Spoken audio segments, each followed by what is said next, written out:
You should Yamate Kuda stop before you get flamed out of existence.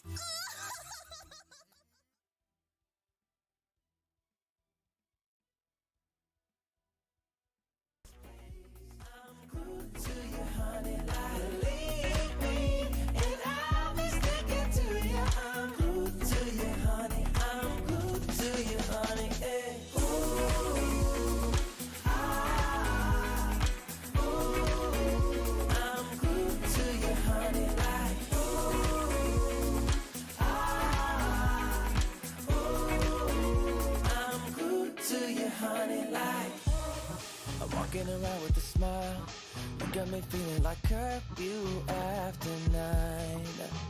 Yeah, you're tearing it up with the style.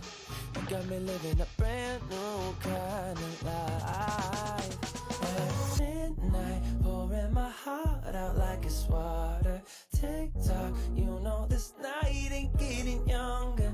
Feels like chasing a star up and down in the sky.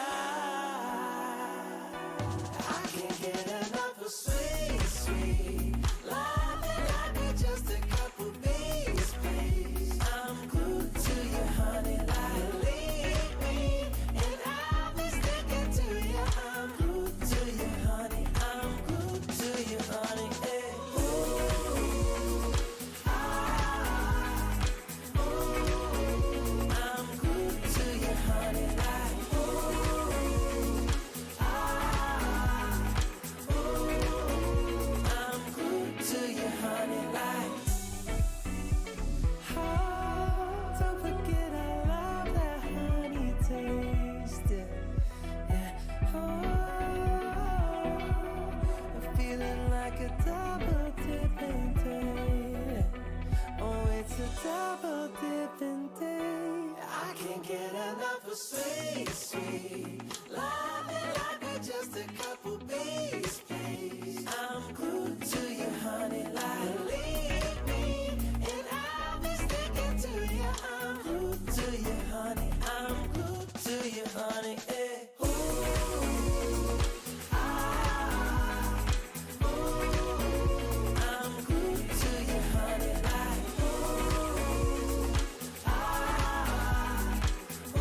galactic.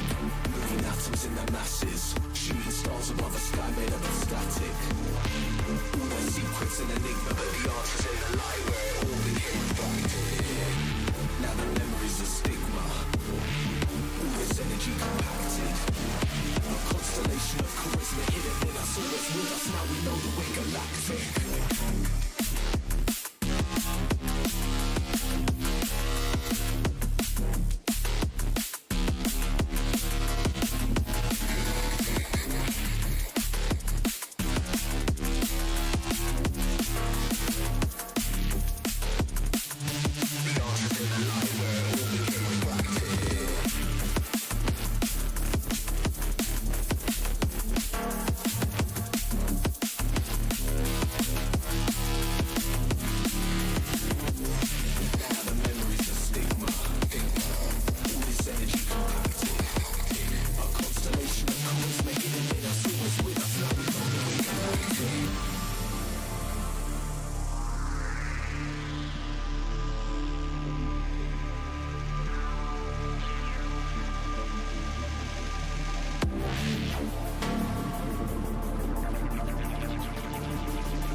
Hi, hello. Big hello to everyone that's here, chilling, vibing, hanging out. Hope you had a great Monday. So far up has been very good. Hope we had a great weekend as well. On top of that, we have a good night ahead of us, because man, what a day it has been, especially yesterday. Man, yesterday was a thing and a half. But yeah, so again, it's me, it's the one, the only, you at the wagon. Hello, yes, it is I, friend local dragon VStreamer. And we are back on this wonderful Monday, the beginning of the week. Now that the weekend has been done, we must begin the week all over again with the Monday. So, hope you had a great day so far, because tonight, we're gonna be more Star Rail, because like I really want to try to get the story stuff done. Try and get as much done as I can, at least for this week, because as far as like First Descendant goes, like I'm more than likely will just be farming for Blair's parts tonight, because like we'll obviously be playing through the story of it, trying to get as much done as I can. Because if I can get more story done, then we can try and farm for his other parts, which I'm hoping we get lucky. Because like I really want to start trying to build him at least tonight. At least, if not get most of his parts tonight. So that's the plan for tonight. Play some Star Rail, get the story stuff, much of it done as we can, and then move on over to some First Descendant later, and just have a good old time, just hanging out, vibing, enjoying the stories, and just having a good day. So again, just really appreciate everyone joining, hanging out, to the vibe, lurking, all that good stuff. Just remember, you need to mute the tab or I can turn the volume down on the stream. Just don't mute the stream yourself.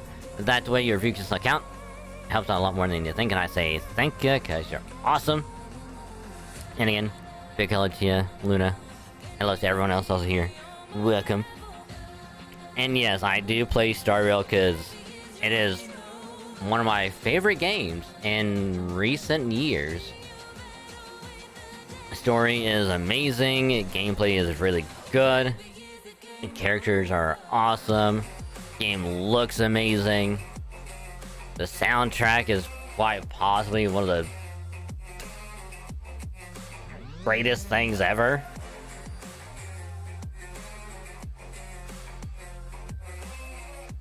And it like a long while.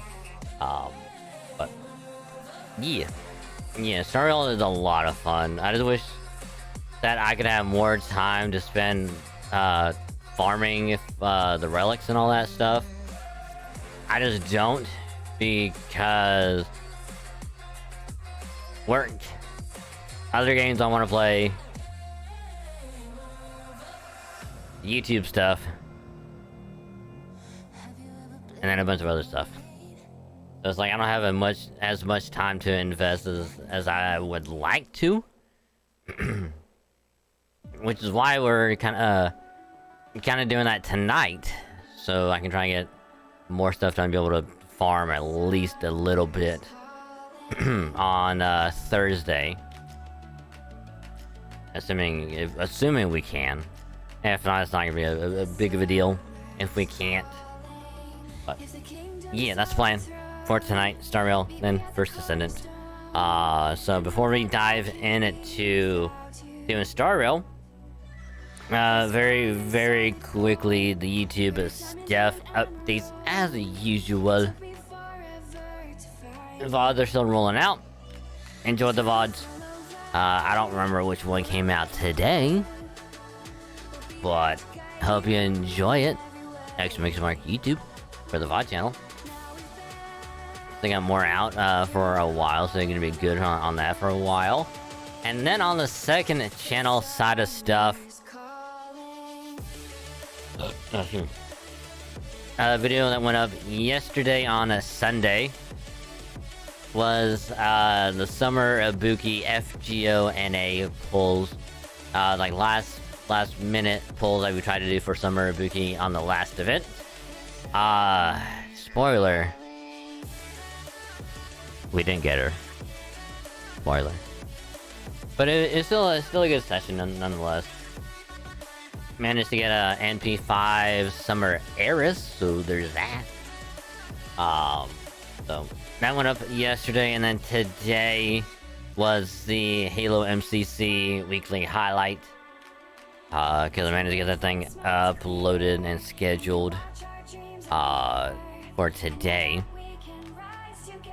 Which I didn't think I was gonna get it done during the weekend because the weather, especially yesterday, because like it was raining really bad and it was lightning and thundering pretty bad, like all day and then into the night. So it was I wasn't sure if I was gonna be able to get it done, but it should be up, so enjoy. Now, as far as I know, it's up. If it's not, that's an oofy on me. That is a big oofy.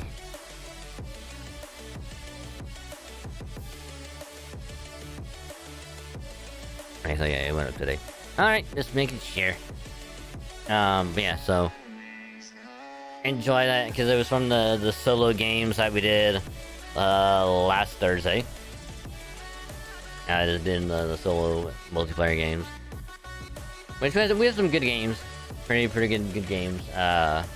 All in all, so and made a little highlight out of those games. So yeah, so there's those, and then of course.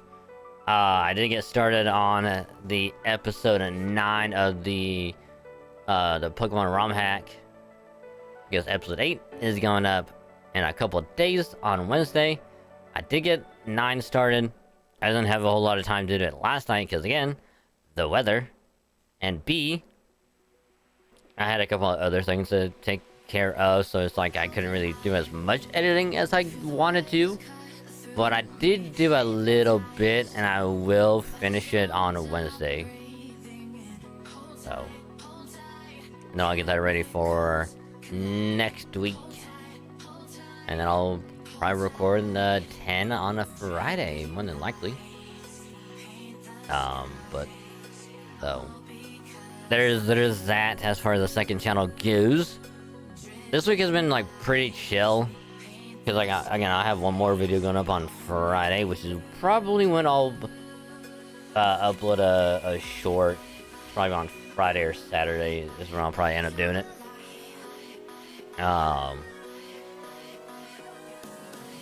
Which would be the GP stuff we did last week.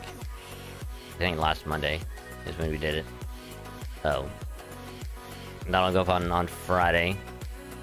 And I think at some point this week, or am I doing next week? I'm still not entirely sure. Because as far as like on like FGO goes, like NA stuff, we're still waiting. We're still waiting for the next event to even be announced. So as far as like GP goes, I'm still chugging away at the event. And since I think the new banner pops up tomorrow, either tomorrow or Wednesday. I think it's tomorrow. We still have plenty of time to pull on both banners, so it's like I might do that next week. I think by that point, most of the events should be done on JP.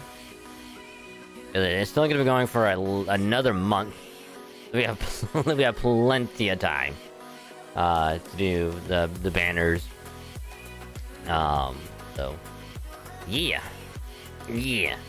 So that's as far as like FGO stuff goes.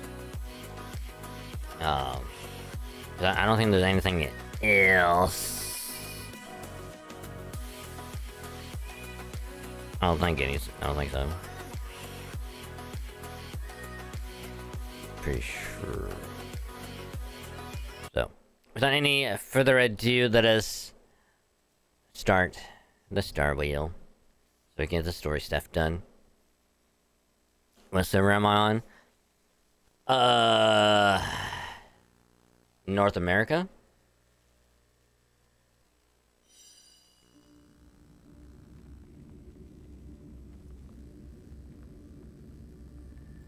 Yeah, I'm on American or America.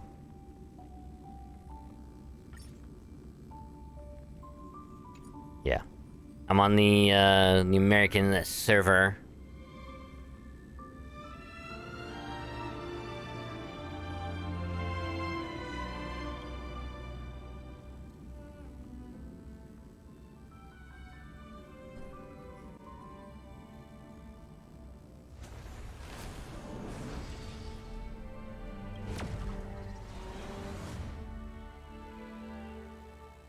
Which is the same server that when I played Genshin I was on.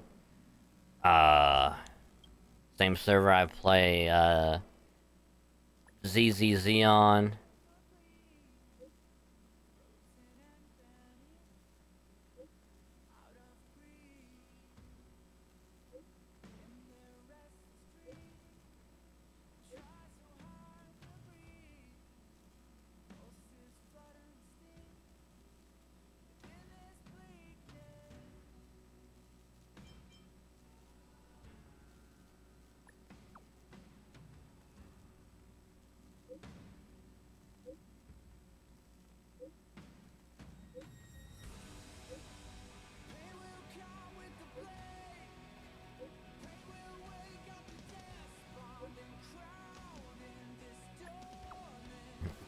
Damn, Wawa, damn.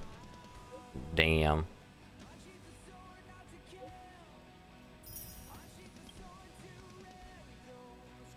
Planning out a resignation. Why?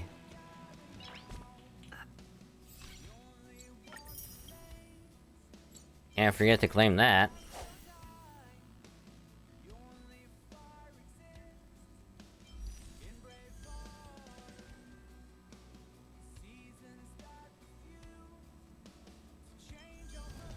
So we don't have to worry about any of that.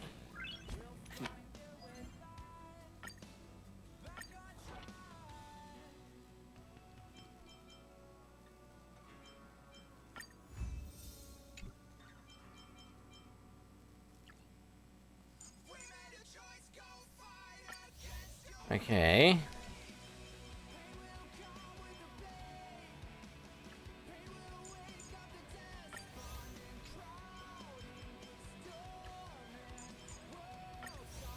Loki, I didn't even plan on having that happen with getting with Kafka and Black Swan. That's just funny. I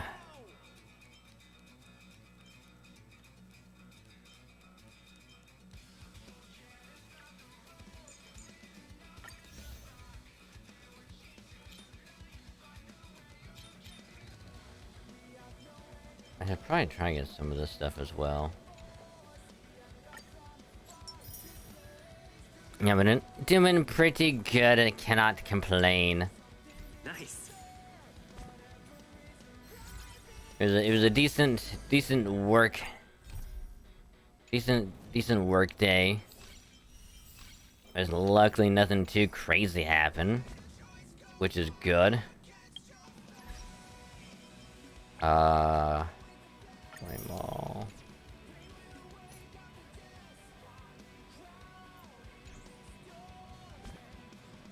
I'm just happy to get more of this done.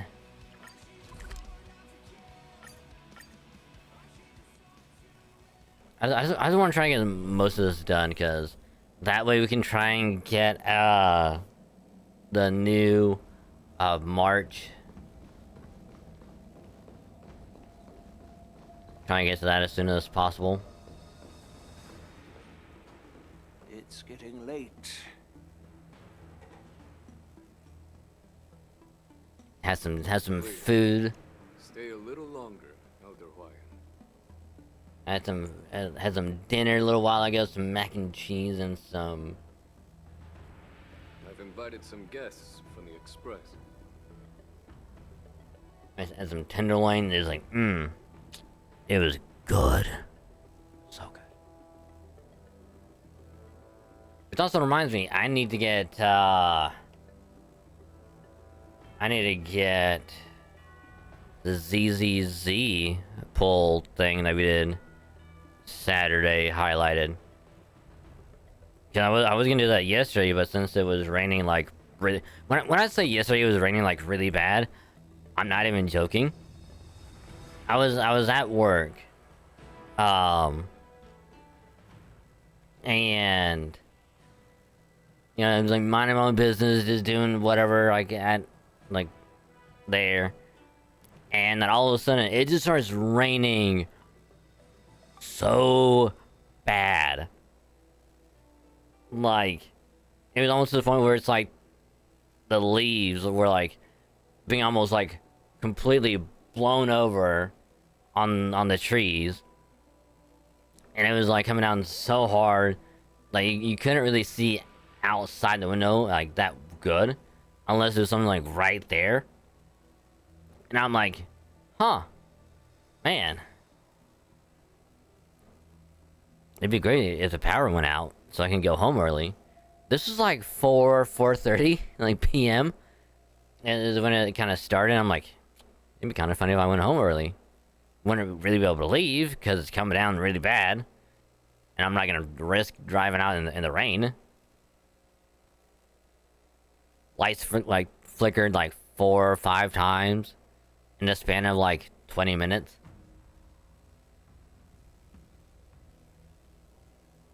And then about maybe like an hour and a half later, power finally went out.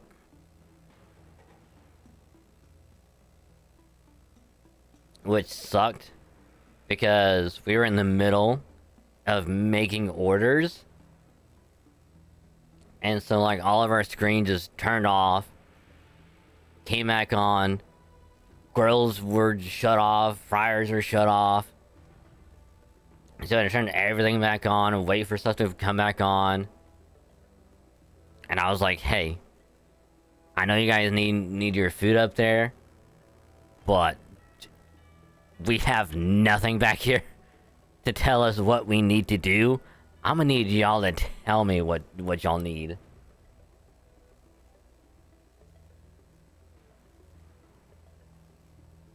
And by the time it got, we got all that stuff sorted back out and everything came back on, I only had 30 minutes left of my shift before I could go home. 30 minutes before I had to leave, everything just picked right back up again. To the point where it filled my screens. We were so busy. And when it finally got caught up, everything was done. I still had to make sure everything was stocked before I had to go home. Because we did not have any chance to do it during the entire day. I didn't leave for another 45 minutes after that. So by the time I was able to leave work last night, it was pretty much 7:45. I still had to get food. I still had to get something to eat on the way home. So by the time I even got home, which again, it picked back up and started to rain again.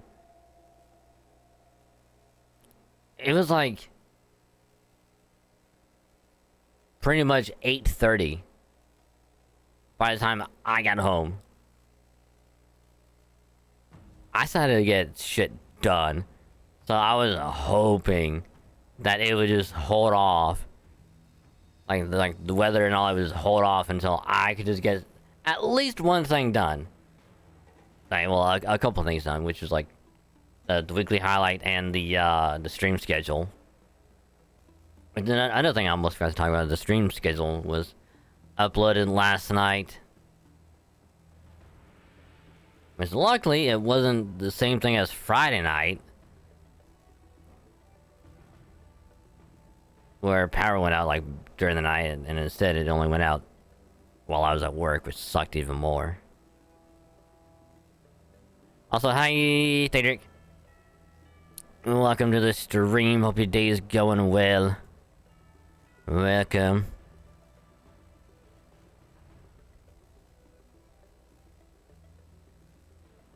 Also, thank you for the cute redeem. I am a D cutie because whatever else like you, so thank you for the cuteness.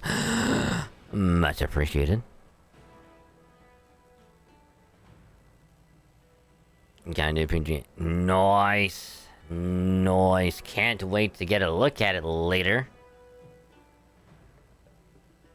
Very, very nice.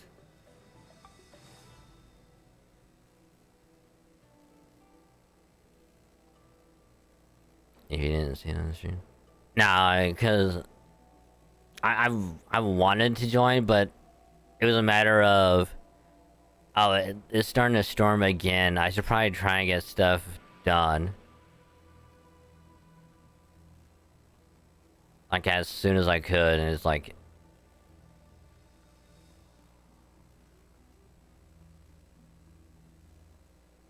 Which is like the same thing as like Friday, where it's like...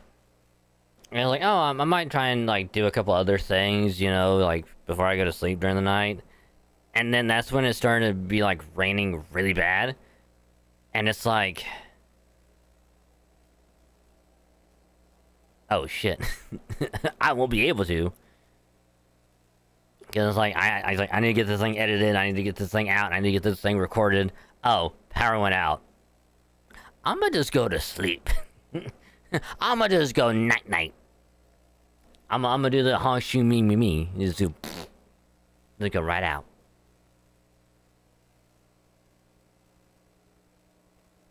Which, thank God, at least Saturday was like very chill. Had nothing to worry about.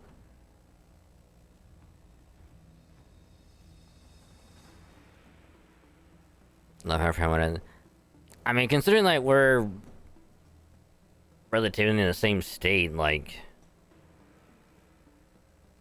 it wouldn't make sense for it to go out at the same time. Earlier at the Palace of Astral, I introduced these guests from the Astral Express to you, Elder White. But with all the people around, we only exchanged pleasantries. Now, I'd like to officially introduce them to you. But there's a couple things I do want to talk about. One of which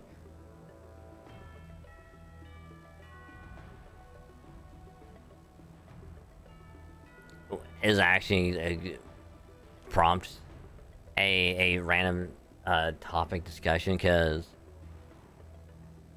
it was something that I stumbled upon on Twitter, which I did post in the server under like the tech thingies, in case anyone is like wants to like be like, oh hey, I'm gonna do like VR stuff, or get a couple other things to go with VR. It's like boom, there it is. These three braved great dangers, accompanying me to perilous places, defeating the chief culprit Fantilia, and uncovering the conspiracies of the disciples of Sanctus Medicus. If you wish to know more, please, feel free to ask us. Do you want to know more?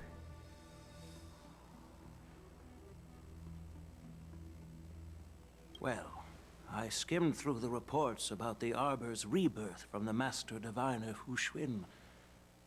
She's been summoned to the Yu Chui for questioning. There are a lot of doubts within the Alliance about this whole situation. But despite all that, I believe in you. He opened his eyes. Okay. Alright, this will be the proper random topic, because I'll have the other one just be like a thing I want to talk about. But when did the whole thing of like characters who have their eyes closed, you can't trust them, and when they open their eyes, like, you know shit's about to go down? Like, I know it's like, I know it's starting like at some point, because the whole like, they're supposed to be like, you know, a thing with like foxes and all that stuff, where it's like they're supposed to be like mischievous, like trickery stuff. But I'm just more curious as to why.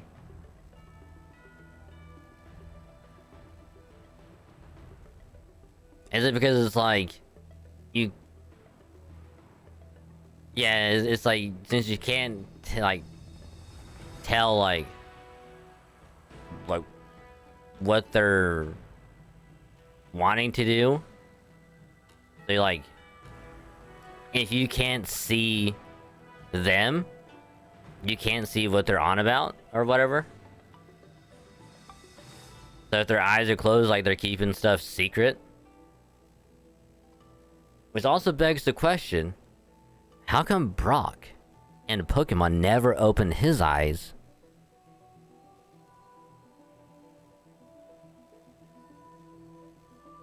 This entire time. Never opened his eyes. Wouldn't that mean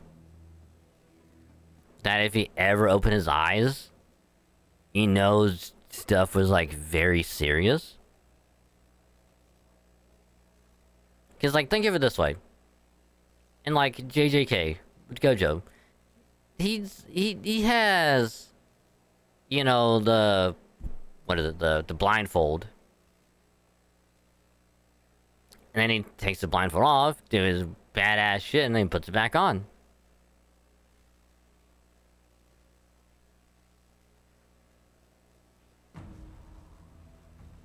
I'm also curious as to why it's more common with like older characters.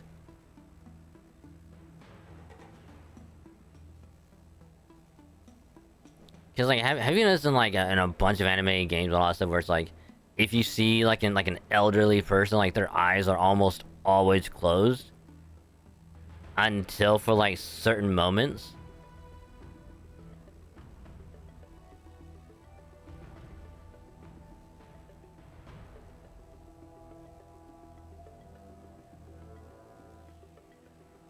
He's the exception, not the rule. Fair point.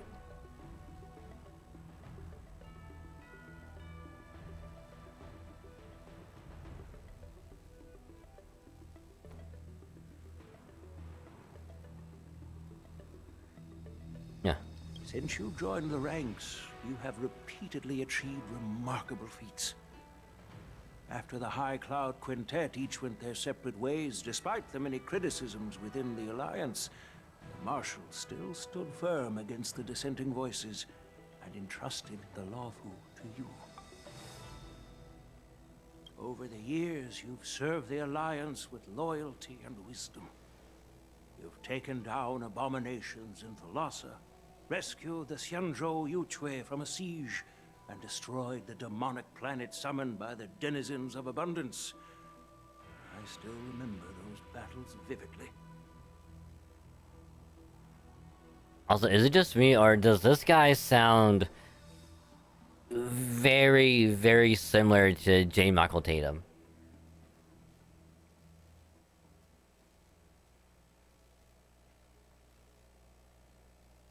I have a feeling it's not him, but it sounds so similar.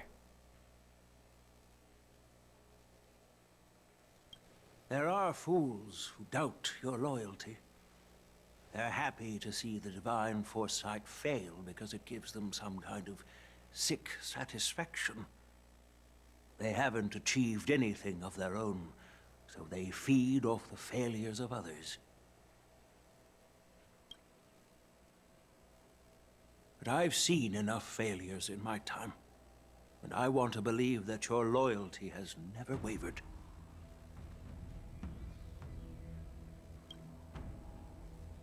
So, General Fei Xiao of the Yaoqing is the only one investigating the Ambrosial Arbor crisis on behalf of the Alliance?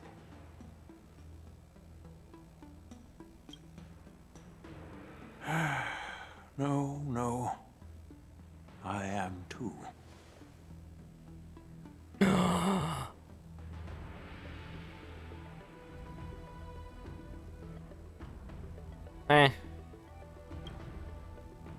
This old man's words always catch me off guard.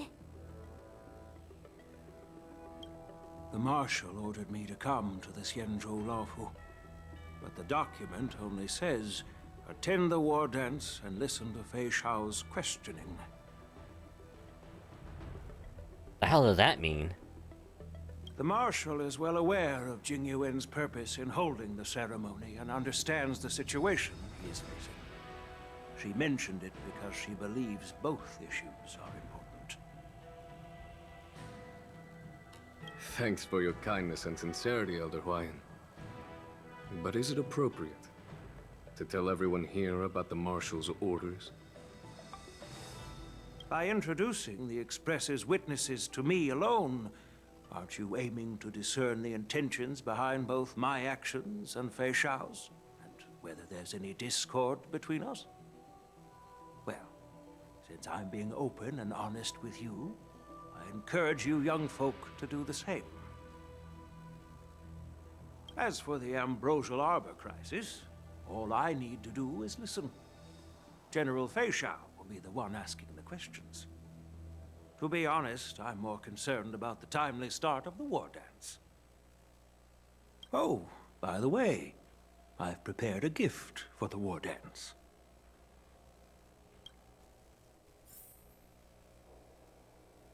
Ooh. Ooh, what is it gonna be? Yes, it's this case right here. This case gleams with a muted luster. Crafted from a material neither wood nor metal, its surface is masterfully woven with metallic threads, outlining an intricate pattern of lotus flowers. There will be numerous contests and celebrations during the war dance, and the main event will be the Ringmaster's Challenge. The host will dispatch a skilled warrior to take on challengers from all over the cosmos, showcasing the excellent martial arts of the Xianzhou Lawfu. When you mentioned that the Astral Express would be attending the ceremony, I thought the High Elder of the Lawfu would be the Ringmaster.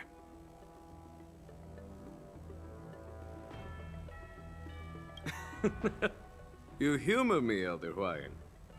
The healer lady is just a young lady who knows nothing about martial arts. How can I assign her as the Ringmaster? I'm no match to you when it comes to joking. What's this box for? Why don't you open it, General Huayan? This sword case is intended for the War Dance's award. It's empty now, but in a few days, a precious sword will be delivered and stored inside. I don't mean to boast about our skills, but this sword represents the pinnacle of the Zhu-Ming's craftsmanship. It has a legendary history, full of heroic tales from foreign lands, tales that are too detailed to be summarized in just a few words. Since the delegation delivering the sword hasn't arrived yet, I'll just leave the case here for now. I've been wondering who would be worthy of such a sword. And then it hit me. I can award it to the champion of the Ringmaster's Challenge. The ceremony's champion is sure to be a perfect match for the sword.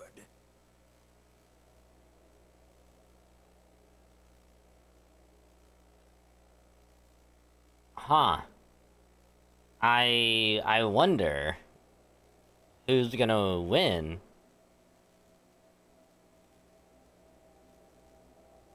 Surely it won't be a certain, you know, a month.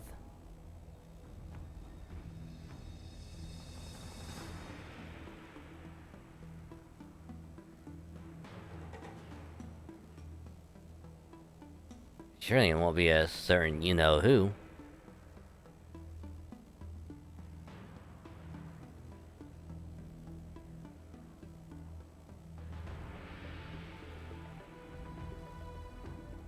Moreover, I hear that Yanqing is an excellent swordmaster, and that he will be representing the Lawfu as the Ringmaster, so it seems like a perfect gift for him.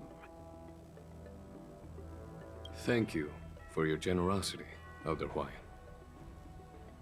If you want to give me a sword, just say the word, Grandpa.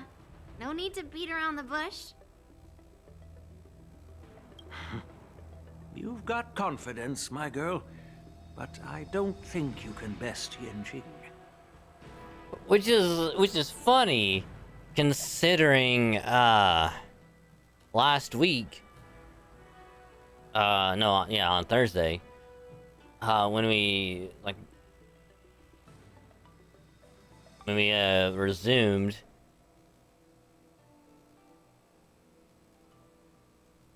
You know, doing the whole like event stuff of like taking like the pictures and all that.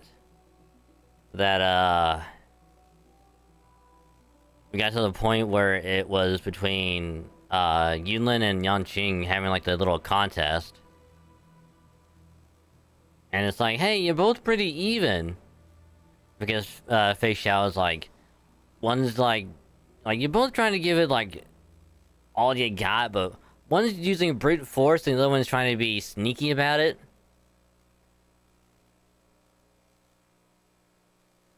And now the grandpa is like, I don't know if you can really win.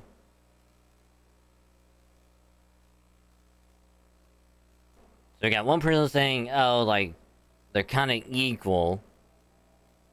And we got someone else being like, I don't know if you're gonna win. I know you're all about swords, Miss Yunli.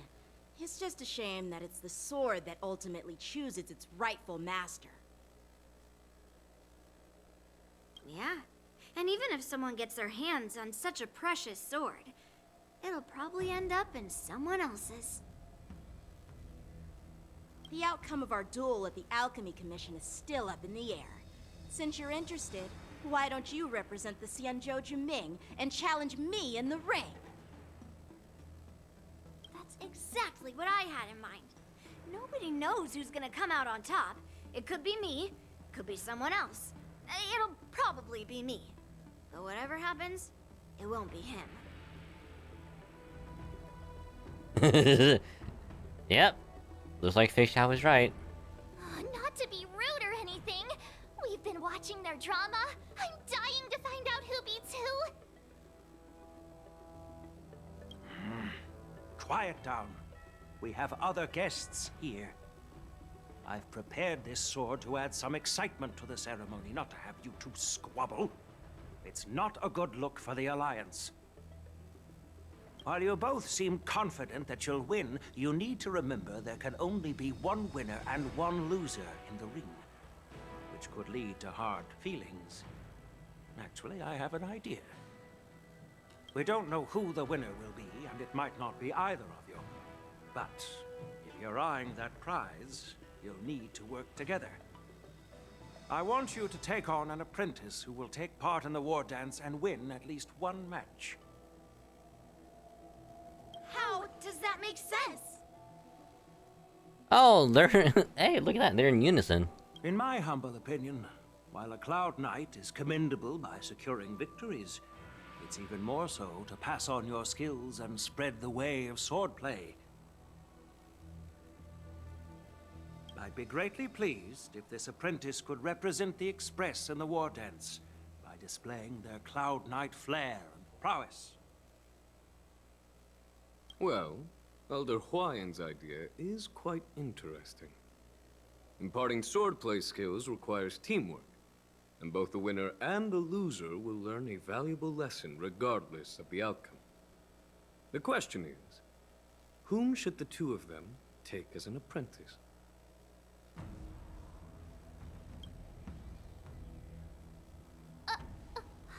Wait, me? I thought it was gonna be at least 2 people, but alright. I noticed just now that Miss March seemed quite interested in the outcome of your sword fight.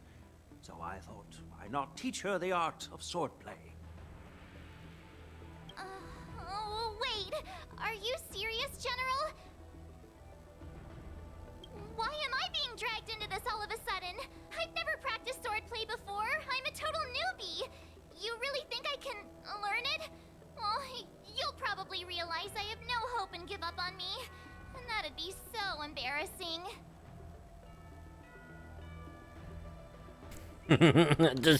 just accept your fate, March. Isn't this a perfect chance for you? I remember you mentioning that you wanted to learn some sword moves. Because here's the thing. Can't pick Dan Heng because, you know, he's too good and he already knows stuff. Can't pick me. I'm too much of a badass. Only one's left is March. Yeah, I did say that. But this is all happening so quickly, don't you think? Nah. Miss March is like a piece of jade in the rough, just waiting to be shaped. The war dance is the perfect opportunity to see what heights she can reach.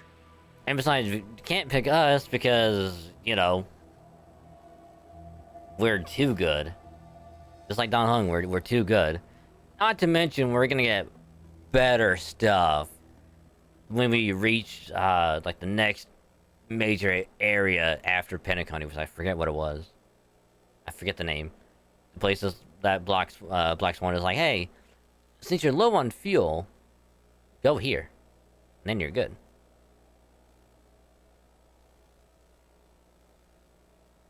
Which, by the way, we need to go back to Pentaconi because I got a bunch of stuff I gotta turn into to the statue. I appreciate appreciate your kind words, General YN. But won't teaching me swordplay be a waste of Yanqing and Yunli's time? They should be preparing for the ceremony. Plus, I heard that each swordmaster has their own special moves. What if they let something slip while teaching me? If everyone knows each other's tactics, won't that make it hard to catch people off guard during the war dance? Actually, that's even better, because if they know, then it comes the mind game of when, or if, they're going to pull it off, or maybe what if they have something else up their sleeve. That's considerate of you, March 7th. But don't worry. It'll take you at least a decade of hard training before you can even start learning special moves. No need to freak out.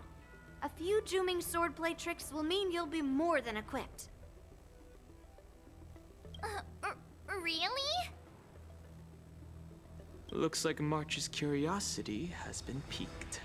The whole point is to know each other's moves. Defeating your opponent in just one move? How boring would that be? Plus, what really decides a swordsman's fate isn't some special move. It's the solid fundamentals. So Miss Yunli has already agreed. What do you say, Yanqing? He's gonna say yes. General, I haven't graduated yet. How can I be qualified to teach swordplay to others? So you're admitting your defeat, huh? If you're not even competent to teach, why don't you let me be the ringmaster instead? Yanqing, teaching an apprentice is also a way of honing your own skills and gaining insights. You've been an apprentice for years. It's about time you looked at swordplay from another perspective. I see, General. Then count me in. Now that Yanqing has agreed too, it all comes down to Miss March giving her nod. It's up to you to make the final decision, March.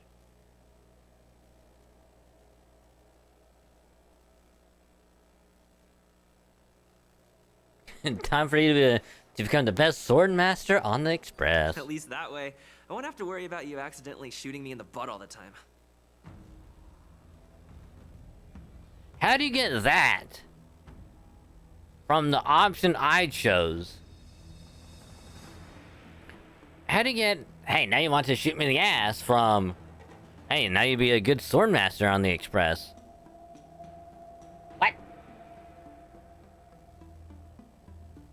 Hey, I've never missed my target.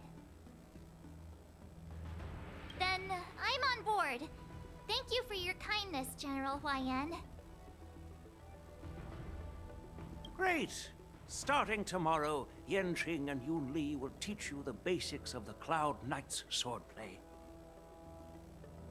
Yunli and I will head out and purchase some sword practice equipment for Miss March. Think of it as a little initiation gift. You're too kind. Wait, you're giving me a gift? Shouldn't it be the other way around?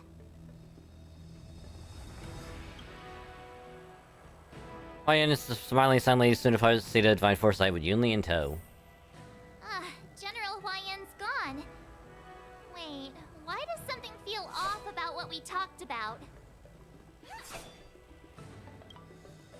I think we strayed off topic. How did things even get to this point? Because it's funny. Yeah, I brought you here because the General said he had some important matters to discuss. But how in the world did Yun Li and I suddenly become Miss March's swordplay mentors? Because General Huaiyan wants us to stick around on the Lo Fu for some time. I'm here to, we're here to attend the ceremony anyway, so we're gonna be here for a while. But from his point of view, we're no different from all the other tourists who may leave at any time. Since the crew's actions were mentioned in the Lo Fu's operations log were given to the Alliance, He probably wants to see firsthand if we're as capable as the report claims, or if we're just some made-up excuse to save face. And he wants to see it for himself during the war dance, which is why he even dragged Yun Li into this. What began as a simple contest between two sword masters has now evolved into you two collaborating to mentor March. Elder Huayan is still that tricky general who likes to give everyone a headache. My apologies. Truth be told, I invited all of you to the ceremony because I wished for you to act as my witnesses. Now, I apologize for not disclosing this information earlier. In the coming weeks, I'll also invite all of you to a meeting with General Fei Xiao, where you may need to answer her questions and clear up any doubts she might have. So please, be prepared for the meeting. Alright, no worries. Don't worry, General. No matter what happens, I'm prepared to stay here as the Express's witness and answer any questions. Thank you, everyone. General, I know there isn't much I can do to share your burden, but...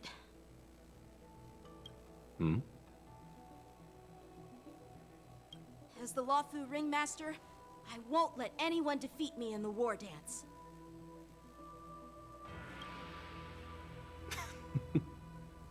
I know.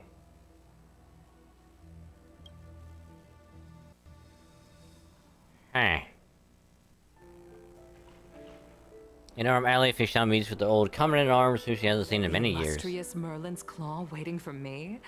And for so long, too? It's quite an honor. It's been a while, General Fei Xiao.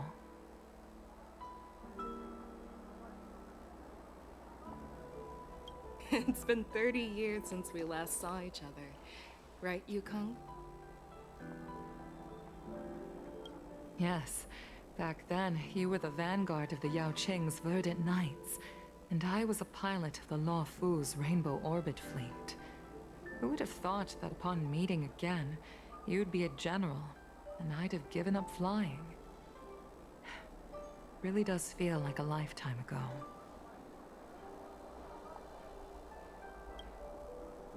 Well, I wouldn't say I haven't seen you in 30 years.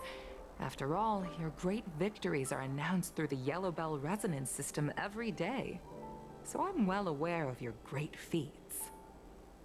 How's your health holding up? Still stable, I suppose. Do you still remember the medic who saved me in battle? That healer with the odd name and peculiar temperament. What was his name again? Was it Pichu? Or Kachio? Pokemon reference? I like it. Jiao Cho. He's been my retainer and personal healer, delegated by the Alchemy Commission from the Xianzhou Yao Qing. Over the years, he's dedicated himself to managing my condition. It's thanks to him that I'm still in good health today. What is her condition anyway? Given my background, I'm happy to have made it this far. I'm relieved to know that you're safe and sound. Well then, since you and Elder Huayan are here, I imagine you must have received orders from the Marshal? As your friend, may I ask how the Alliance intends to punish the General of the Lawfu? The Arbor's rebirth has frightened the elders who lurk behind the scenes.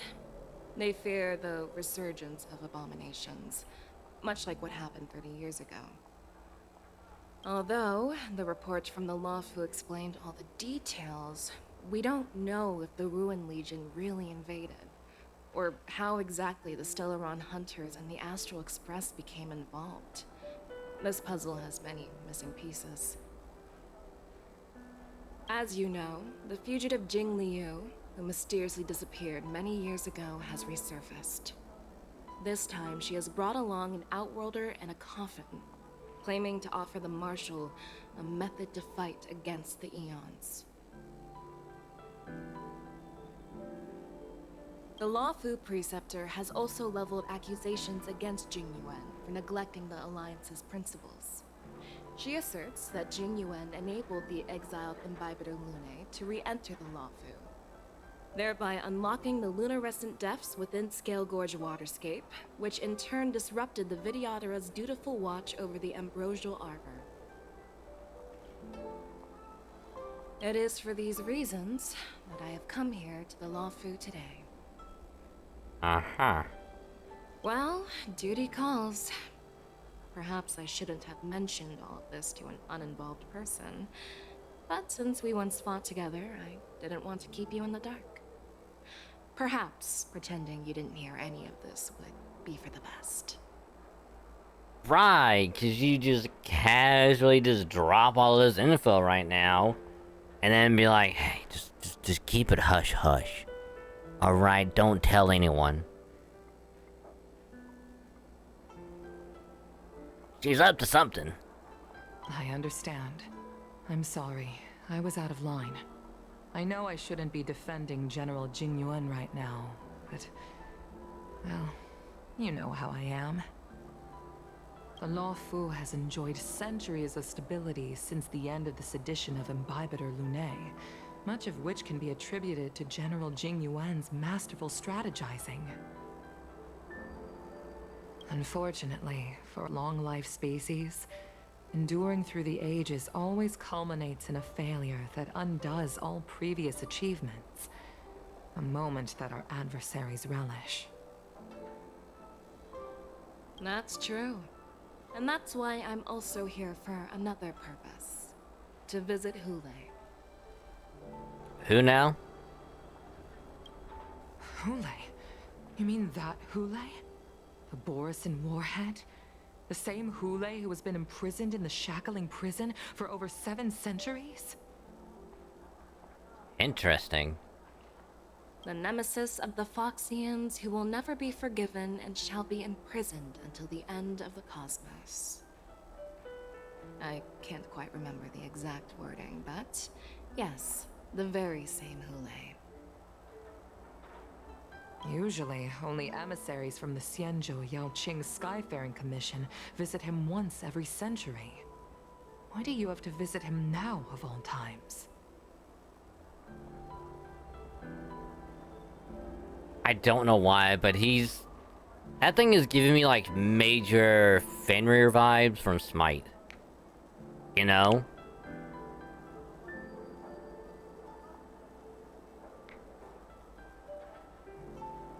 Like major Fenrir vibes. Like just imagine like if those chains broke,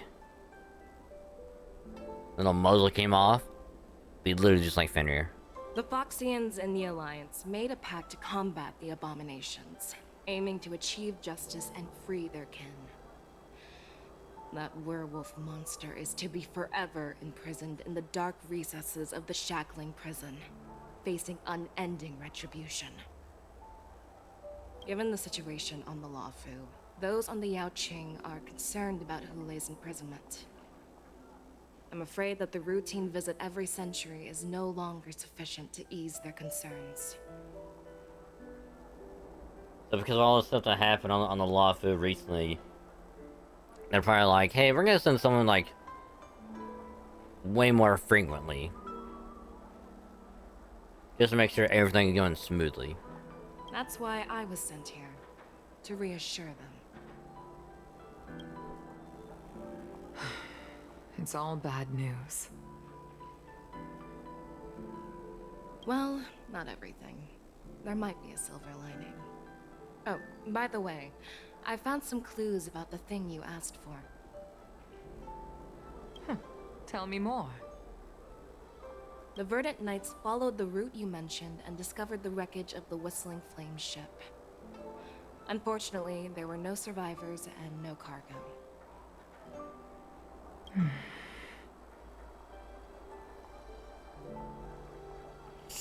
So she was probably looking for the body of an old comrade, maybe? However, someone had already been on the scene before we arrived. Our people? Or someone from the IPC? No, neither. Yukong, have you heard of a person named Ron May? Hey, yo. We have. At the day you're riding around, you finally arrive at Pittsburgh Inn for a well-deserved rest. This night, your restlessness from meeting General in a bustling crowd before the war ends keeps you from falling asleep.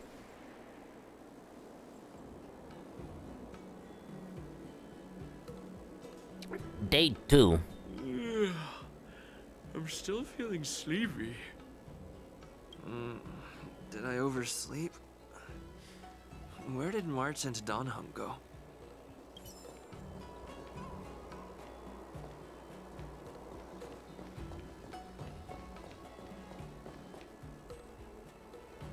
There you are.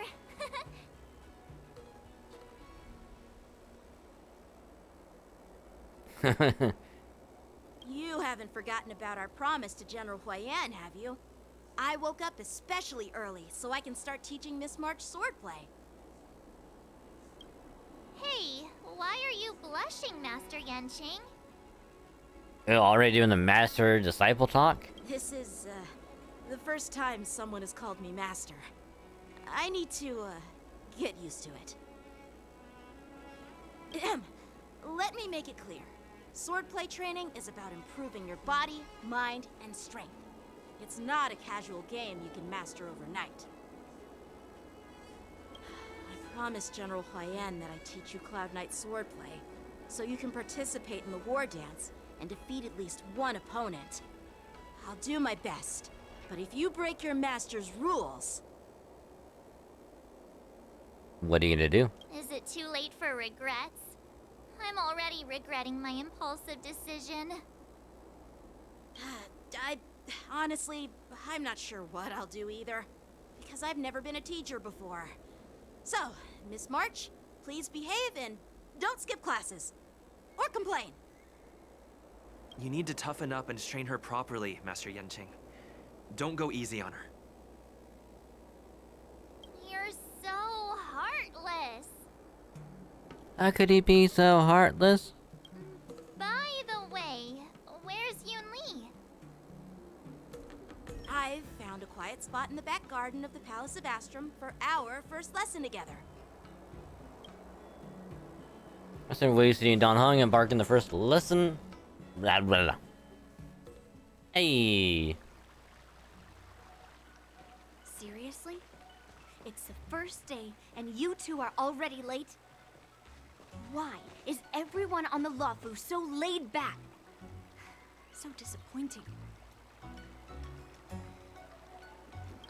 Master Yoon Lee, you're already here. Sorry for keeping you waiting. Oh, wait. Were you trying to teach her in secret? That's sneaky. I'm just showing you what Luofu etiquette is all about. She might be my apprentice, but it's customary for the master to personally escort their apprentice to the place of learning. As the host, I'll be teaching Miss March the essence of Luofu swordplay, after which she'll emerge victorious in the war dance ring. You won't be complaining about Luofu swordplay then. Stand aside, rookie. Let me show you how we Ju-Ming sword masters treat their apprentices. Quickly, over here, Miss March. This is a reverse mentorship gift from me to you. I hope you put it to good use. Reverse mentorship. What's this? Xianzhou clothing? It's so beautiful! Sword practice requires precise movements. This outfit is tailored to fit perfectly and allows for smooth movements. even added some small accessories. I put a lot of thought into it. You're awesome, Master Yunli! See? See? How can you compete with me? I'll teach March 7th the essence of Juming swordplay so she can win the contest with my sword skills. Actually, I've prepared something too. Huh? You have a gift for me too, Master Yanqing? Since you want to learn swordplay, Miss March, you'll need suitable weapons. So, I went out of my way to prepare a pair of swords overnight. Unfortunately, I didn't have time to ask the craftsman to customize the swords for you. But I did my best to choose ones that look nice and are suitable for a beginner. I hope you like them, Miss March.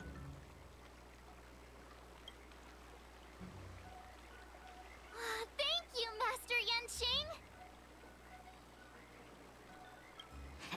Bet you didn't see that one coming, did you, Yunli?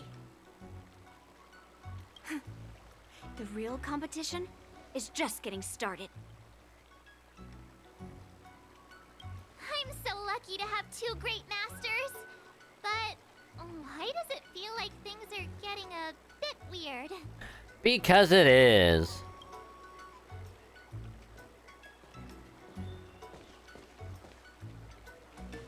So what do you think, Masters? Does this outfit suit me? Actually, not that bad. Perfect. I chose it carefully. It's perfect for beautiful young swordswomen like you and me. All right, let's get started with the training. The person next to me is a Cloud Knight instructor I've brought in. For your first lesson, try exchanging a couple of moves with him. Wait. We're having actual combat training for the first lesson? Isn't that a bit too intense? Well, I heard you have some experience with archery and martial arts. The first thing we're going to do is see just how strong your fundamentals are. Come on, step forward and strike with the sword in the most natural way you can think of.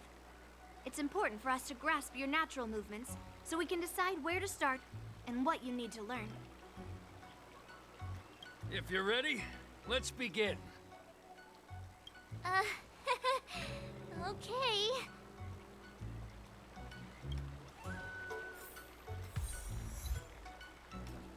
An autumnal.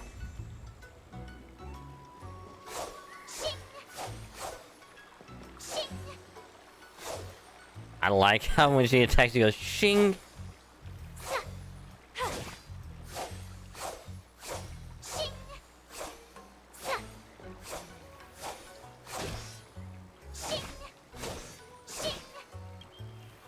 Are you ready?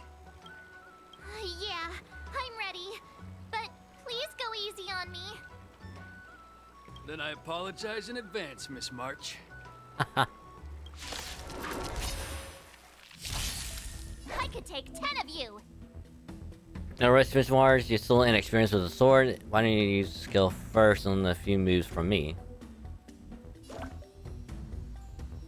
That's not asking Mr. Yanqing to teach me some moves. Please have some tea. Pay close attention, Miss March. Become Walkthrough Shifu. swordplay is all about being swift and agile in your movements. Shifu's attacks can accumulate charge or March 7 make her realize powerful abilities.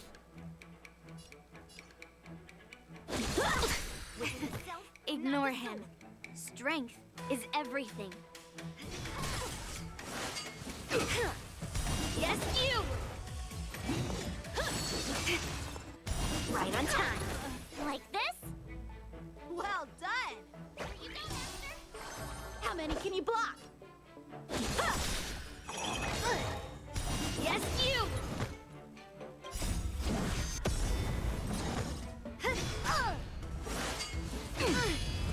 Lead through cloud.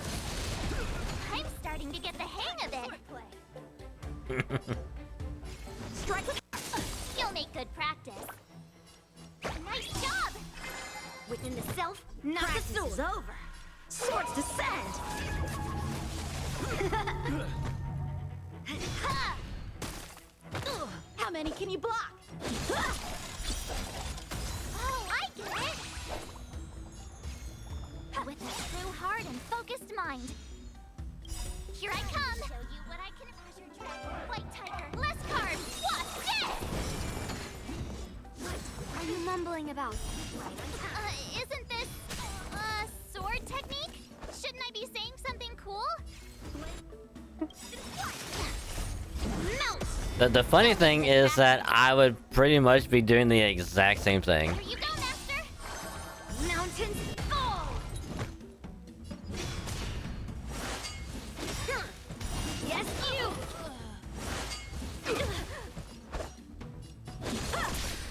Ready to shine. Nice job!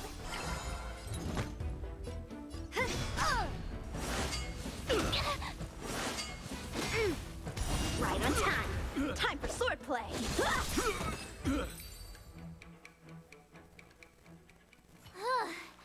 I didn't expect the first lesson to be so intense. Miss March has quick hands and a flexible body. She's a perfect fit for practicing Lawfu swordplay. However, she lacks strength, and her strikes were a bit unfocused. But don't worry, that's totally normal for beginners. Once she starts practicing Juming swordplay, she'll make heaps of progress. Given the situation, I believe Miss March should start by working on her strength.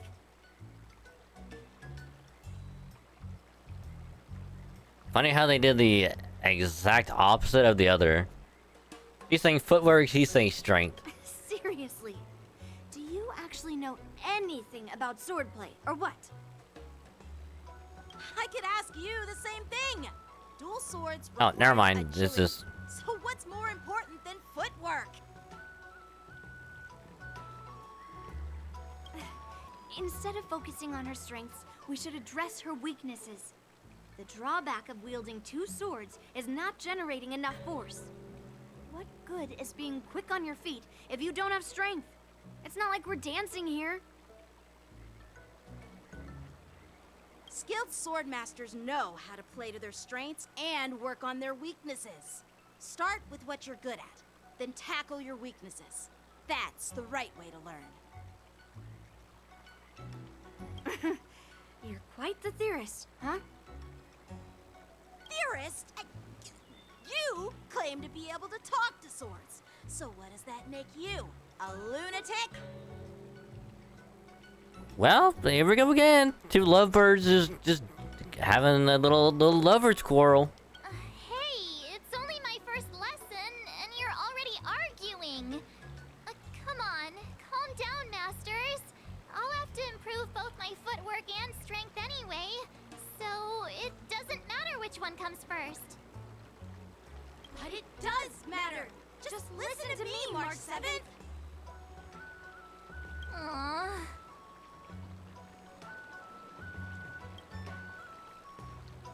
Thus begins the journey of Miss March 7's sword training. Nice.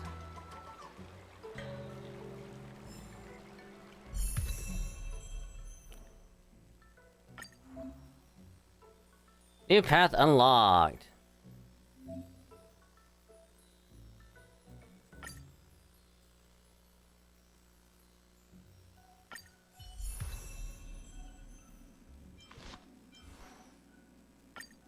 I like how when...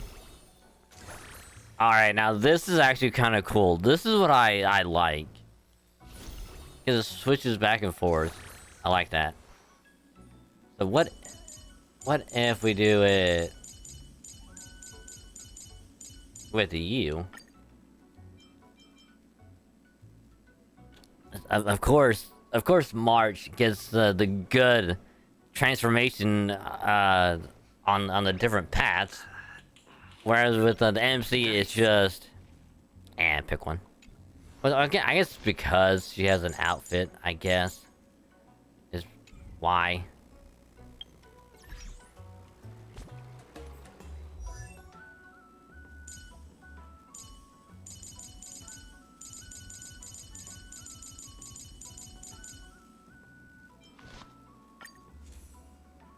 Now the better question is, what do we put?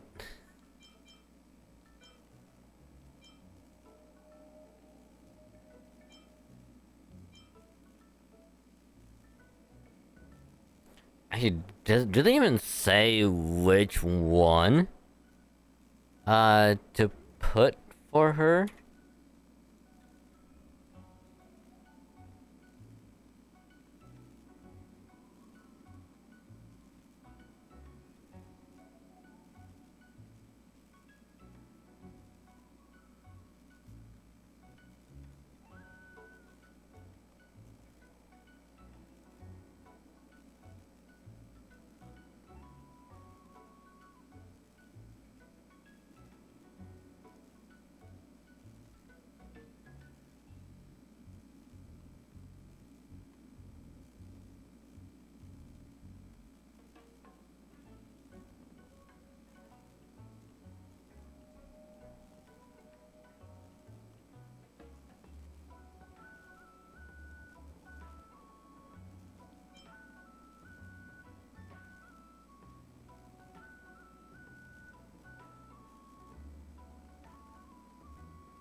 Okay, so I'm trying to find something else.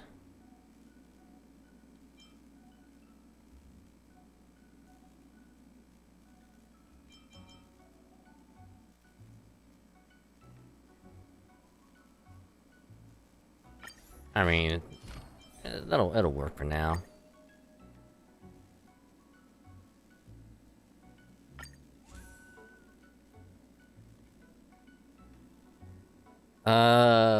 Body. I mean, it has crit raise, so it's not bad. It has crit damage.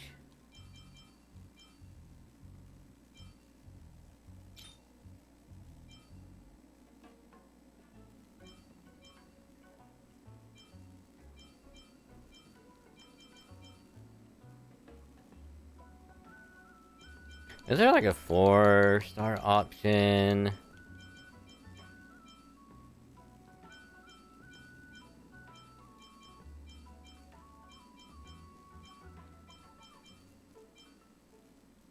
Oop.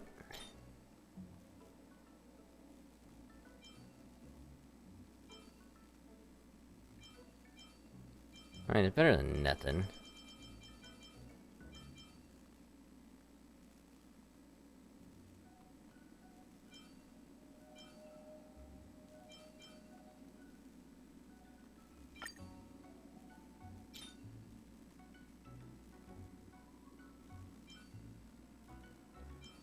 Yeah, that seems to be good.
I mean, honestly, like, for now, I think that's...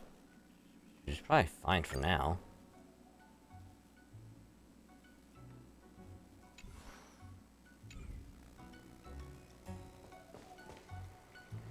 Time marches on, and days turn to more. Dear Himeko, Mr. Yang, and Pom Pom, we're all good here on the Xianzhou Lafu, so no need to worry. By the way, how's your trip going? I like how Yunli is just like eating on food with the most like generic I'm bored. As for me, I've somehow become the apprentice to 2 Cloud Knight sword masters, and I've been honing my sword skills with their guidance. One of them is Yanqing, the boy we've all met before. The other is Yun Li, the granddaughter of General Hua Yan from the Xianzhou Juming. Both masters are super strict, giving me a real taste of how hard sword training can be. I tried to drag him into this, but he refused. Then I tried to rope Dan Heng in, but Master Yanqing wouldn't have it. I wonder why. I wonder why he didn't want Dan Heng to join in. Because he doesn't need it. We don't need it because we're getting a much better sword weapon when we inevitably get a different path in the future. You know, how badass would it be if we got a fucking like a badass like long like katana, kind of like what Acheron has. What if it got something similar to that? That'd be awesome. Still, I didn't let the difficulty get to me. In just a few weeks, my sword skills have improved a lot. Both my masters think I have unique talents in swordplay, and are literally fighting each other to teach me their skills. Oh, welcome back. Not yet.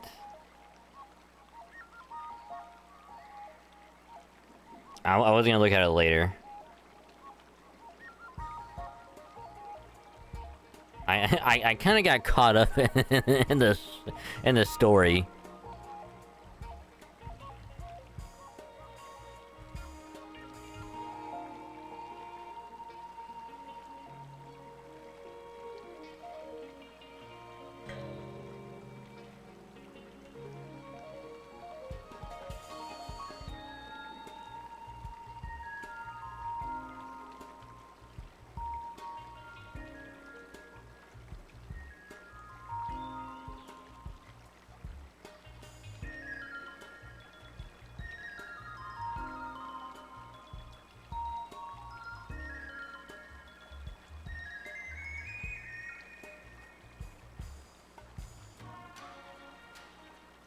I'm trying to... I mean, it looks awesome. It looks really good. I'm just drawing a blank as to where the outfit is supposed to be from.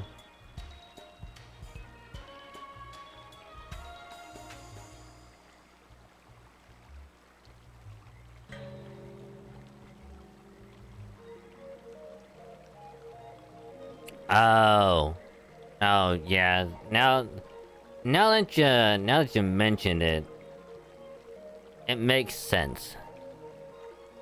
It makes sense.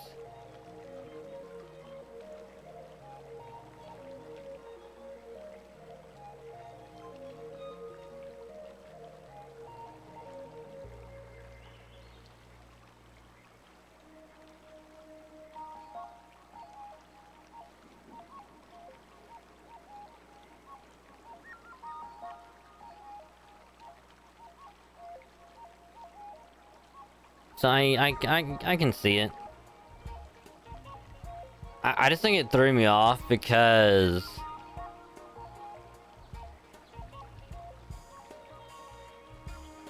I wasn't like sure where it came from. Then he said, "Oh, it's Yakuza." I'm like, "Oh, threw me off because like I was more expecting of like, you know, Kiryu's like white jacket outfit.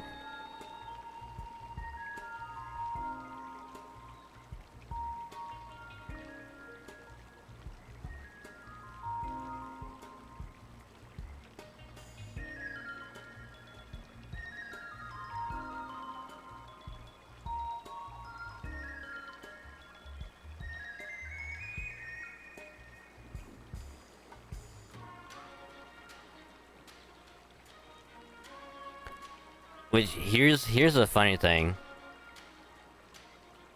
You can literally give that to someone and they could probably make like a really good like a decent 2D model out of it.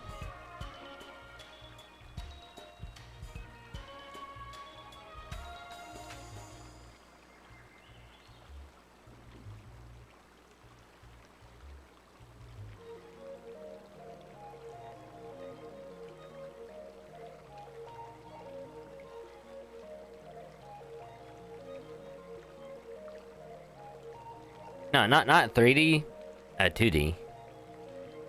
Like a 2D, like a live 2D.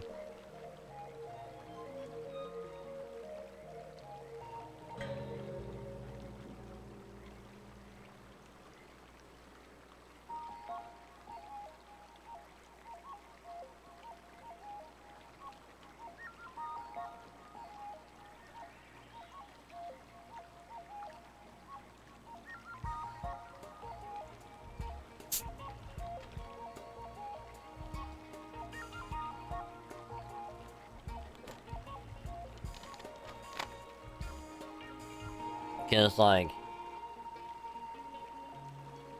they can pretty much build, they can do like the top half and then like the bottom half is literally just like, you know, just like a pair of pants and like some shoes.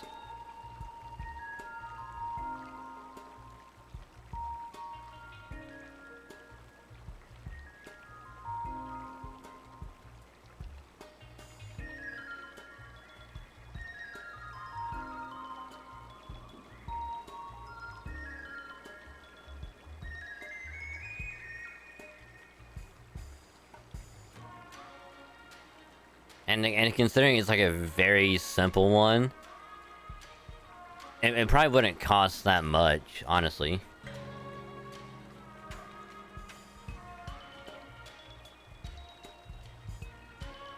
And if the artist were just to put legs on him, I mean, you could.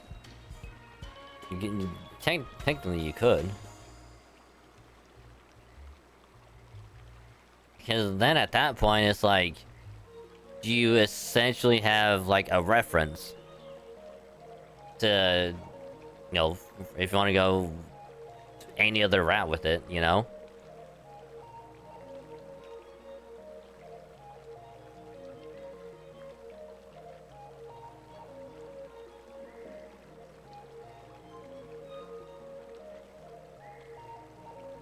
Thanks to their guidance, I've actually made some progress. When I get back to the Express, I'll definitely show off my skills and impress you all. Looking forward to your reply. Yours, March 7th.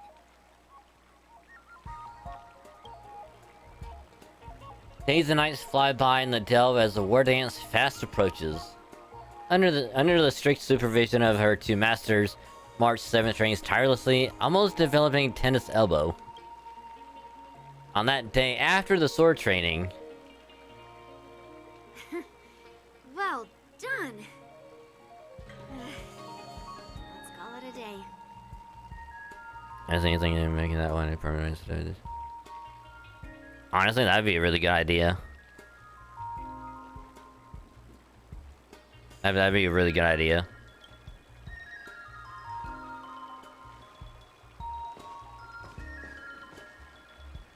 Miss March's sword skills are really coming along. She'll hold her own just fine in the war dance.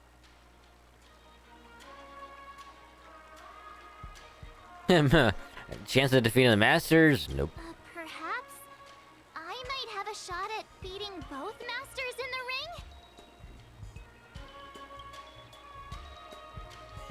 Get real. You've only been practicing for a short while. How could that possibly happen?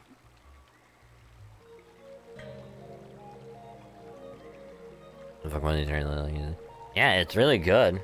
It looks really good.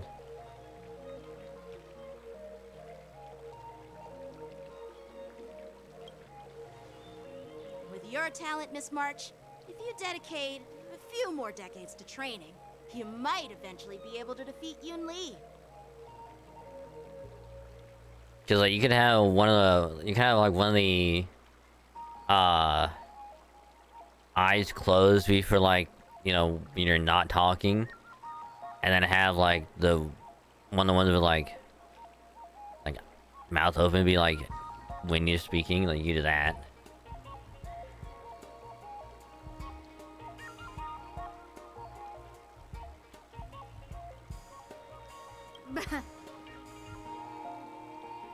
Decades?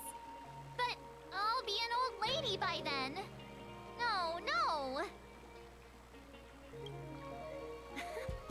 Can you believe it?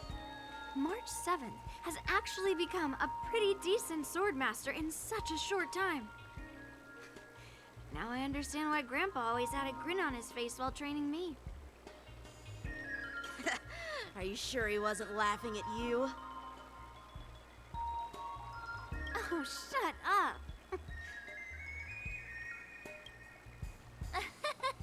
It's all thanks to your amazing guidance, Masters.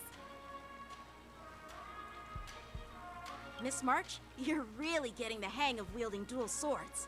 If you're keen on advancing, trying out different Xianzhou blades can improve your touch. Oh, let me see.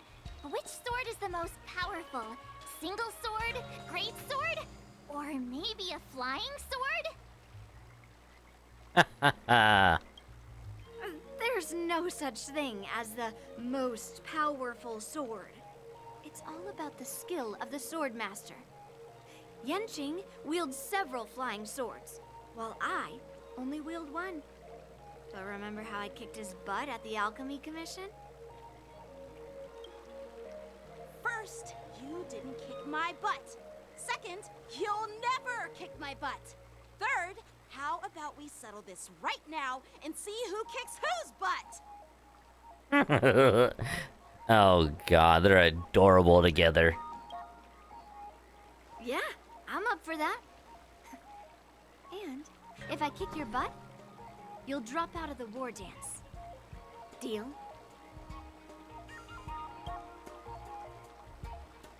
Why are you two arguing again? I thought things had been improving between you lately. There was talk that the leading disciples of the Law Fu and Juming generals were supposed to face off in the war dance, but for some reason, they suddenly teamed up to train an apprentice of their own. Turns out, the rumors are true. His eyes are closed. We can't trust him. We can't see into his eyes to discern his true intentions. That sneaky bugger. Tomorrow is the big day of the war dance. Shouldn't you two be focusing on honing your skills instead of teaching swordplay here?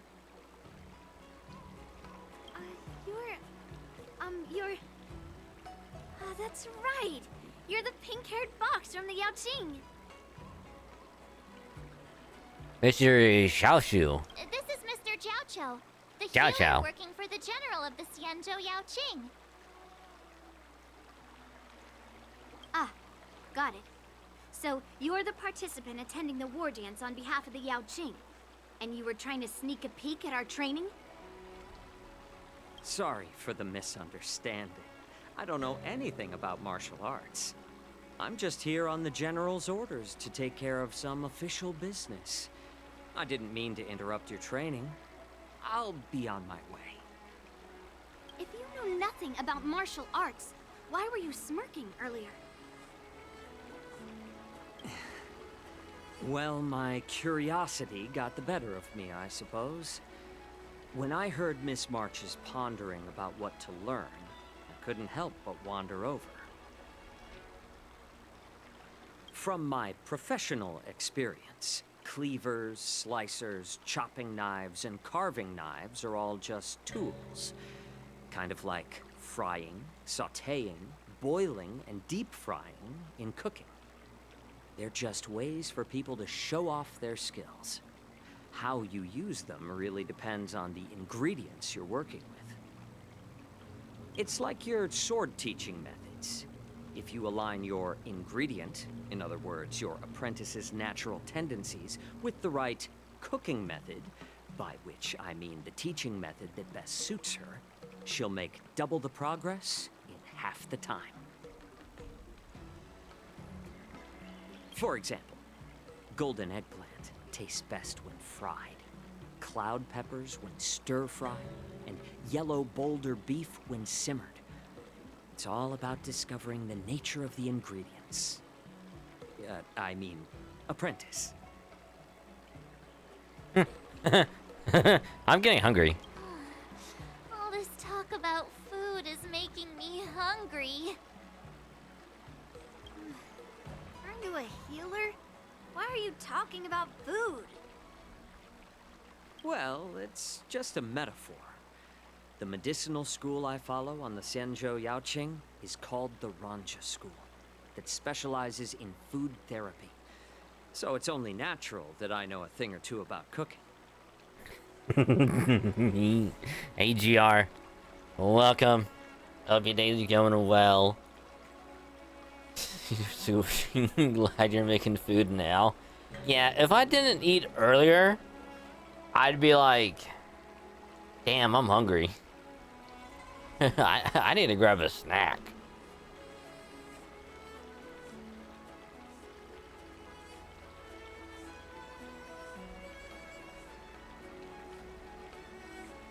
So, you're the General's cook? Get fucked. I'm a healer. But anyway, a cook who isn't interested in health doesn't make for a good advisor. Fine. Call me a cook if you want. Seeing the way you're looking at me, it's obvious you think I'm just some feeble academic who likes to blabber on about martial arts. But, in reality, I know a thing or two about killing. After all, the art of healing inherently encompasses both life and death. Damn. Damn, why so serious? Why is this guy suddenly getting all serious with kids? Do you recognize this bottle of medicine in my hand? Is that hot sauce? No? This is called tumble dust, an extract from an exotic flower named Yabra.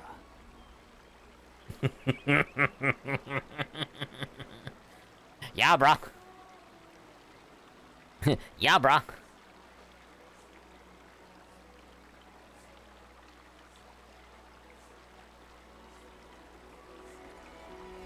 Where'd you get that flower from? Yeah, bro. You know, this is over there. Are you sure? Yeah, bro. You want to show us? Yeah, bro. You have a name for the flower? Yeah, brah. Alright, what's the name of the flower? Yeah, brah. It's like, no, dude, we really need a name for this flower. Like, it's new, no one has discovered it yet. Like, you found it, what do you want to name it? Yeah, brah.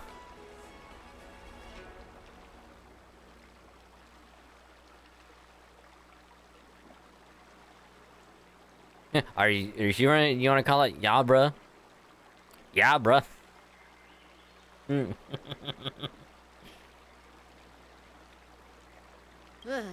Is it poison?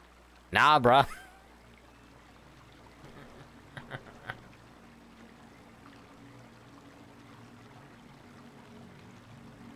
Well, it depends on how it's used. With just one drop, It's able to numb a patient's body during surgery, making them painless throughout the entire process. However, increase the dose or the potency, and it'll slow the metabolism, making the blood thin and resulting in the loss of all senses. Even long-life species cannot escape its effects. Again, my guy, why are we talking about this? This thing can save lives or take them. It's more powerful than the swords in your hands. Or the sword in your gut. That may be so, but still, I prefer settling things with a sword than, you know. Huh. Looks like I did get you all wrong. You're not a feeble scholar, but a sinister and despicable one. Hey, why the insults all of a sudden? I'm just sharing some medical knowledge here, not persuading you to poison anyone. Seems like you get real excited when talking about poison. I can't tell if that's an honorable thing or sinister. Picture this. 2 individuals. The one standing is full of malice. The other lying down is honorable and righteous. How can the one who's lying down label the one standing as sinister? In the throes of combat, where life and death hinge on a singular moment, every idea fades into nothingness. The only thing that matters is staying alive. Staying alive.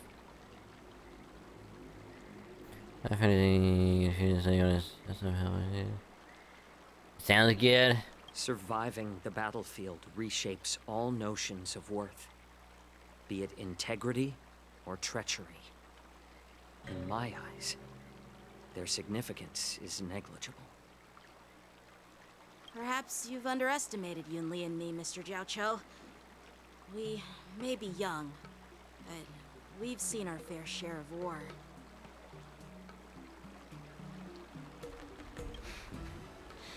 Well, then you should know that the war dance is nothing more than a contest. So why are you so focused on it?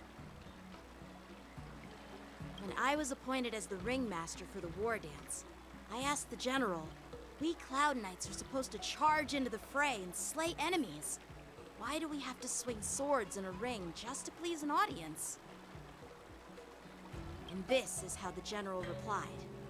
To unsheath your sword in a ring is no different than on the battlefield, as your sword reveals the might of all Cloud Knights. The war dance is the perfect chance to showcase martial virtue and forge alliances from all over the cosmos. When we unsheath the sword without drawing blood, we not only display our might, but also the martial virtue of the Cloud Knights. That's quite an insightful statement, Yanqing. Well, my apologies for being so short-sighted. Because your eyes are closed. I've been on the Luofu for quite some time, but I haven't had the chance to see the ceremony venue for myself yet.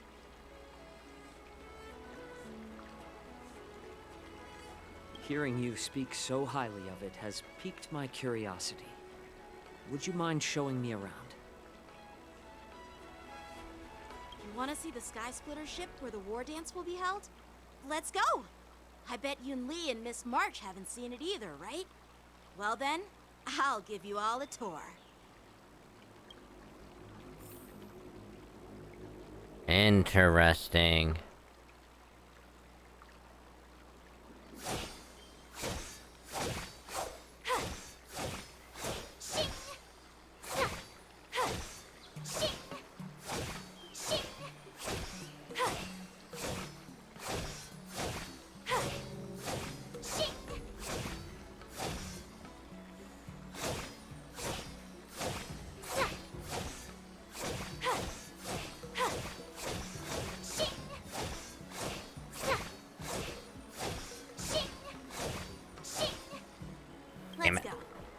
you a tour of the Sky Splitter.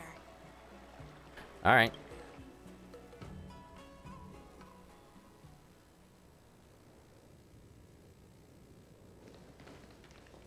Looks like a lot of other visitors have also come to catch a glimpse of the Sky Splitter.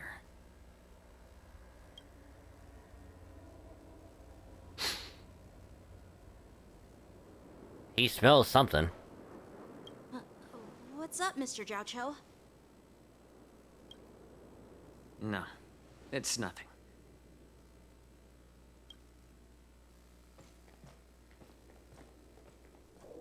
Do you see that airship in the distance? That's the Sky Splitter, the venue for the war dance ceremony. It doesn't look all that impressive from this distance.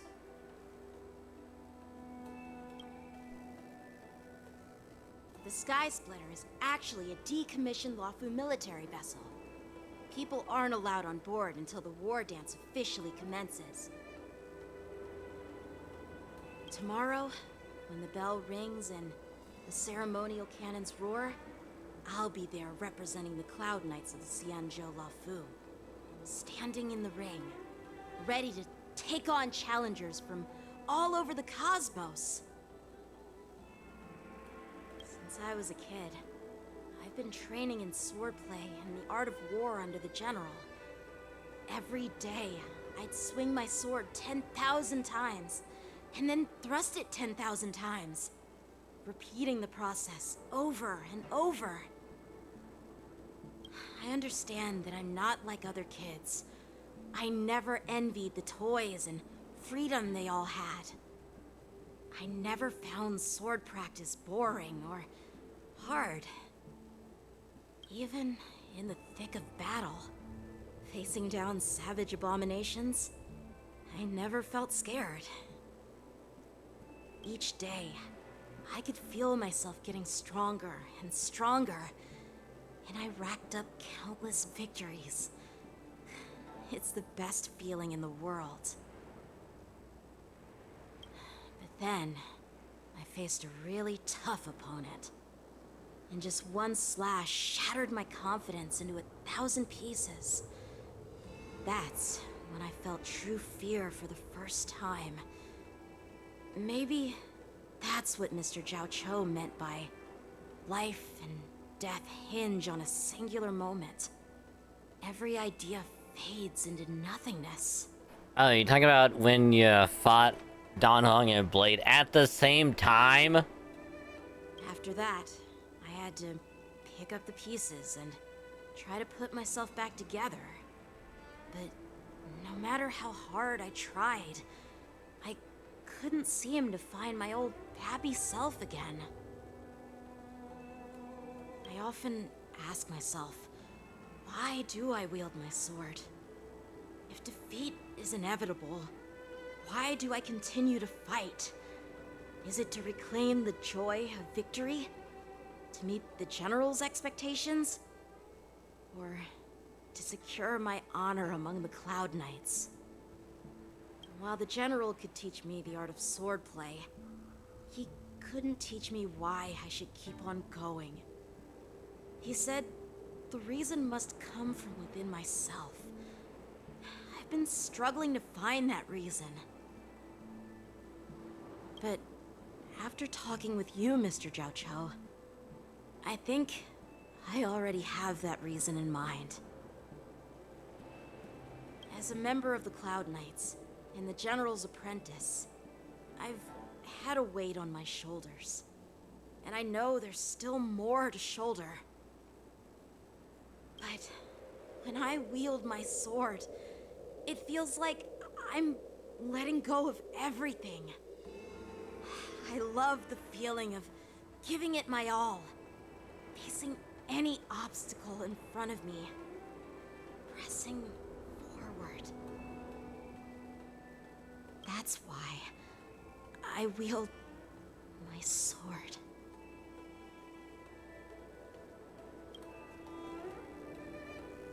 Oh, Yanqing. So young, yet so grown up. By the way, how old are you exactly? 21. Age doesn't really matter. All sword masters will understand how I feel. I get it. Looks like all the kids on the Luofu live tough lives. So, how about you, Miss Yunli? It's not polite to ask a girl her age, no matter which Xianzhou ship you're on. I'm not asking your age. I'm asking if you have a dream like Yanqing has. You don't talk like a cook. You sound more like a TV host or something. Ting Yun, is that you? Need I repeat myself again? I'm a healer. Well, I don't have a dream like Yanqing does. The only reason I'm participating in the Ringmaster's Challenge is because I made a promise to my grandfather that I'd win the precious sword he's contributed to the war dance. Sounds like that mind of yours is just filled with swords.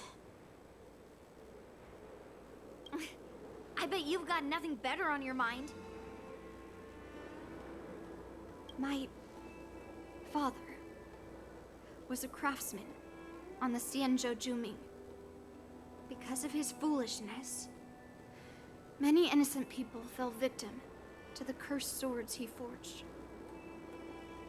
Since I was a kid, it's been clear to me that not everyone deserves to have a weapon in their hands. Giving them a sword is no different than being cruel to the innocent.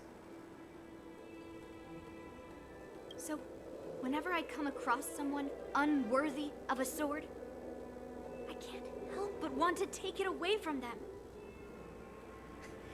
Given that Yanqing is the war dance ringmaster, I'm stepping up to challenge him. To ensure the precious sword doesn't fall into the hands of an unworthy master. Hey, what do you mean by an unworthy master? I see. It's not easy for kids on the Juming either. Well, it's better to have a reason for wielding a sword than to be lost and confused. I've saved countless Cloud Knights in my life. There are plenty of exceptional warriors, just like the two of you. What happened, Mr. Zhao Cho? Oh, nothing. I was just reminded of some old friends and old tales. Uh-huh. If that's your story. Judging from my professional perspective as a healer, both of you possess remarkable vitality. Your energies flow like raging fires and mighty gales. The upcoming fight will definitely be impressive.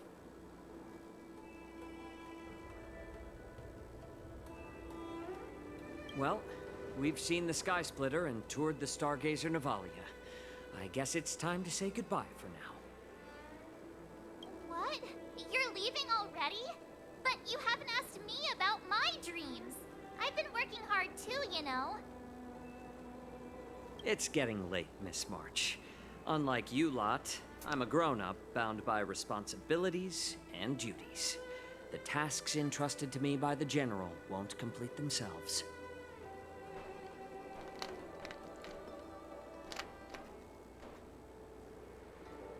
By the way, Yanqing, is it normal to have so many people wandering around in an automated area like the Stargazer Navalia? Actually, this is a restricted area. But since you're all guests, I made an exception, so you could take a look around. I understand. Well, I'll take my leave. I wish you both the best of luck in the ring tomorrow.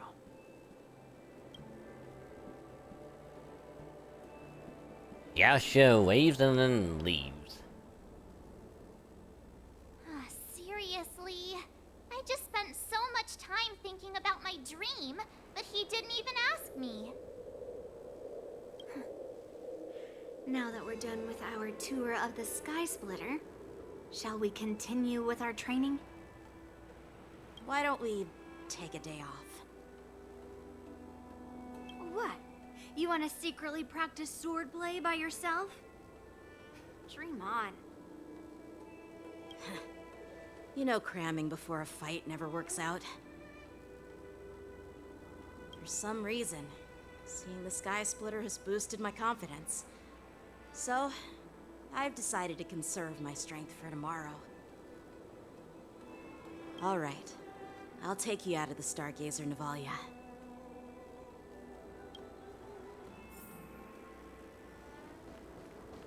And yet, something tells me that on the way out, we're gonna have a fight. Peach blossoms and divine sword descend.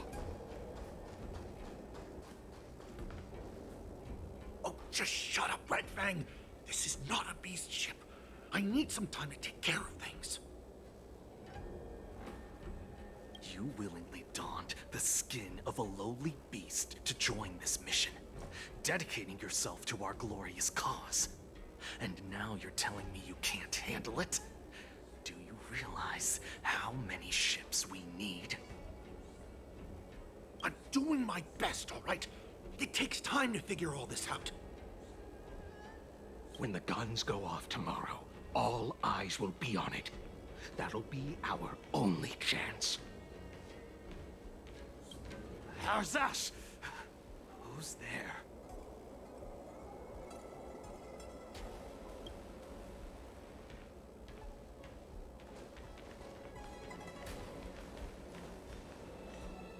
Who are you guys?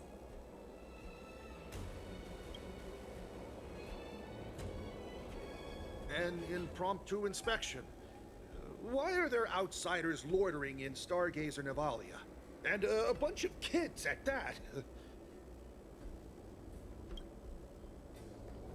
Hey, kids. Didn't your parents ever tell you to stay away from the Stargazer Navalia? I know it's an automated facility, but it doesn't mean you can just break in and do what you want. Who you calling kids? First of all, I'm an adult. Second, I didn't just break in. Yeah, we flew here on a star skiff. Like, whoosh. You in the background like, dude, what the fuck? That's the best you can come up with?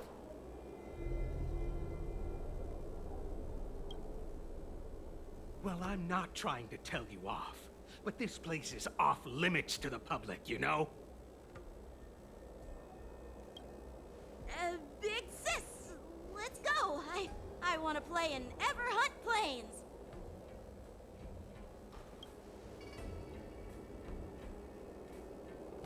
Huh? Everhunt Plains? Yeah, sure. Big sis will take you there.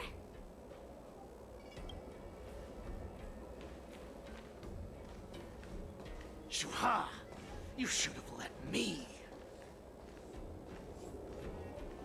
Shh, the overhaul is done, and everything looks good. We should leave.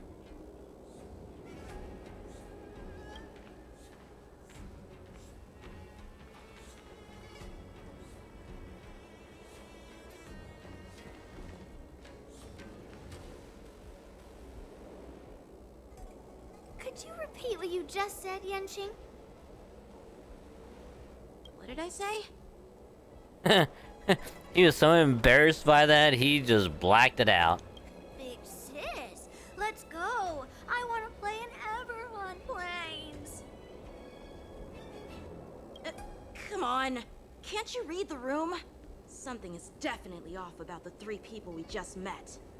You think? Yeah, anyone could see that. I just wanted to hear you say it again. That pink-haired fox tried to say something. I'm pretty sure he sensed something fishy. Since he's not familiar with this place, he just dropped us a hint. But you didn't seem to be paying attention at all. I knew that from the beginning. That Cloud Knight didn't recognize Master Yanqing. That Cloud Knight didn't recognize Master Yenching at all. That's He's really weird. What? Is he famous on the Lavu or something? Not even the Cloud Knights on the Juming, who all know my glorious name, might recognize my face. You have a point. A Cloud Knight, a member from the Skyfaring Commission, and a craftsman. They're from various departments, and the reason for the overhaul seems legit. But one of them blurted out some weird language just now. Did you hear that? I have a feeling that if we secretly tail them, we'll definitely catch these guys in the act. Follow my lead, and be careful not to blow our cover. Interesting. Never mind who they are. Let's just film them. During the mission, more conditions need to be met to complete the photo shoot. The required objectives are listed in the top left corner. When all photo shoot requirements are met, press the shutter to complete shoot.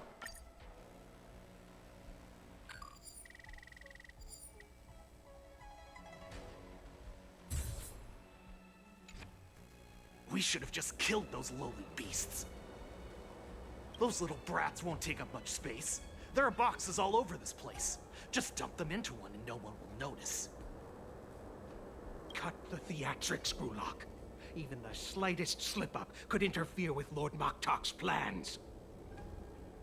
Moktok. So where are we heading next?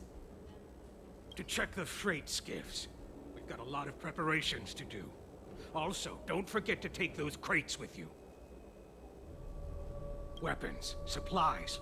We've got to be well prepared. Otherwise, we're screwed. So, are they smugglers? What exactly are they up to? I have no clue, but they seem to be moving those crates. I've got an idea. We can hide inside the crates and follow them. Solid Snake style.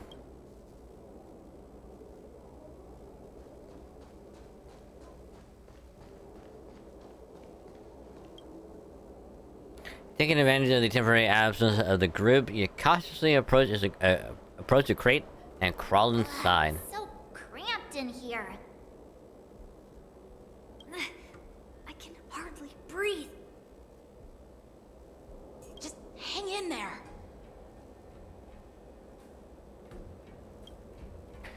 You hear footsteps pacing back and forth beside the crate. If someone were to open the crate at that moment, they would suddenly catch you in your ridiculous hiding position. Fortunately, that doesn't happen. The floating mechanism at the bottom of the crate is activated. You feel it begins to drift slowly forward. After it feels like an entire amber area of holding breath in silence, you hear the sound of the crate shut down. Let's just put the cargo here for now, all right? Then we'll move on to inspect the ships. Lord Moktok said that as soon as we're done, we're to board the freight skiff and leave this place. Don't worry, I've changed the shipping schedule. You two, come with me. Is it just me? I keep smelling that stench of lowly beasts everywhere we go. Don't be so paranoid. The departing footsteps sound like a signal, prompting you to breathe a sigh of relief. Looks like they're planning to escape on the skiffs in Stargazer Navalia. They keep talking about their plans, but where do they come from? And what do they want to do on the Xianzhou? Where did they come from? Where did they go? Where did they come from, Cotton Eye Joe? They're definitely up to something bad. Wait, they disappeared. Let's catch up to them.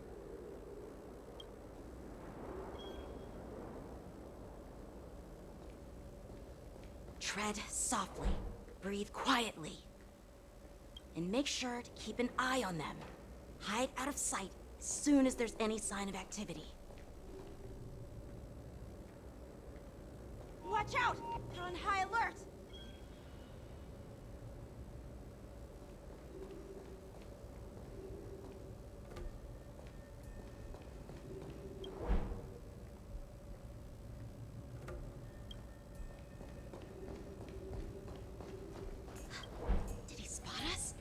Quickly, hide!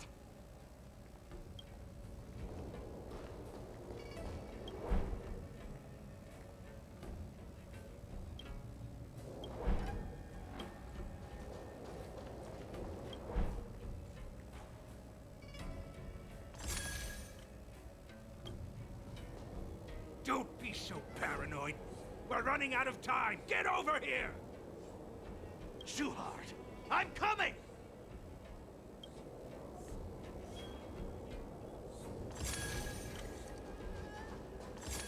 They're leaving. We should catch up to them. Quickly!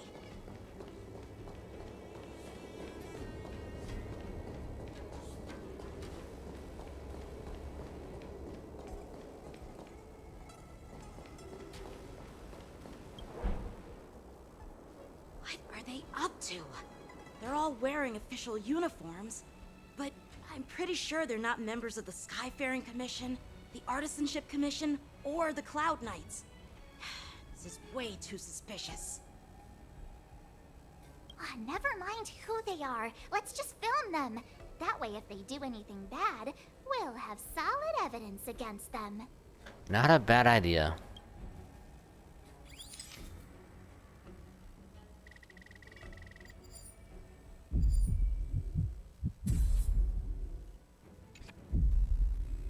Look at this. A freight star skiff with enough room to fit at least 20 of my men. I'll let the others know and have them prepare more star skiffs.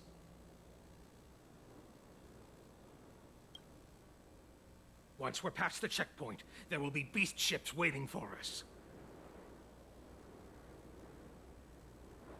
Lord Moktok is ready. The revival of our ancient bloodline all hinges on this operation.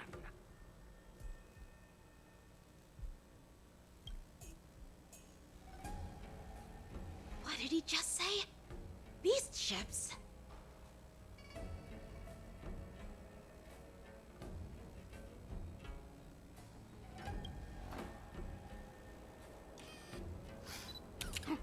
Who's there? No one. It's those brats! I told you to get rid of them, but you didn't listen, you idiot! Wipe them all out! Oh. See, I had a suspicion it's probably the Borison. Borison? Take 10 of you. Adusa! Die, you lowly beasts! Nice job!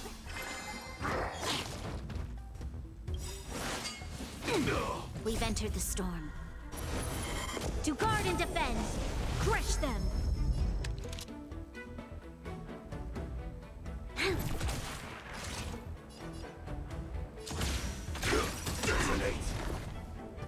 Like until everything burns to ashes! This is more than a battle. Set to the seas of flame! Ready to shine. Here you go, Master! Firefly, Type 4, in position. This battle is unavoidable.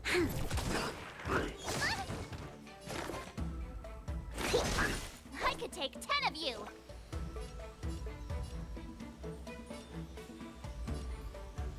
Nice job! Time to show you what I can Azure Dragon, White Tiger, less carbs, what? Dead! This is more than a battle.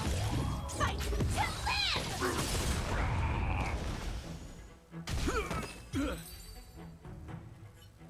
Hell yeah. How is this possible? How did these Boxians change their appearances like that? They're werewolves. They're not Foxians at all. They revealed their true form. They're Borison, just like the bandits I defeated on the IPC ship. Wait, that means... The Borison have infiltrated the Xianzhou. Well, how did the Borison manage to infiltrate the Xianzhou?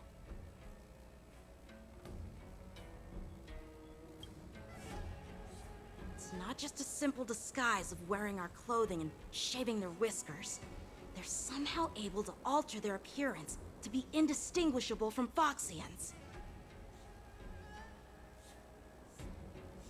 They even have official IDs for the Skyfaring Commission, the Artisanship Commission, and even the Cloud Knights? Let me check this fake Cloud Knight's tag. Maybe it'll give us some clues. Lujun, an officer of the Patrol Defense Squad? Wait! What's the matter? I encountered a patrol officer named Lujun before. It was a few weeks ago, when we were transporting the Borison prisoners. Right, I remember that guy.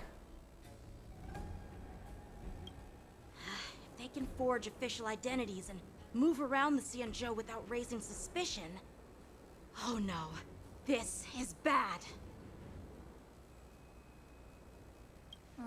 Even worse.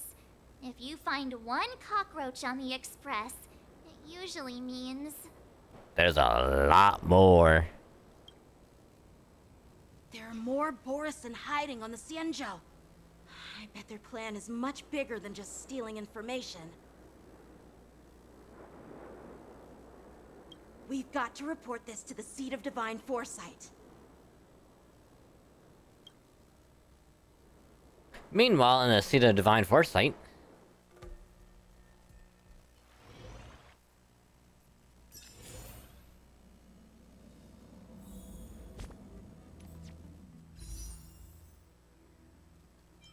oh wow, we only have there's a day and a half left on these banners.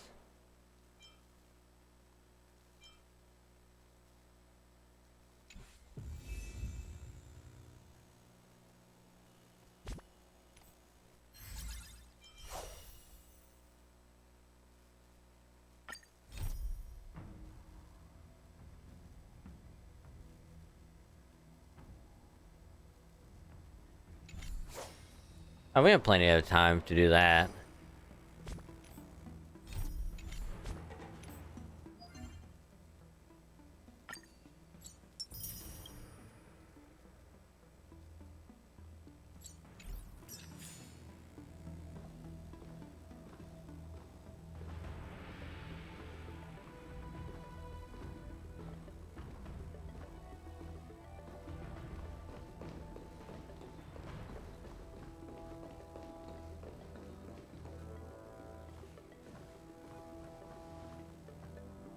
I am glad to finally meet you in person, guests from the Astral Express.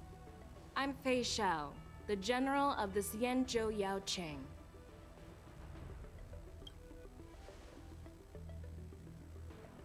Let me introduce our guest to you. The one dressed in green. He's the reincarnation of Imbibitor Lune, and the person behind him is the newest member of the crew. I've heard a lot about you. Outside the reports from the Law Fu, the Skyfaring Commission of the Yaoqing has also gathered plenty of information about both of you. I've been eager to meet you face to face for reasons that I'm sure General Jing Yuan has explained, right? Where the hell did that weird ass lighting come from?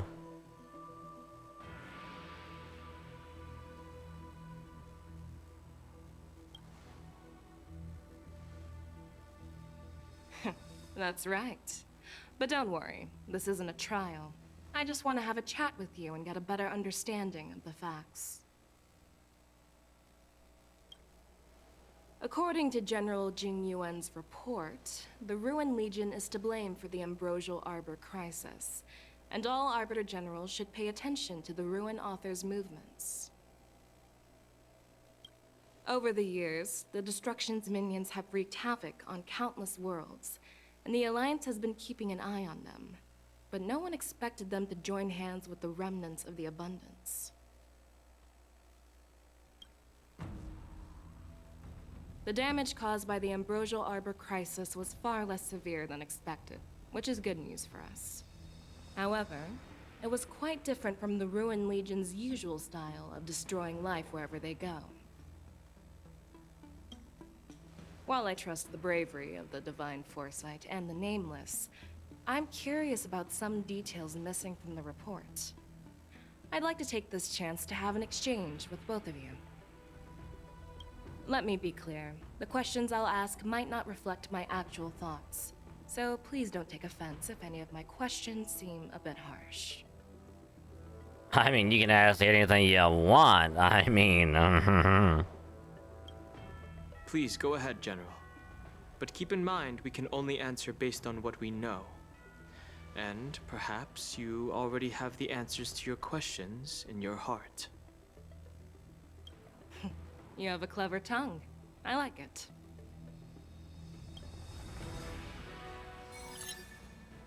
The Merlin's claw is quite articulate. Right now, her intentions are unknown, and Jing Yuan wants us to be honest. Maybe I'll just stick to the facts we know. Let's cut to the chase.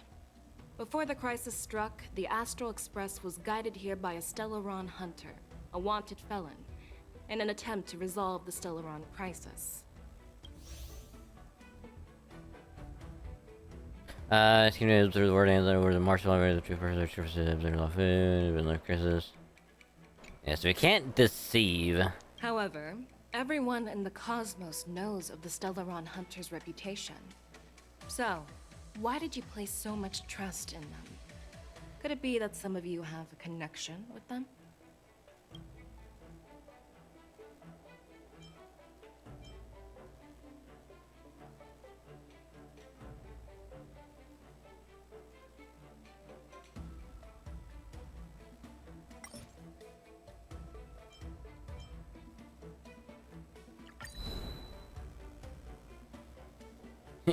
You silently fix your gaze on the Merlin's claw, a trace of evocative smile playing at the corners of your mouth. Fix out offers a slight smile, displaying no anger.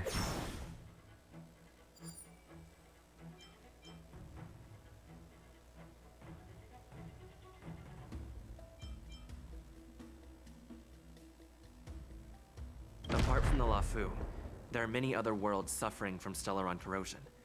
For example, Eurillo 6, the world that the Express stopped at before reaching the Lafu, was one of them. To the Express, Stellarons act as roadblocks on the Silver Rail and pose risks to the warping process. And that's why dealing with Stellaron issues is part of the duty of the Nameless. Ah, I've heard about those problems caused by Stellarons. The Express connects various worlds, so it makes sense for you to take care of this. The cosmos is a mess, and the Trailblazers are just doing their best to fix it. I understand. Let's move on to the next question. The report suggests that Don Shu, the master of the Disciples of Sanctus Medicus, colluded with the Lord Ravager and used the power of the Stellaron to resurrect the Ambrosial Arbor. But here's the thing. Don Shu was just a chief alchemist. Even if she colluded with our enemies and summoned the Stellaron, how did she manage to bypass the Videodara guards around the Ambrosial Arbor?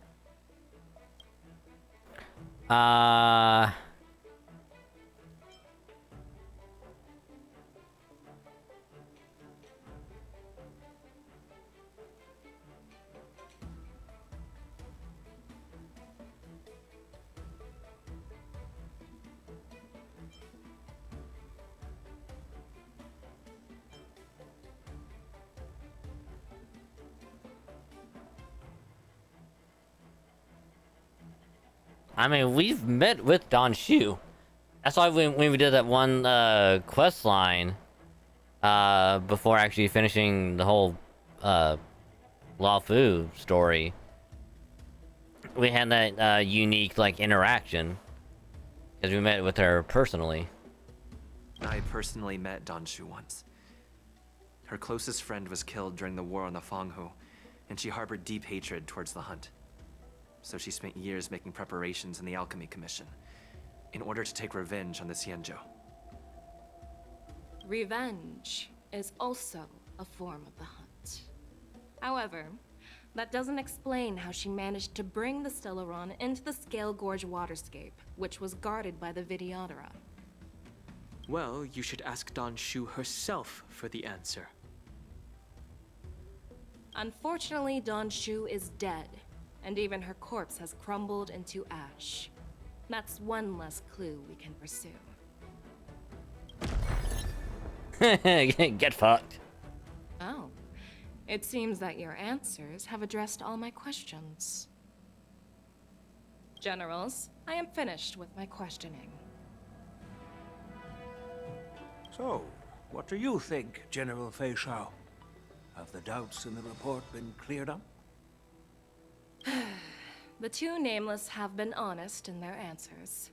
Even though there are some tricky details, my intuition tells me there is nothing wrong. However, the 3 questions I posed earlier were not just for the Nameless, but for you too, General Jin Yuan. First, the disciples of Sanctus Medicus grew uninterrupted on the Law Fu, yet the 6 charioteers were not aware of it. That was a dereliction of duty. Second, you believed in the Stellaron Hunter's prophecy and entrusted outsiders to solve the crisis, even granting them access to the Plague Mark. That was a dereliction of responsibility. Third, you insist on holding the war dance right after the Ambrosial Arbor crisis, putting the Lawfu back in the spotlight.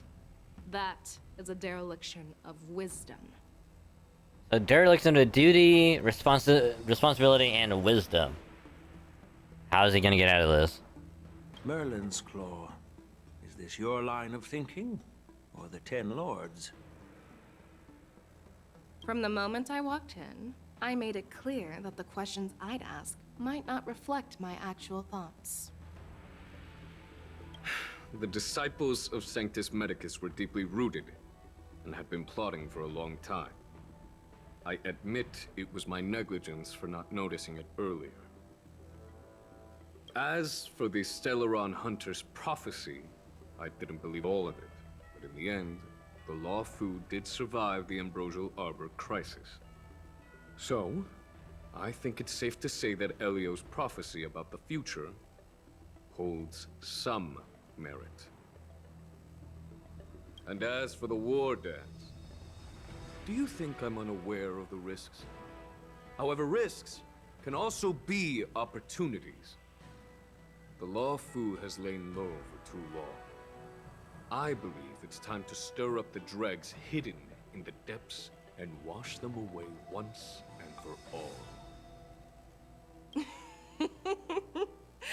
Just as I expected from our sophisticated divine foresight. You have a way with words. I like it. But, unfortunately, ever since the report was submitted, the Alliance has been filled with rumors and speculation. Even within the Lawfu, there are people accusing you of neglecting your duties, resulting in the Ambrosial Arbor's resurrection. So what are your thoughts on all of this, General Fei Shao? As a fellow Arbiter General, I fully understand the difficulties of this position. Personally, I think all these rumors are meaningless drivel. Across the sea of stars, the divine foresight knows better than anyone else what happened on the Lawfu and the meaning behind it. Just as what happened on the Xianzhou Yaoqing recently. You mean the Xianzhou Yaoqing is also... The scouts of the Verdant Knights have sent back reports that Borisin are making trouble again. The Borisin packs that were once divided and scattered have started swallowing each other up, forming larger and larger packs. Moreover, there's an entity named Mongus behind it all. Manga? An entity? According to the report, this entity isn't actually a Borisin. It's a woman claiming to be the messenger of the Master of Immortality. She's described as having 12 faces and 12 pairs of fangs, as cruel as poison, and as elusive as quicksand. The Borson believe she'll give them a chance to rise again. What if that's Ting Yun?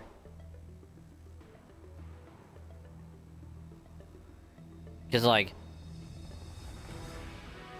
it stands to reason that if Fantilia could pretty much impersonate Ting Yun, someone else could pretty much do the same thing.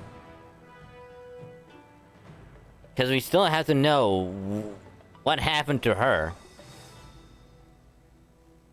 Because ever since, like, the ending of the Law Fu story, we haven't heard anything about her. And we still don't know what happened to her. That's Fantilia. Never mind, just debunk part of what I just said.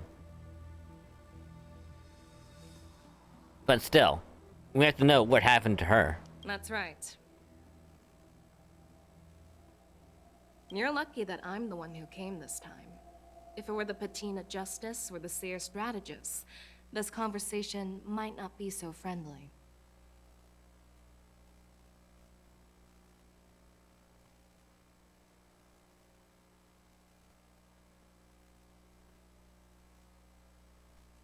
I've always had faith in my instincts, so I don't doubt your good intentions. But the Alliance has its fair share of questions and doubts about the Law Fu. So, my plan is to come up with an acceptable answer to satisfy the Alliance. What's in this plan, General Fei Shao? General Jing Yuan, you already know what has to be done. But since you don't want to be the bad guy, I'll take care of it for you. You need the final word from the Ten Lords Commission to quell any doubts. And for that, I'll have to ask the two Nameless to visit the Shackling Prison. Are you imprisoning us? No, I'm not imprisoning you. While you're there, I'll ask a judge in the Ten Lords Commission's Interrogation Division to record a detailed testimony with the karmic mirror from both of you. We'll fill in the gaps that weren't covered in the report, and silence any protests within the Alliance. I'm okay with that. Alright. Your willingness to help is truly heartwarming, youngsters. Then, as the Merlin's Claw requests... Oh, there's one more thing. This testimony is for silencing the voices of opposition within the Alliance, but I would like to urge General Jing Yuan to listen to the pleas of the Foxians on the Xianzhou Yaoqing. So, you are here for Hule. Exactly. Hule is locked up in the Law Fu's Shackling Prison. Since he is the Broodlord of the Borson, I want to transfer him onto the Xianzhou Yaoqing and imprison him there. The recent movements of the Borson suggest they're planning something big, so we must act preemptively. It makes sense to have the Foxians keep an eye on their arch-nemesis. Since you trust my judgment, I'll repay that trust. What do you think about all this, General Huayan? I was worried this would turn into a heated argument, but it seems like both of you are on the same page, solving each other's problems. I couldn't have asked for a better outcome. And as for Hule, I'll send my lieutenants Zhao Chou and Moza to check on his condition in prison and ready him for transport. If there are no more questions, shall we get this started? Uh-huh. I'm really sorry about all this. But the testimony in the Shackling Prison won't take up much of your time. I'll call for a messenger to take you to the Interrogation Division. You just need to give your testimony, and then you can head back. So no need to worry. As you wish, General. Alright, let's go. Sometime later, Starscope carries you and Don Hung to a place that looks strikingly familiar. As General Jing Yuan requested, everything is prepared for your arrival, and I am here to receive you. The judges at the Interrogation Division also know your purpose in coming.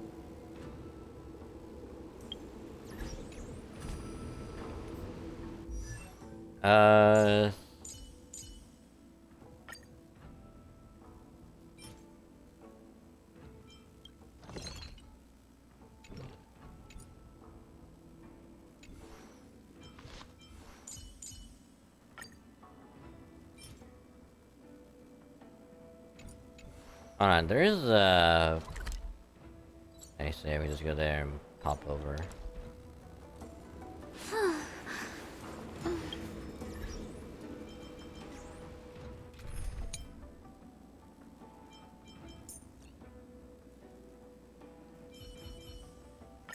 Rest assured, dear. I'll do all that I can to.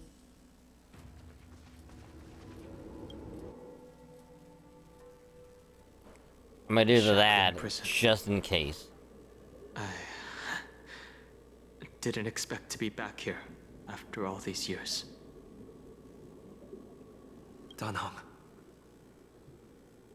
Don't worry about me. If you're ready, I'll open the gate for you.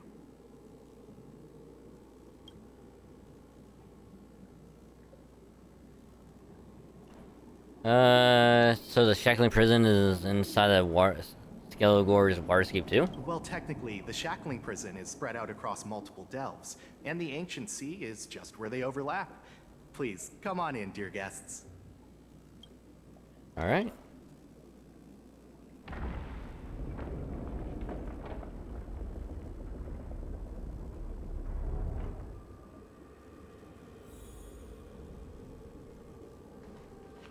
Alright, we gotta see if there's any chesties. Because we gotta make sure.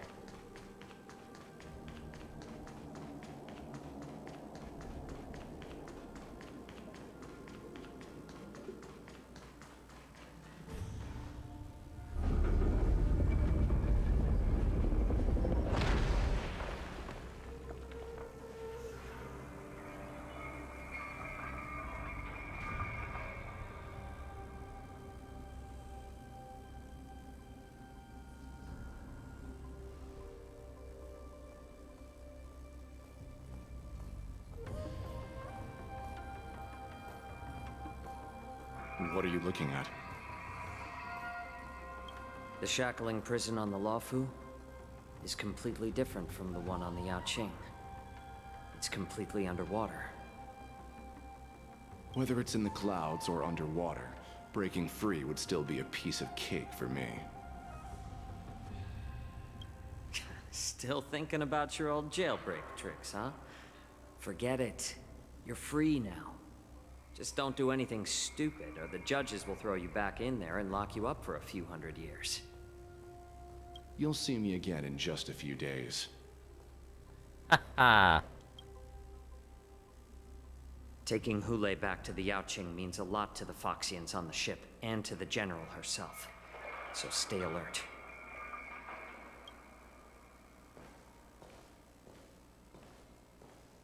Guests, my name is Shui Yi, and I'm here on orders from the Incarceration Division of the Ten Lords Commission. We're Jiao Chou and Moza. General Fei Xiao sent us to extradite the Borisin criminal Hule to the Yaoqing.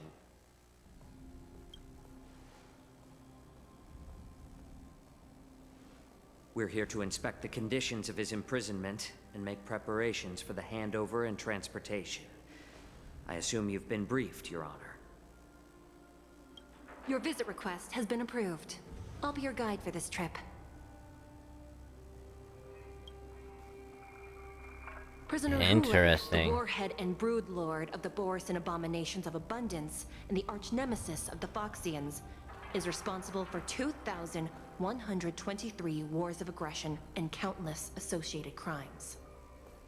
Due to his heinous acts, he has been imprisoned in the depths of the Shackling prison and subjected to the punishment of the Forest of Swords until the end of time. He shall never be pardoned. No need to repeat his crimes and sentence, Your Honor. He is the greatest enemy of us Foxians. The stories of his atrocities are used to terrify our children. I'm well aware of every crime he's committed. Let's move on to the next step. When it comes to visiting criminals, there are rules in place to ensure your safety. I know you've heard legends about Hule since you were children, but your knowledge about him is likely very limited. Only the judges of the Ten Lords Commission truly know what kind of abomination is locked up at the bottom of the shackling prison. It has been centuries since Jing Liu, the former sword champion of the Luofu, captured Hule. And during all those years, we never provided him with any food. Yet he somehow managed to stay alive. It defies all the documented physical characteristics of the Borison. The Forest of Swords, forged by the Punishment Division, is a device of intense torment, used to execute sinful abominations. Most Borison die within 3 days in the forest, but Hule is different. Every time the blades pierce him, his body instantly heals. Despite the brutal punishment, he somehow manages to survive. The complex rules are there because of his abnormal characteristics. Do you understand now? I apologize for any offense caused. Please continue, Your Honor. I've given you the instructions regarding Hule's visitation. Please make sure you read them carefully.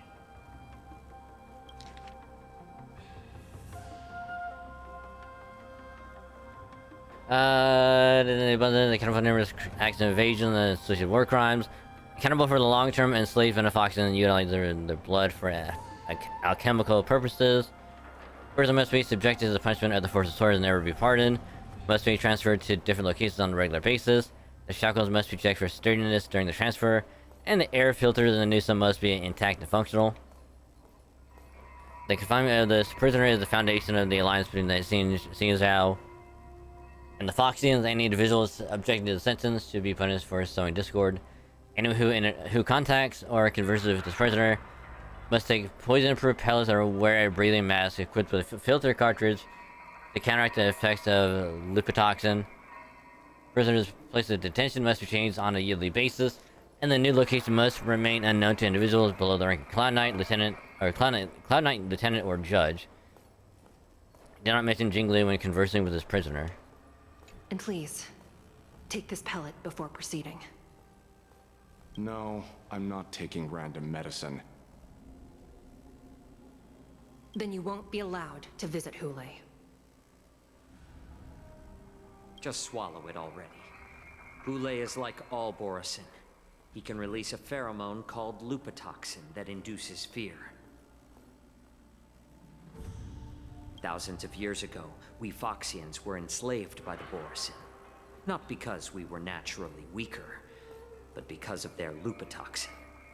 This pill is for our own mental well-being. I understand. I knew you were a reasonable person.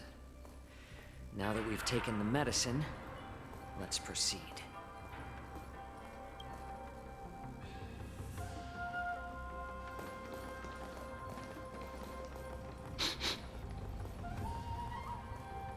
Your Honor. What is it?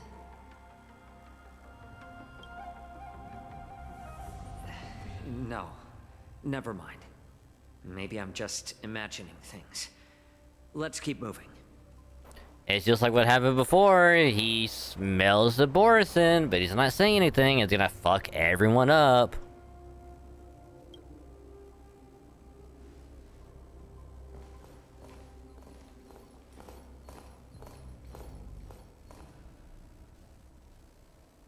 Here we are. Her Honor hasn't arrived yet. Please wait a moment.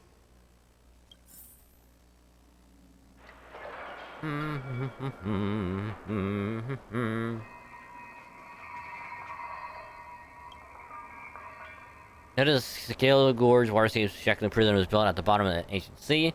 As a column structure that extends endlessly into the depths. Fair is monitor and manage real-time information on prison cells and prisoners on the screen. Oh look, there's a chest. Looks good. Nailed it. Her Honor hasn't arrived yet. I know. But there's a chest down there. I need to get it. Oh shit. There's a lot in here.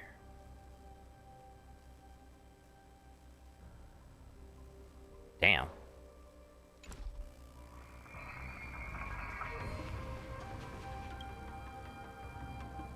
Jade, Apricot here glow with the unusual luminescence as they perform the calculations, possibly on the status of the prison cells or the security of each area. Welcome, dear guests from the Express. Judge Hanya of the Interrogation Division. We've met before. Miss Hanya? Glad to meet you again. Please allow me to express my gratitude to you again for subduing the demons in the Fixtral Garden. Looks like while March 7th and I were clueless, you already made many friends on the Shenzhou Luofu. Ah, this is like a coincidence. Pom-Pom takes care of us at home and friends take care of us on the road. It's just how it goes. Even though you and I have met before, we can't show any favoritism under the Ten Lords. So, please do as I command as we head to Scrivener Hall and beyond. Don't do anything without my permission. This is not a place for ordinary mortals. You and Mr. Danheng, please come with me. Please lead the way, Your Honor. Please let me activate the mechanism before we all move forward. And please, watch your steps.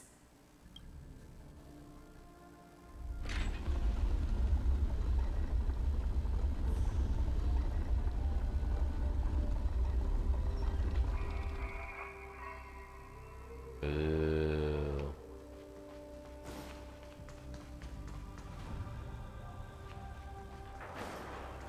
This place is fucking huge.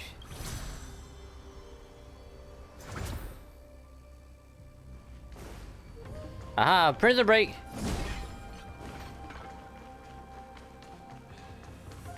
You never catch me alive. Is that all?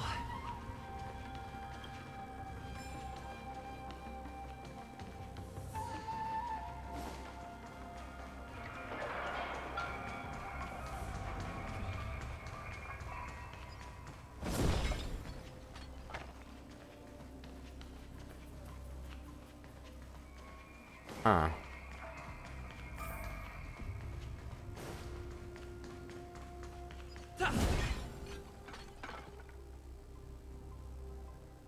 Would I rather this one or the Yakuza 5 prison break?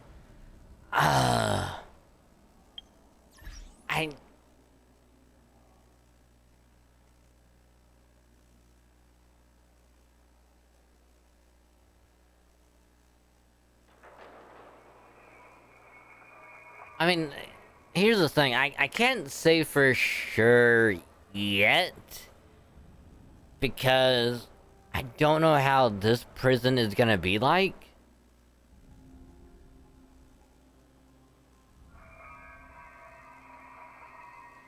Because, like, we're not essentially breaking out of it.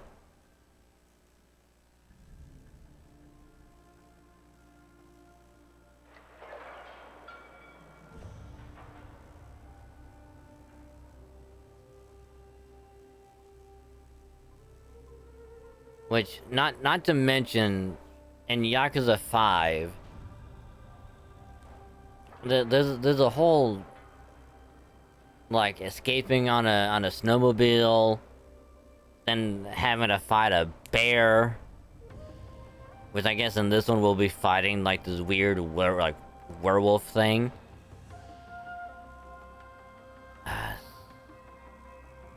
Like, I can't really say for now which one I would prefer.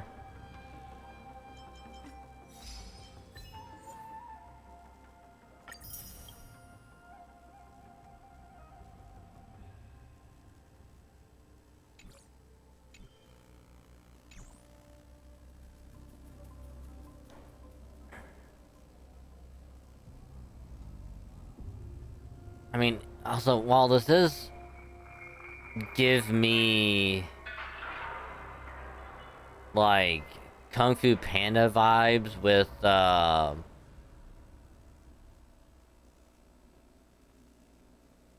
what's the guy's name? The main villain from the first Kung Fu Panda. Nice. Oh God, whatever his name is, I forget.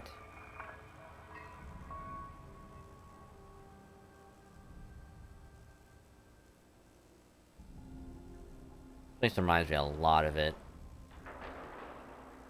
No. Poe's the panda. He's the, he's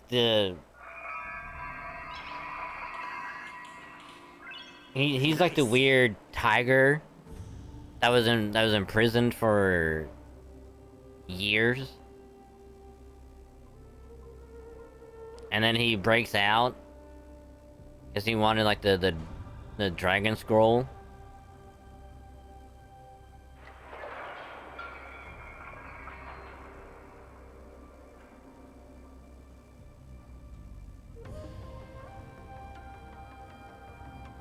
Tai Long, thank you, yeah. That's literally what Hule is. Hule is literally Tai Long, who's at the bottom of a prison, and he's gonna fight his way out.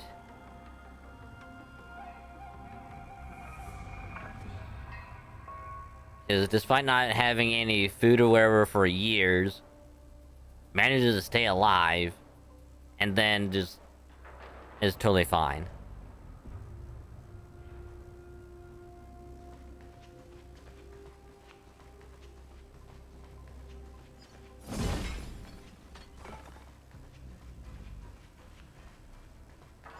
Will of preservation!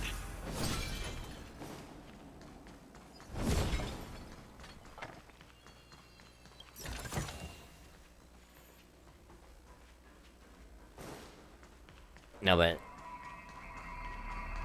I'm gonna try and do as much of this prison as I can, and then I'll come back.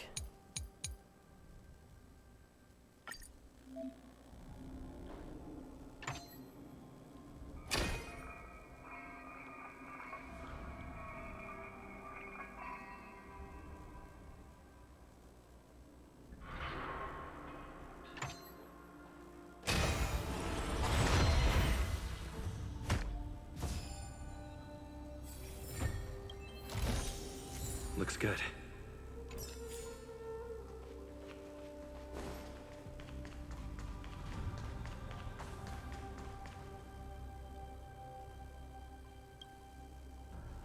Okay, fine.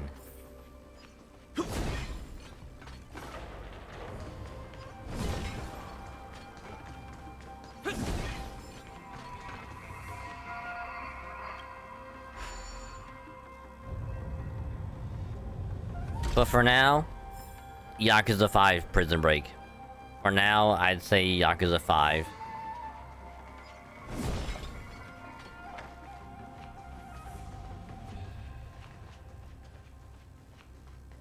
Because that one is more of like an actual prison that you can't escape from. This one is just like, there's one way in and one way out. It's freezing. This place is filled with the cold air from the northern peak of the polar delve. Even the toughest long-life species would have a hard time enduring this.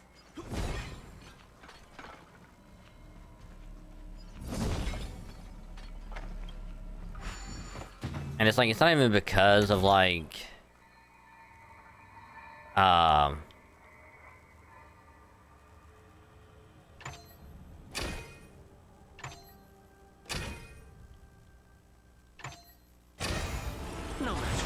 It's not even because like I like Yakuza more than Star Rail. It was more so of which of the two prisons would I wanted to try and escape from. And it's just like, is that all? That one's like a regular prison that's like all you gotta do is like bribe the guards or do something for the guards and like you're out. Let's wait and see. Make a wish.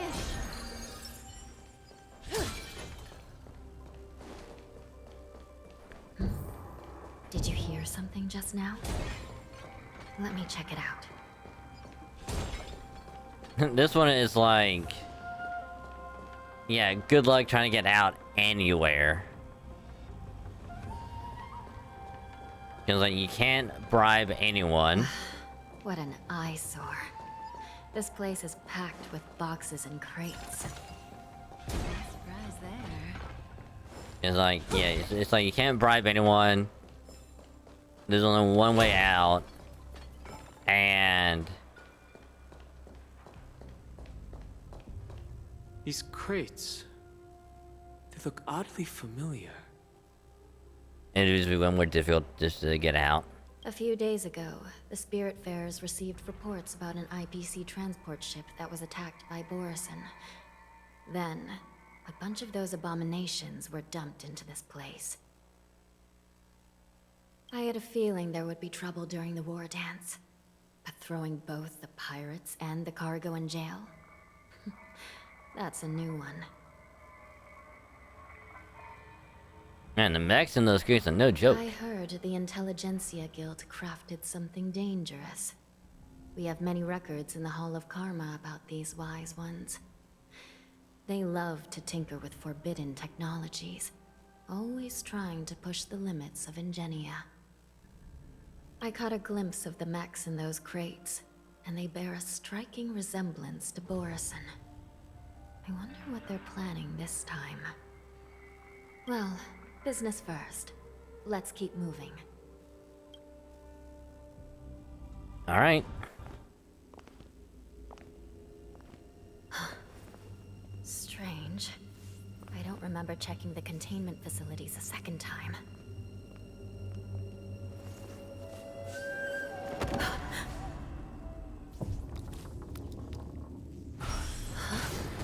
Watch out!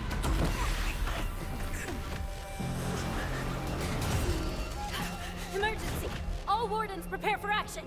Emergency! All wardens prepare for action!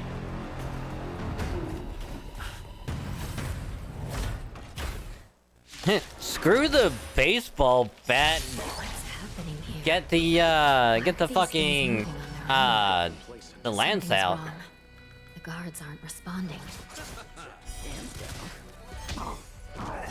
Retribution will find you. Ill fate descends. Lance at the ready. This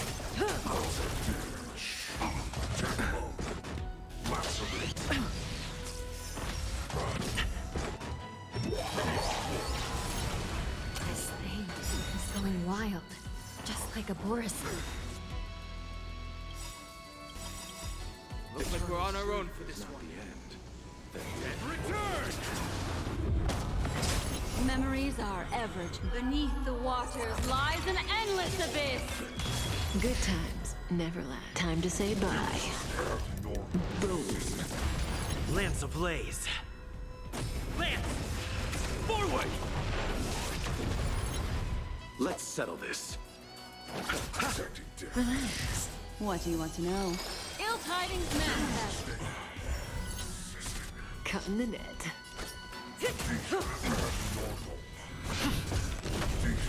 Stand still.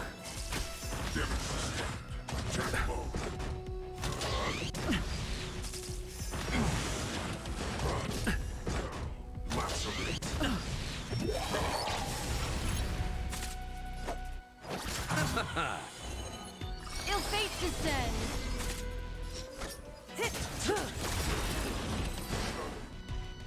But how is this even possible? The Spiritfarers followed the protocols, cutting off power to the mechs and sealing the crates. How could these mechs still start moving? The Borison have invaded. It's just like what happened in the Artisanship Commission before. These goods went haywire and attacked everyone in sight. I think she mentioned there was some kind of biological tissue inside these mechs. The Alchemy Commission members examined them and found some unusual structures within. These things showing up in the shackling prison can only mean one thing. A prison break. Prison break! And whoever delivered these goods clearly wanted them to go through the Xianzhou's strict inspection process to show the Skyfaring Commission and Cloud Knights how dangerous they were. They wanted these mechs to end up right here, in the shackling prison. If these things already started taking action while nobody was paying attention, then the whole prison is in trouble, I'm afraid. And to make things worse, another group of visitors just entered the depths of the shackling prison. The messengers from the Xianzhou Yaoqing. And the prisoner they came to visit might be the target whom these wolf-shaped mechs were delivered here for. If that vicious beast manages to break free, it will be a catastrophe for the Xianzhou Luofu.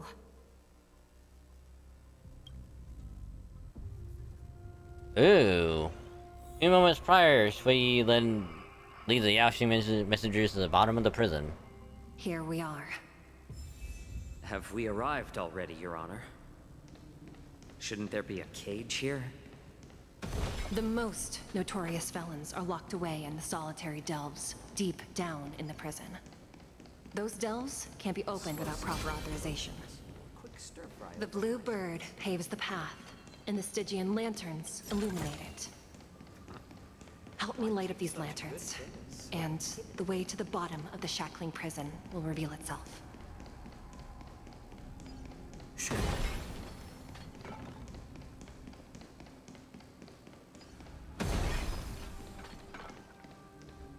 I've given you the diagrams for lighting the lanterns. Please take a look.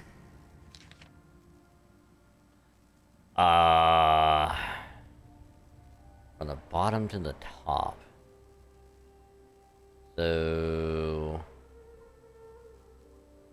diagonal left, right, diagonal right, to the left, bottom.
It's better to use your brain and save your strength.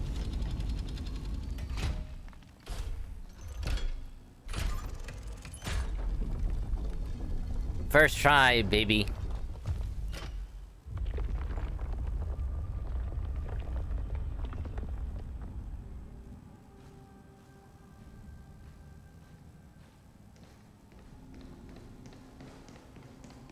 The path is open. Once we descend to the bottom of the prison, please do not do anything reckless.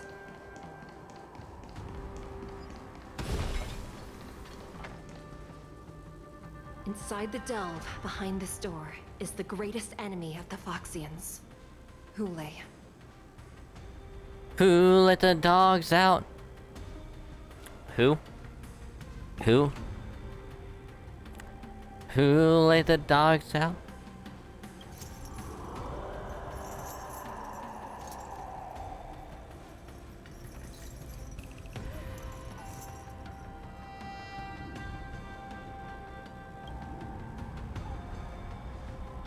According to custom, envoys from the Yaoqing visit the Xianzhou Luofu once every century to check on this abomination's imprisonment and condition.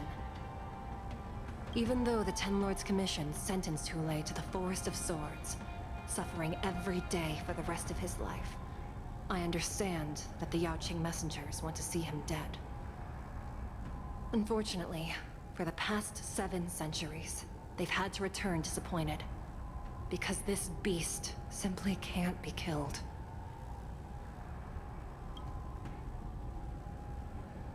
If we can use his toxin to create medicine and save an innocent life, it might help balance out some of the sins he's committed.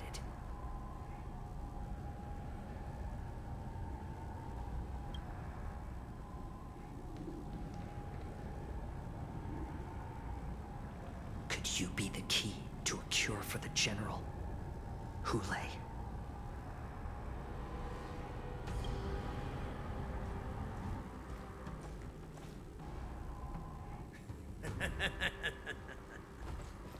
And once again, the envoys of the Yaoqing will leave disappointed. However, I won't say the same for me and my brothers. Who's there? I'm just a humble counselor of the Rhino Hound Pack. You can call me Mock Talk. Wardens, intruders on the lowest level. Send reinforcements. Nobody will hear you here, at the bottom of the shackling prison. Thank you for opening up the prison for us, Your Honor. We'll take it from here.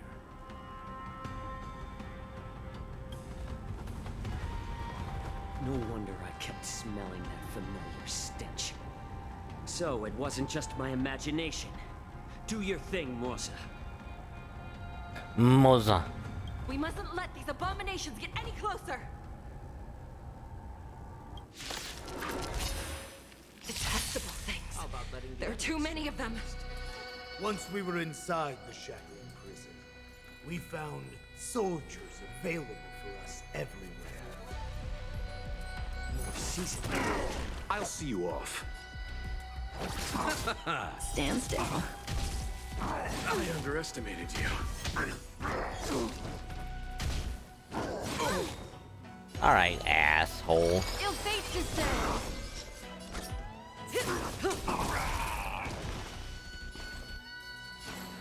A little more heat.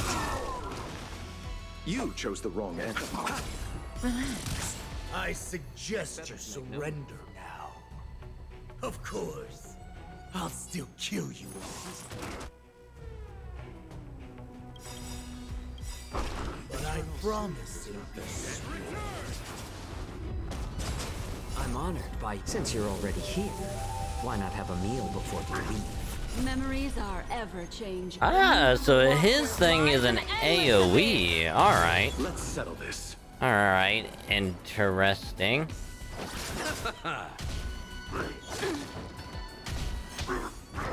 Not bad. Destiny isn't chosen. Ill tidings manifest. Say bye to breathing. How presumptuous. Die now! Leave if you can, Moza. It's not time yet. Stand still. Stop! Bloom. Thanks. You're too good to me. Didn't hurt.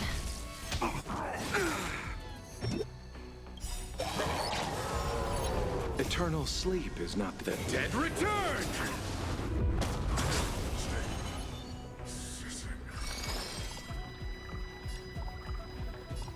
Ill fate descends.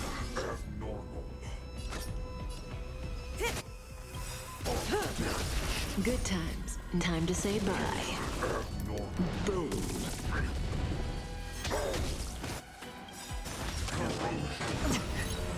Memories are beneath the waters lies an endless abyss. How about letting the enemy strike first? Relax. I'm honored by, since you're already here, why not have a meal before you leave? I'll see you off. Receive divinity. Destiny's hand has truly blessed. Cut in the net.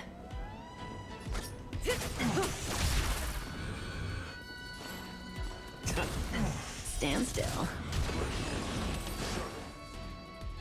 Guard the gates! They can't be allowed in!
Been a long time, boy. Welcome back.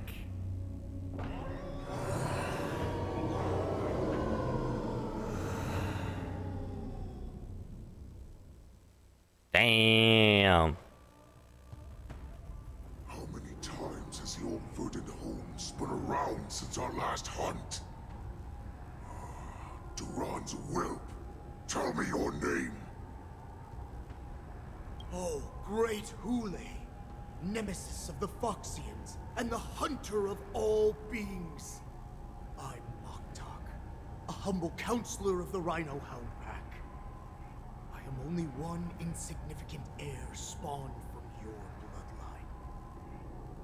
It's been at least 7 centuries since you led our pack through the hunting grounds of the stars. I'm thrilled to see that you are as cunning and skillful as ever.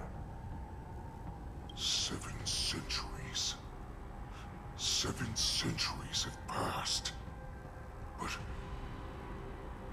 why have Duran's whelps grown to look like this? Tell me, Moktok, why have you grown to resemble our most despicable slaves and enemies, the Foxians? I've been commanded to release you from this cursed prison. It is Senjaya's will. That's why I had to take a magic pill, don the skin of a lowly beast, and play along with their hypocrisy. Since you have an escape plan, tell me, what's our next move to get off of this ridiculously large ship? My brothers and I will lock down this prison, trapping the prison guards inside. This will buy us some time. The rest of my crew, who are undercover like me, will secure the vessels for our escape. According to the plan, we only have a tight 2-hour window to get out of here. Originally, I intended to carry out the plan tomorrow, but they're planning to transfer you to the Xianzhou Yaoqing now. So I seized this opportunity to set you free. What a reckless plan, you idiot! Even if we manage to get the ships, our chances of escaping are slimmer than a Foxian slipping through my claws! But we have no other choice. The angel serving under the Master of Immortality sent me with a message. Only your return will end the prolonged divisions among the Borisin. Every one of my crew is ready to lay down their lives if it means setting you free. Interesting. A sneaky weakling like you is actually showing some reckless bravery with this plan. Fine. You'll get what you want. And all of Duran's whelps will too. Well then, my lord. We should leave now. Before we go, give me one of those magic pills. My lord, will you seriously want to don the skin of a lowly beast? be a disgrace to your greatness, my lord. You idiot. Greatness means nothing without freedom. Once I get out, I'll need a disguise that won't raise any suspicion. As you wish, my lord.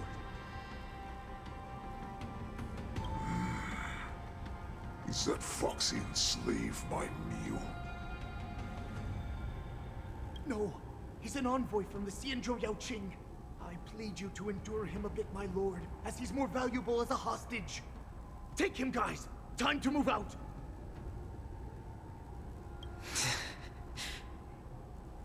Uh-oh. At the same time, Dragon, Dong Hung, and Hanya realize the situation in prison is out of control. The wardens in all areas are regrouping. Those Ingenium enemies are wandering around and causing heavy casualties. And to make things worse, those iron wolves broke open the cages and let the criminals out. We've called for backup, but it seems like all communication is jammed. Let's preserve our strength and first take down the isolated prisoners. By decree of the Ten Lords, all prison breakers and intruders shall be apprehended, dead or alive. Just a short time ago, the Nether Key mechanism was activated. It was probably Madame Shui and the Yaoqing messengers, heading to the bottom of the prison.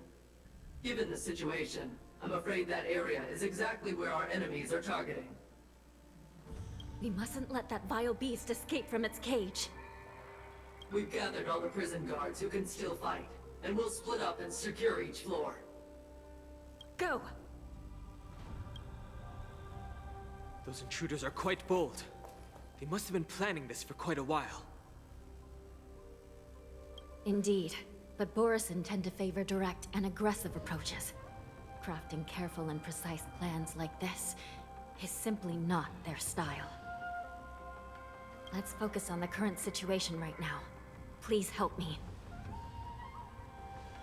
Yeah, sure. Testimony's gonna have to wait. What's the fastest way to the bottom of this prison, Miss Hanya? If we don't get there quickly, we'll soon be outnumbered by all the enemies inside. We'll have to bend the rules. Please, follow me. Yay! See, By decree of the Ten Lords, all prison breakers and intruders shall be apprehended, dead or alive. see, I like it when certain characters are like, you know what? That just fuck the rules, you know? Will of preservation! Let's wait and see.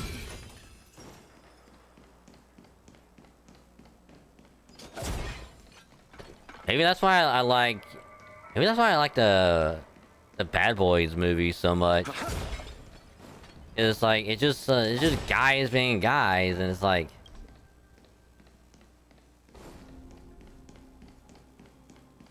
Make a wish. Hold And- your position here. Yes, ma'am. Maybe that's why. Which, speaking of, We need a few tools if we want to reach the bottom quickly. I really want to watch Follow that me to the movie. next floor.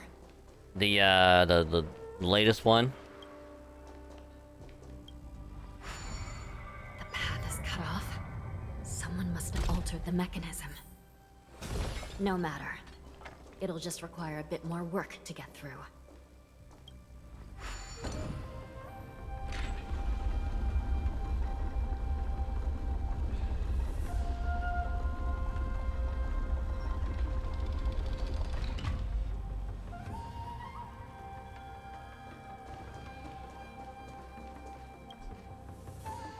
No operating permission. Huh. Interesting.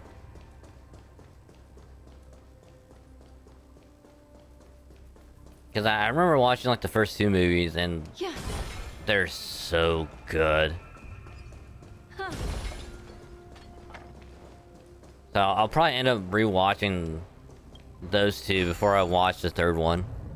Some Spiritfarers occasionally use Ingenia from the Artisanship Commission to navigate the treacherous terrain here.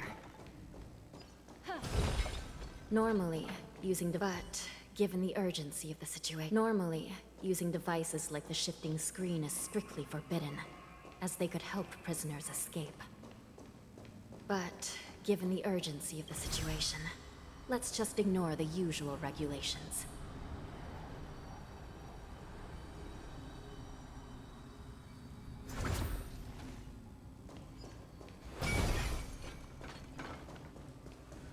I mean, that's probably what I'll do with, I was like, the Beverly Hills Cop.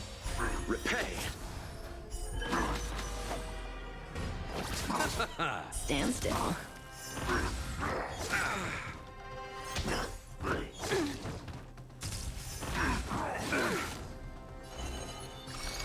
Ill fate descends. It's time. May as well kill them all. You chose the wrong path. Relax. Destiny is apparent. Ill tidings manifest. Cut in the net. Lands at the red. Stand still.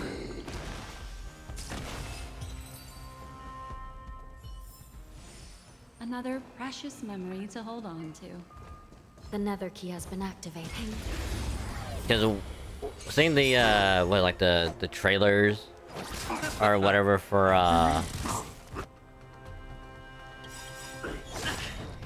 Eternal sleep. The dead return. for those two specifically, kind of got me wanting to watch Beneath the water the other lies ones. an endless abyss.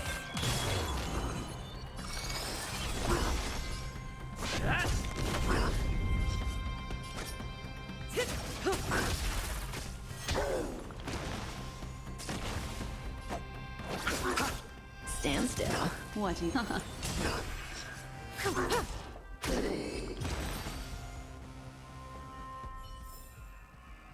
Which I've also heard nothing but good things about those.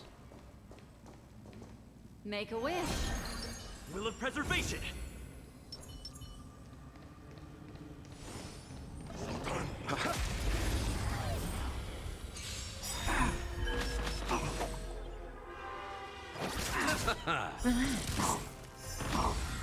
I underestimated Attribution you. will find you. I underestimated you. Destiny is ill tidings manifest. I'm on guard.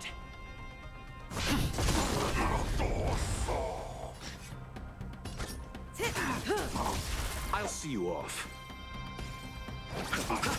Stand still. Destiny is apparent. Ill fate descends.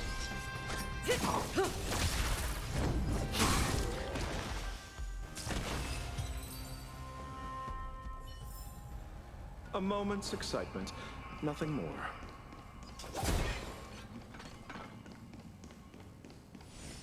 The nether key has been activated. I hope we're not too late. So what we're gonna do Sister. is that. But before we get to the bottom, Will of preservation. Let's wait and see. Make a wish.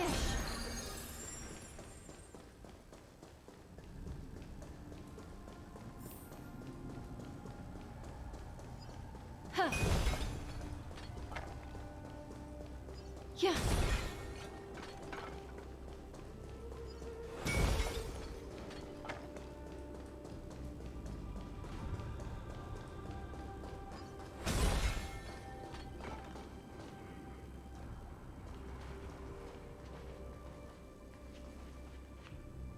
Looks like there was a fierce battle here not long ago.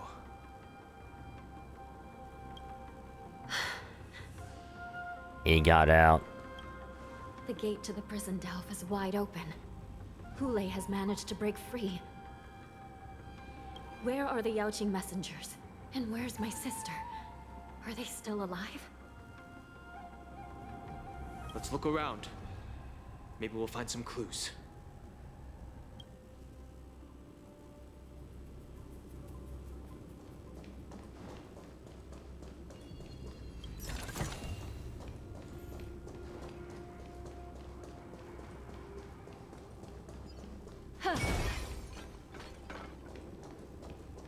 I mean, we can see her. She's right there.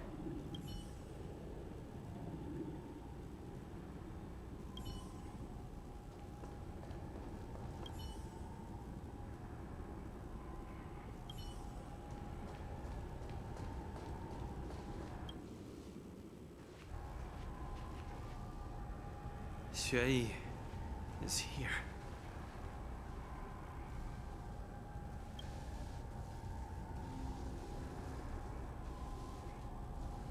Miss Xue bravely sacrificed herself. My condolences, Miss Hanya. Condolences? Well, that's unnecessary. You misunderstand. Thanks to the Ten Lords' blessing, my sister turned into an Ingenium centuries ago. Dying and returning as just a soul to the Hall of Karma's document office has become a routine for her. While I'm not keen on seeing her throw away her body like it's some replaceable part, but...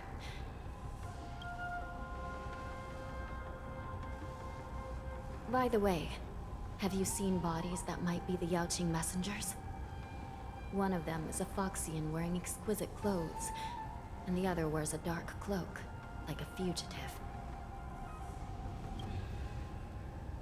No. I haven't found any Foxian bodies. Only Borisan ones. So, the intruders and Hule are holding the Yaoqing messengers hostage. This is the worst situation. With hostages in their grasp, the prison guards can't do anything about the prisoners. If anything happens to the messengers, the relationship between the Yaoqing and the Luofu could be irreversibly damaged. We must rescue the messengers, get out of here, and spread the news. We mustn't give up as long as there's a glimmer of hope.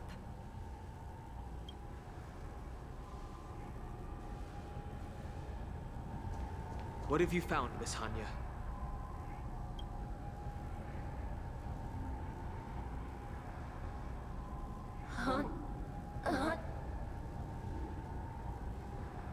What the heck? Reconstruct. It's my sister. Looks like her soul hasn't returned to the Hall of Karma yet. At such a critical moment, her death can give us information that we can turn into an advantage.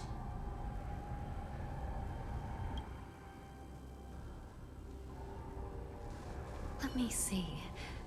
The damage isn't too bad. If I can fix it up, my sister will have a temporary body. Oh right, I forgot about this.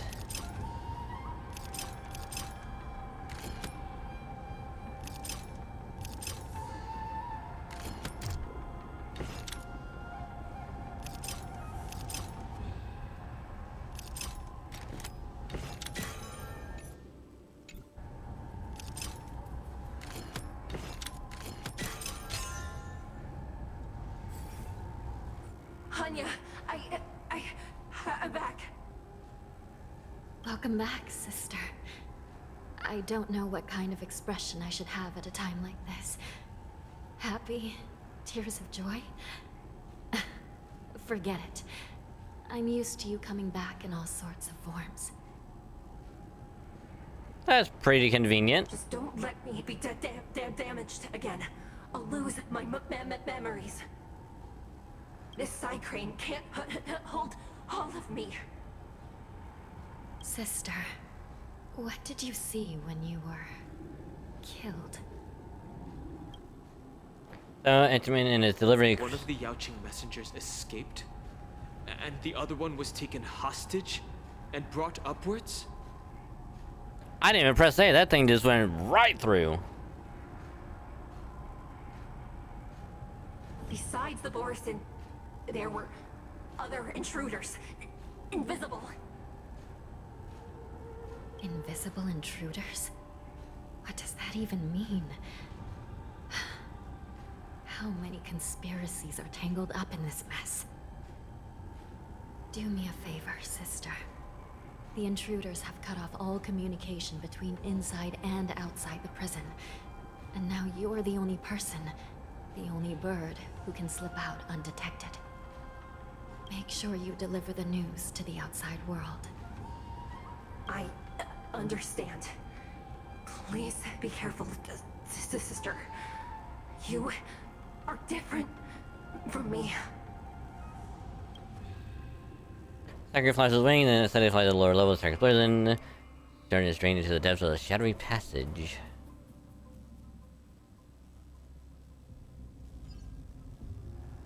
Time is running out, Miss Hanya.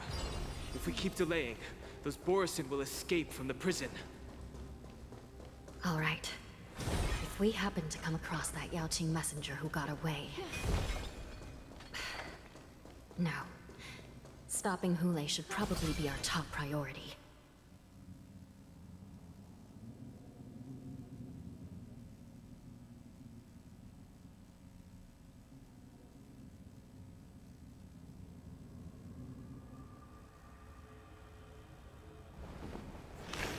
You know, I might make an executive decision. And I might just keep playing, this for the rest of the night. We can always do... We can always do Star Rail next... Not Star Rail. First Descendant next week.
Here, leading to... Memories seem to be different again.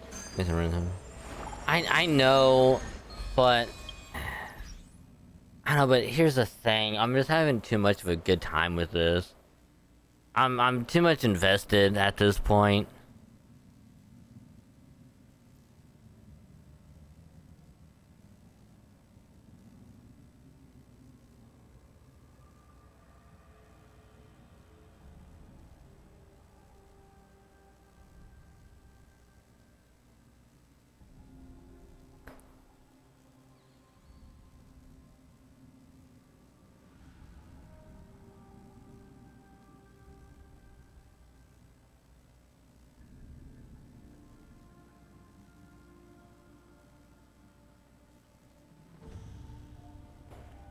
But here's the thing, if we're pretty much at the end,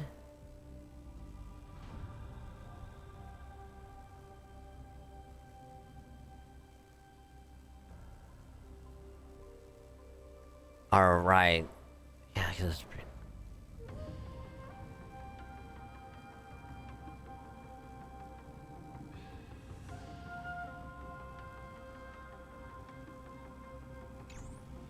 alright, we'll go a little bit longer.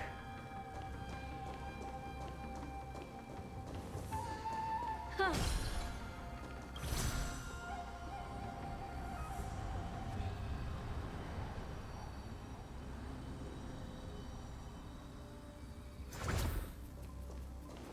We'll go a little bit longer. Yeah. And then we'll swap over.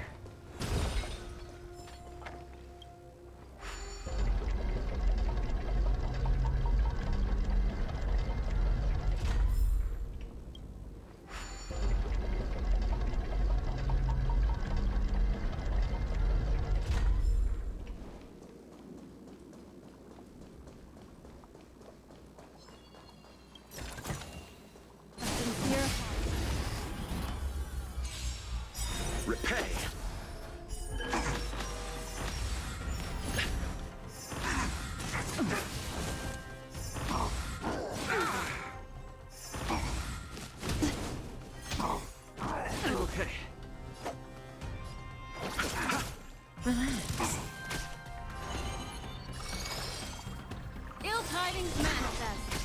I'm on guard.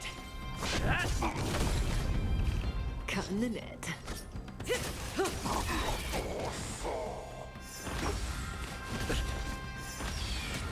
Mind your manners. Stand still.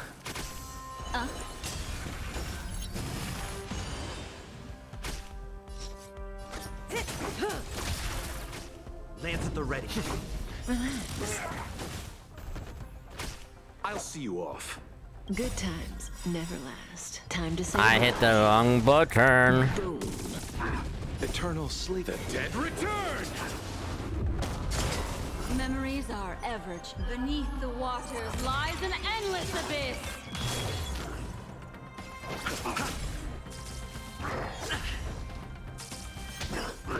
Not bad.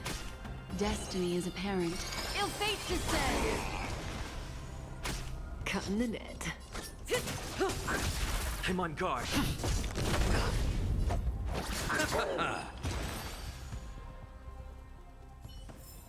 And even with Another getting precious ambushed, memory to hold on to. Huh. we still got through that.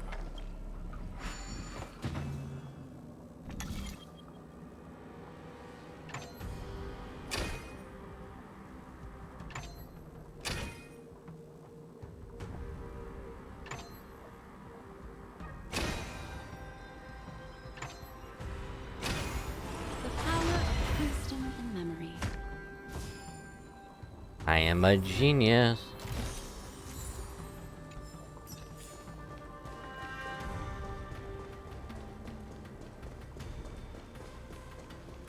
Cause like I knew that like the first actual season, well, because it's what like the preseason on First Descendant, and now they're actually doing like a proper first season.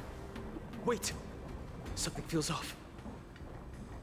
Something's approaching us. I should probably try and get a little bit done as well. The invisible intruders? Hello. Watch your back! You chose These abominations aren't prisoners from this prison.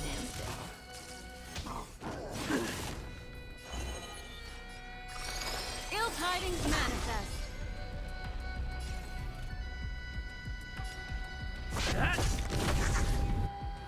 Lance ablaze. Lance! Forward! Cutting the net. That's rich.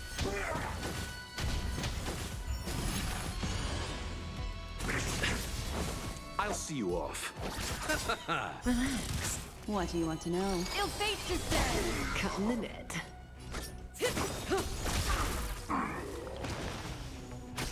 Lance at the ready. The prison management on the Lawfu is truly concerning. Who are you? Aren't you looking for me? Stand still. I'm okay. Ill tidings manifest. May as well kill them all. Beneath the waters lies an endless abyss.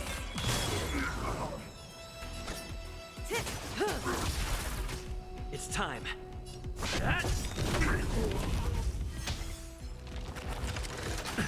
I'll see you off.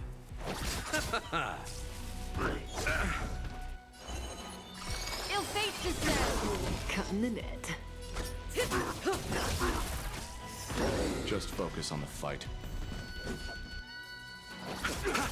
Relax. Merciful Medicus. Ill tidings manifest. Say bye to breathing. I'm on guard. Stand still.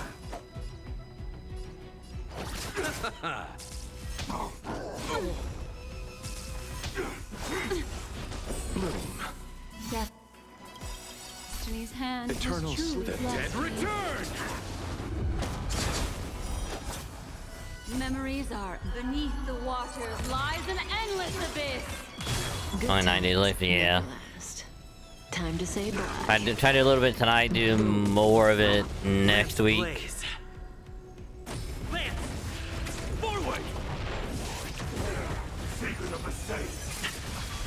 Destiny isn't chosen. Ill fate descends. May as well kill 'em all. Lance at the ready. Relax.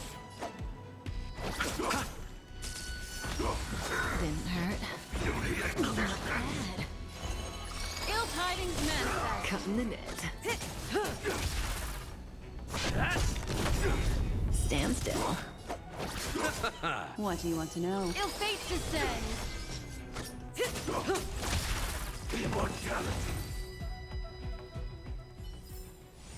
Another precious memory to hold on to.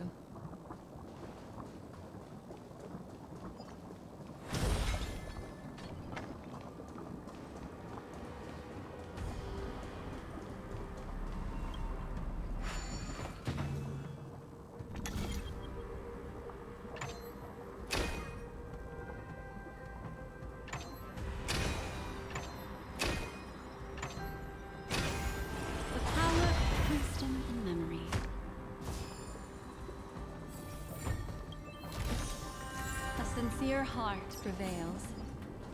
A foreboding sign. Let's wait. Will of preservation! Does that hurt? Repay!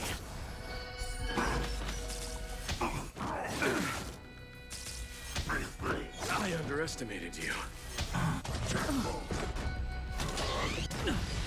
Bloom. Thanks. You're too good to me.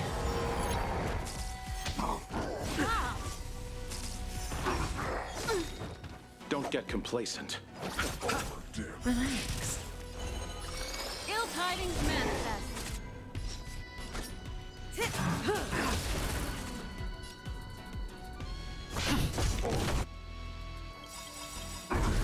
Stand still. Eternal sleep is not the Dead return! Memories are ever. Beneath the waters lies an endless abyss. Good times. Time to say bye. Boom. Lance ablaze. Lance! Forward!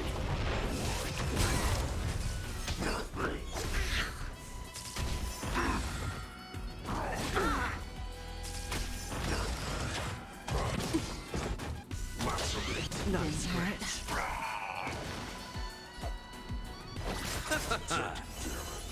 Ill fate descends. Receive divinity. Thanks. You're too good to me.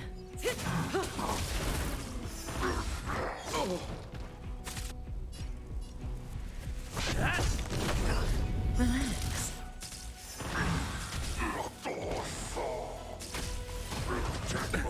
Nothing major. Damaged. Ill tidings manifest.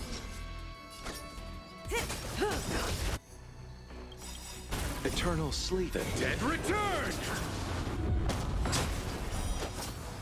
Good times. Time to say bye. Boom. It's time. Stand still. Ill fate descends. Not bad.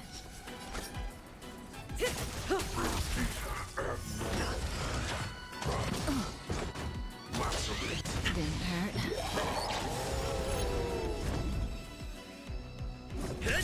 Relax. Destiny isn't chosen. Ill tidings manifest.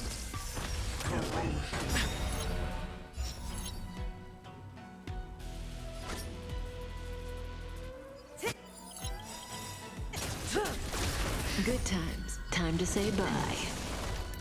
Boom. Doing this, I can try and get Memories are beneath the waters lies an endless abyss. try and get as much Lance ablaze. damage off. Lance! Forward!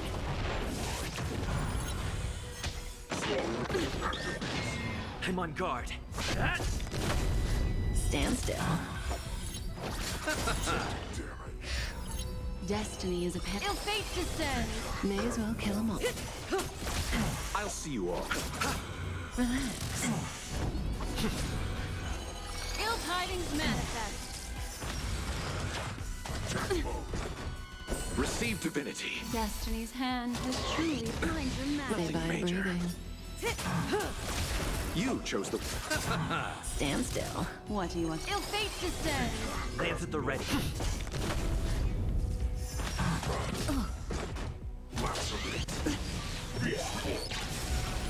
May as well kill them all.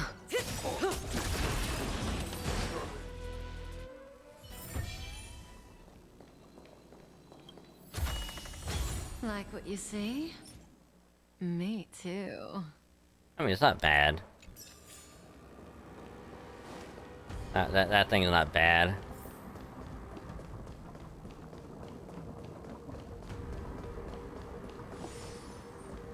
Okay, so considering that we could probably...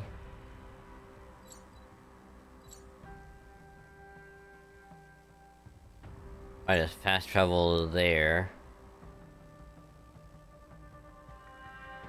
And just out of curiosity, what if... I don't want to see if it's actually possible to just a fast travel. Yep.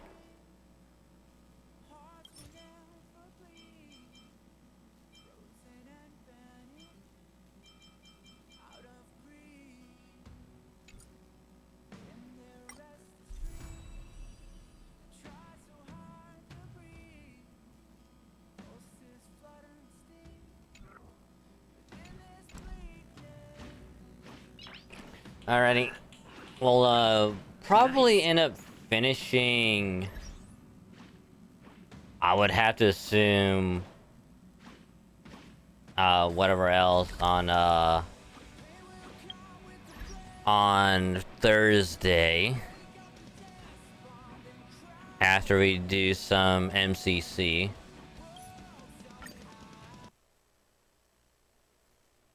Or at least that's what I would assume. Based off of the achievements list, that's what I would assume.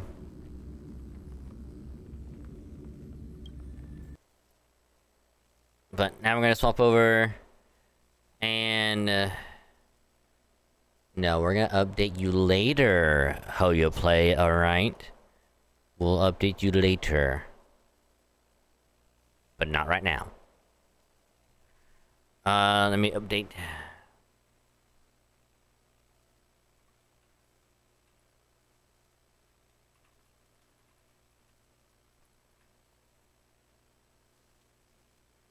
Alrighty, swap over. Here's that. That'll probably be one of the things. So, very quickly, we're gonna take a little breaky break. So if anyone needs to get something to eat, drink, or do whatever else, now would be a good time to do so. Because we let the game load up anyway. And then we'll load in, we'll probably end up doing whatever. Do some farming stuff. Maybe a bit of story as well, probably. But we'll kind of play it by ear. But, again, little break. Get something to eat, drink, stretch the legs, use restroom, laundry, all that good stuff. And we'll be right back.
it's a game. I'm not gonna play, but maybe you should do whatever you need to erase me. It's all just a game. You think I'm gonna play, but maybe you should do whatever you need to erase me.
Okie dokie. Leah's back. Leah's back. On the breaky break. So here in a little bit we'll jump in to the First Descendant. Do a bit of grinding, story, whatever else we could probably end up doing. Because what I really wanted to try and do is get at least most of the spots open so we can farm for Blair at some point. Because like I don't want to be like, oh, let's go back, farm for the parts, do that for all night, and then be like, oh, we can't do any story. So I'd rather do story, get a little bit of progress done, so that we can be like, oh, next week we farm for Blair, and then we can build him next week, or I can just get his parts off stream. Nah, I'll do it next week. Gives us something to do. But for now, we saw a bit of due to the Star Rail.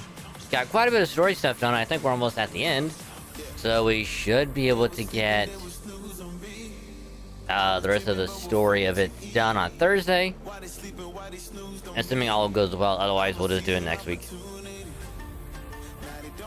We'll do it next week and see how that goes. But for now, let's do some First Descendant. That way we can try and get a bit done as well before the season ends next week. So again, do truly appreciate y'all hanging out, chilling, vibing, lurking, all that good stuff. Much appreciated. Hope you had a great time so far, and if you are, thank you very much. You're awesome. Much appreciated.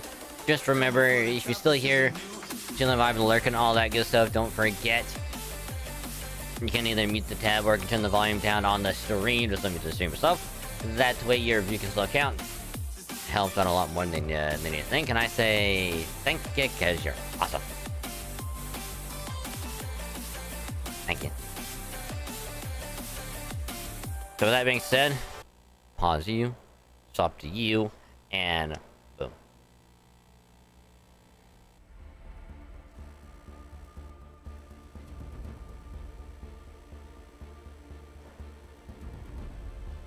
So, I didn't farm a little bit with Bunny, and now she's 18. So I think if we can keep grinding her out, you know, while we keep running, do the laps for the Thunder Cage, try to get the other parts for that. Then we can keep leveling her up and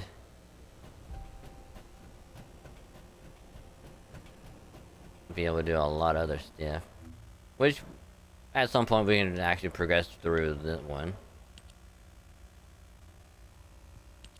But let's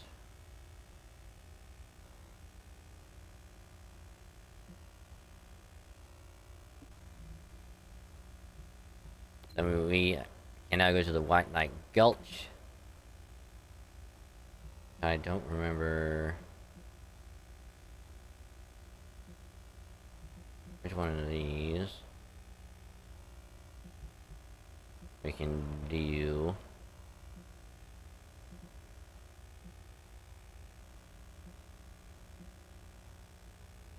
So none of these are it. Well, this one is a cells. Which one is the desert again?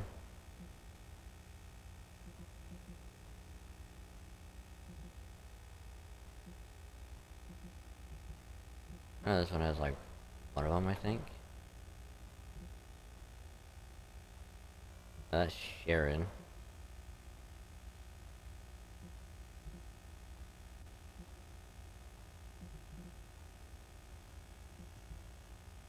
Or maybe we don't go back to the desert.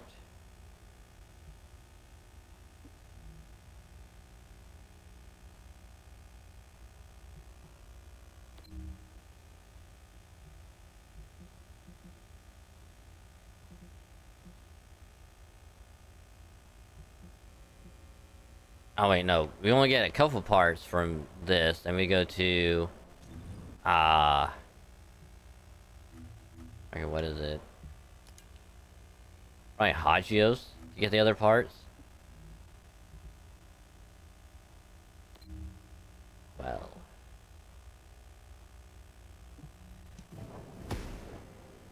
Let's just keep progressing.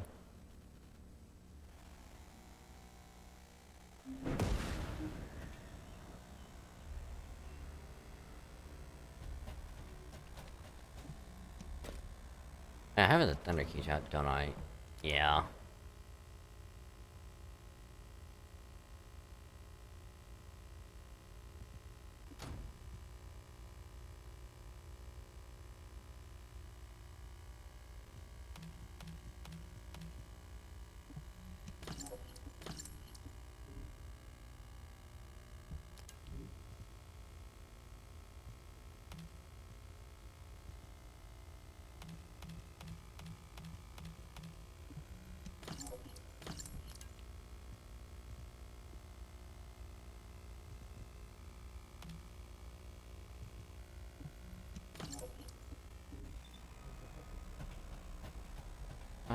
There you are. Alright, Volby, what you got for us? I need to work harder. There you are. Were you hurt at all? I was wondering if Dr. Han would have to take a look at you first, but thankfully, I see that won't be necessary. Such a shame about the Ironheart and the dimensional wall. To be honest, I was surprised to hear about our relationship with the Magisters. I thought it was an alliance forged against a common enemy, the Vulgus. I'm starting to appreciate what Alpha said about everything having a price. Anyway, it seems the Magisters have already found 1 or 2 Iron Hearts to study. That won't be dangerous, will it? Maybe the real danger will be with this operation. While I was tracking the source of the mysterious gaze, I discovered the location of the base of the Order of Truth. Our mission objectives are to infiltrate the base, find out why the Vulgus forces have been decreasing, and strike the core facilities. There are signs of Eugen's missing medical corps members that are connected to the base. We'll be rescuing and extracting them as well. This mission will be a little dangerous, but let's make it a success and keep everyone alive. We can do this. Our first target is a structure overlooking the entire gulch called the Eye of Truth. I've sent the mission details about the target and nearby objectives. Make sure you look them over.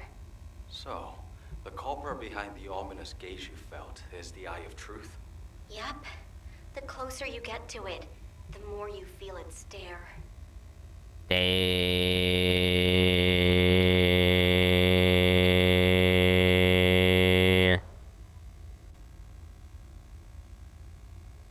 Alright, I had to.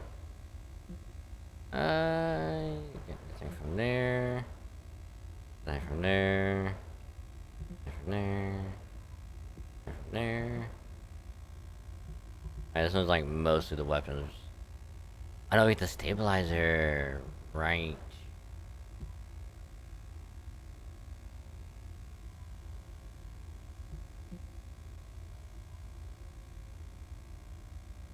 Oh. Yeah, sure. Boop and a boop. You and your ultimate bunny.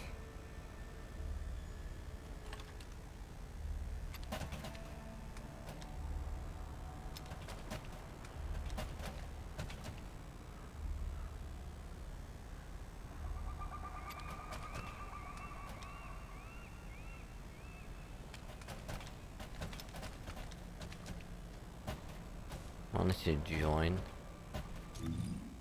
Hold on, I'm gonna try it again.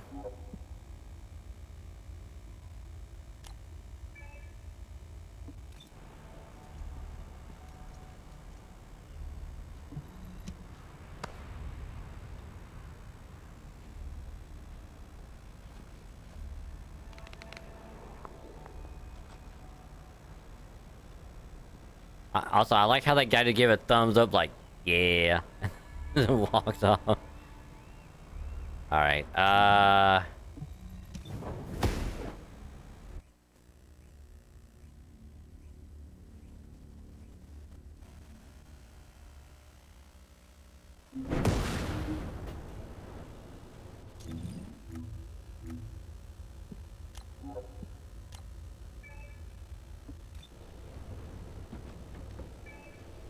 that's weird. I don't know why it wouldn't join there.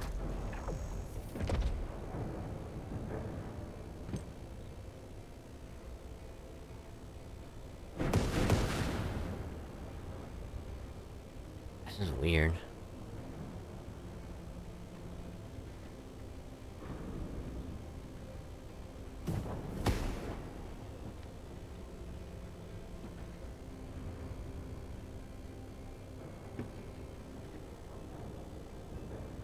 Alright, back to White Knight Gulch.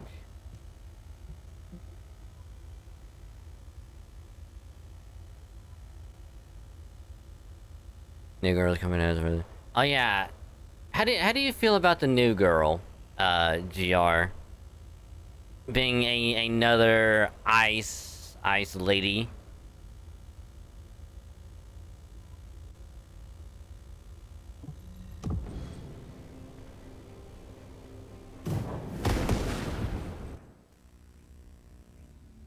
I'm kind of curious about her. I'm not gonna lie, because like I wonder if her fourth ability or whatever is gonna be like kind of like Lepic or like Glay, where it's like, oh, it turns into like her unique weapon and she uses that to shoot. I would have to assume that's what it would be. We have to remove the barrier in order to approach the Eye of Truth. I've already checked the pulse in the water to find the targets. It never ceases to. I was like, hey, Ronix. Useful your arcade is. Welcome to the stream. Hope you're doing well.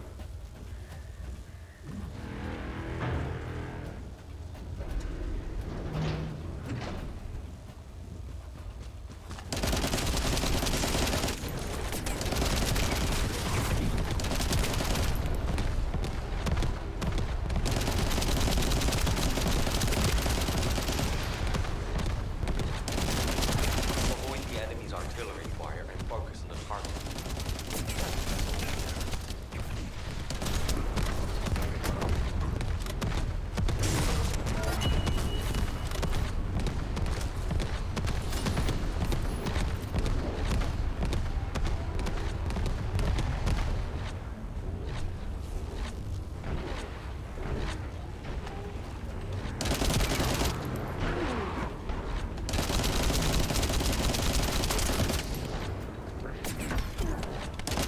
Target is close by. The shield pulse is becoming weaker. Keep it up.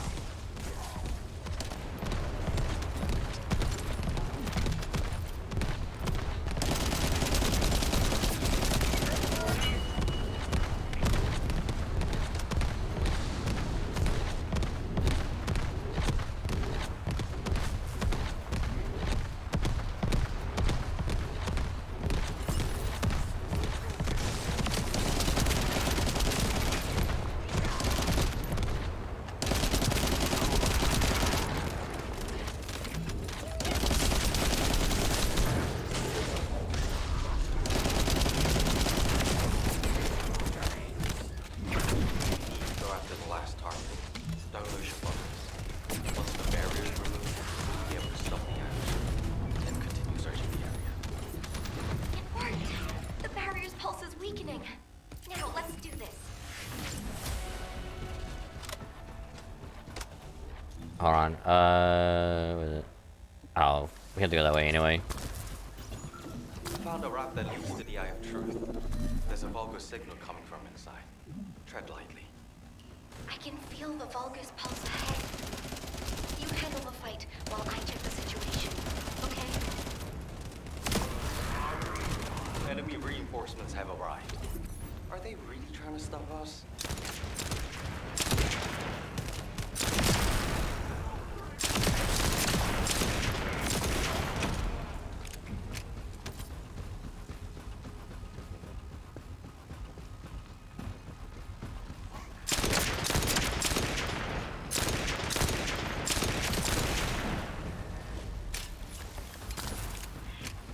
I found a Volga's data terminal.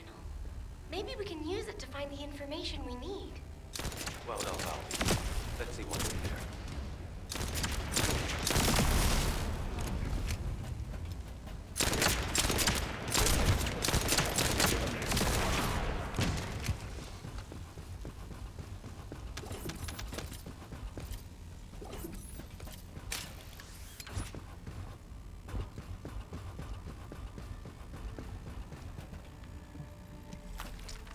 And this is some weird, like, Doom level, like, design stuff. And I like it.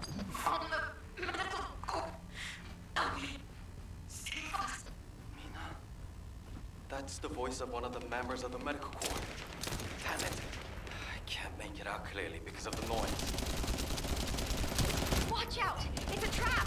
I can feel waterfall shaking. The powerful Volgas must have arrived. Albion, we have detected a rescue request signal left by the medical corps. We'll rescue them by any means necessary. Is there like an easier way out, or... Nah, this way. I mean, other than like...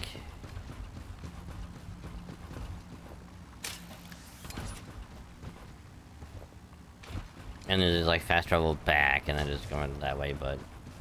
This will be, easier. Yeah, we're gonna only like play the first mission now. Ooh, nice. How you liking it so far?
Eliminating using controlling gameplay in the blow up.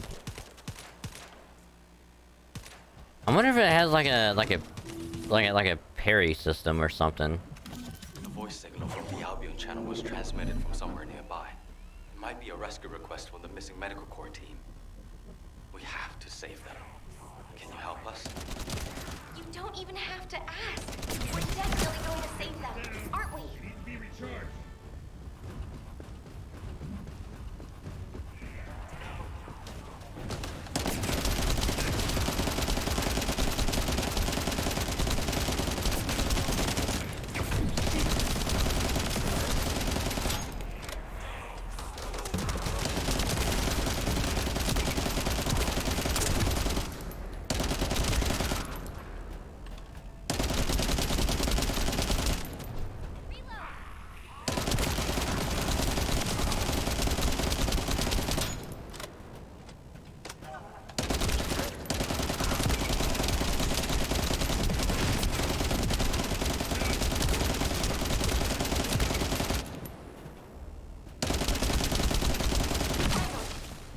Jamming signals are gone.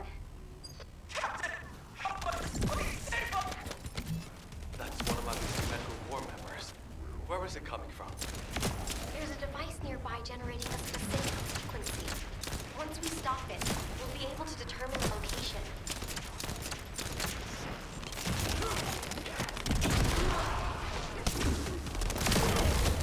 I can sense a high-power energy source from that Vulgus. Perhaps we can use it.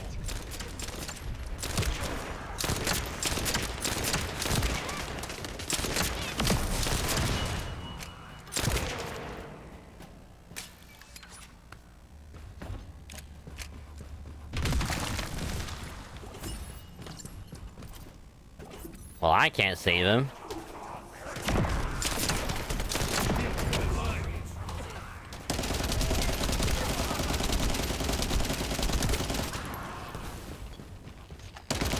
The enemy has a bomb. Use it to blow up the device.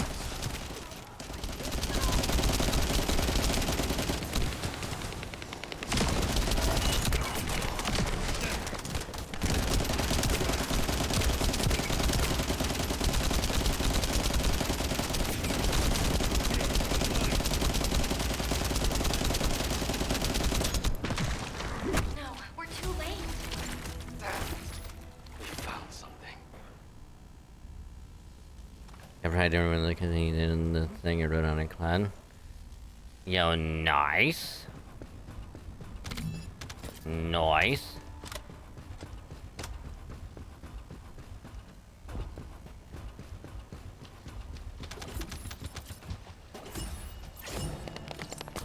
Ooh, we got the auto reload. Nice.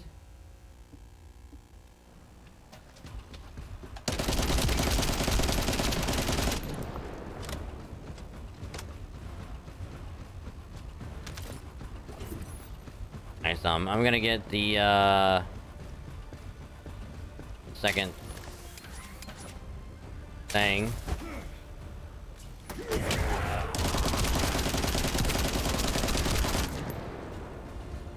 And then we'll do the mission.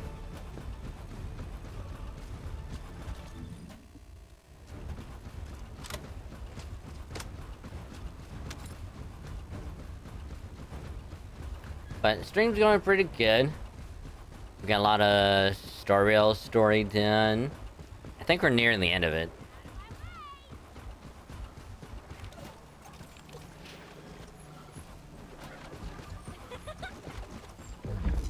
I think maybe we'll probably finish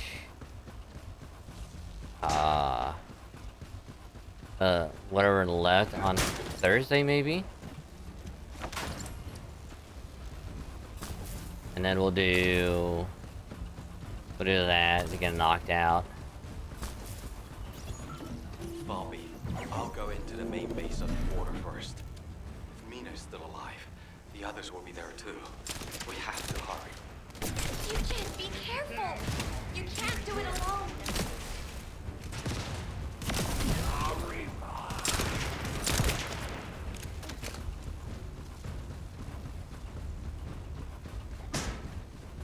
Descendant, I've received a report on Valby and Mugen.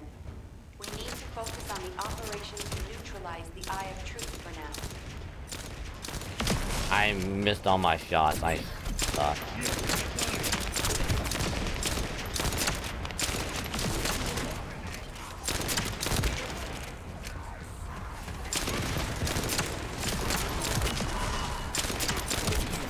Technical support will be provided to analyze the weaknesses of this facility.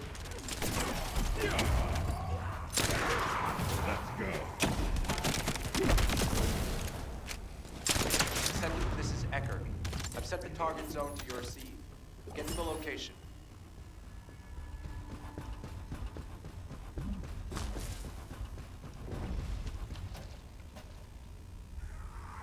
We're going to attempt to scan up the facility. I want you to protect the target zone while we scan it for weak points.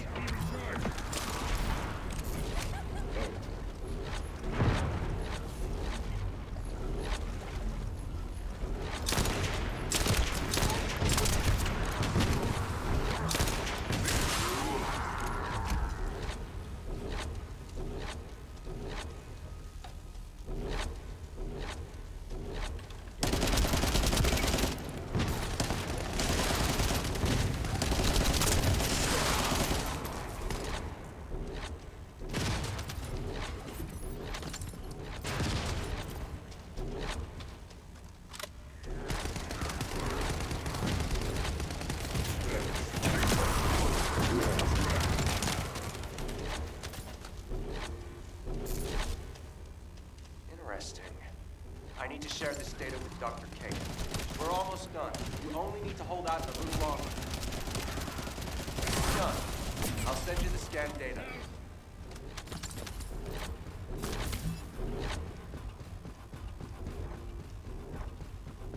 We've located the facility's optic nerve.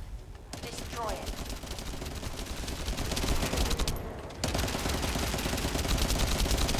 This device has to be connected to the optic nerve. Destroy the nerve to blind the eye. Eckert? It looks like the Eye of Truth is still active. What's happening? There's another energy source connected to the optic nerve. Strong low temperature energy activity is being detected from the upper floor. Hurry up.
Eckert, is that the energy source?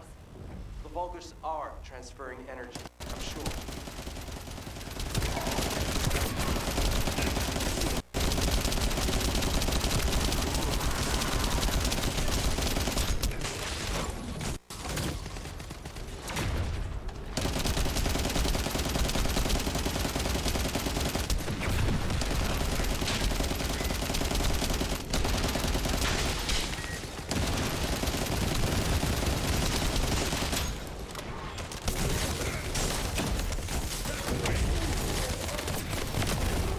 The biosignal of the Eye of Truth is diminishing. Great work, Descendant. I don't feel the gaze anymore.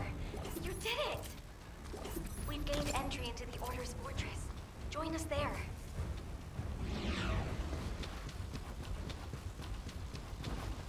Nice.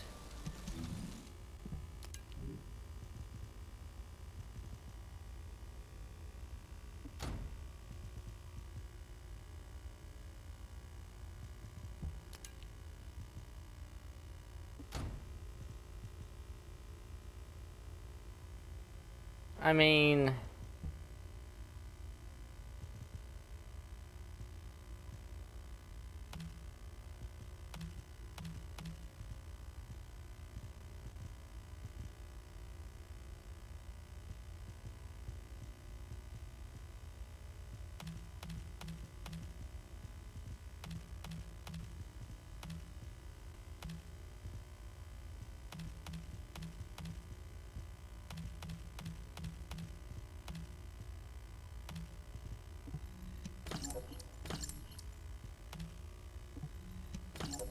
oh, I didn't even do that. Oops.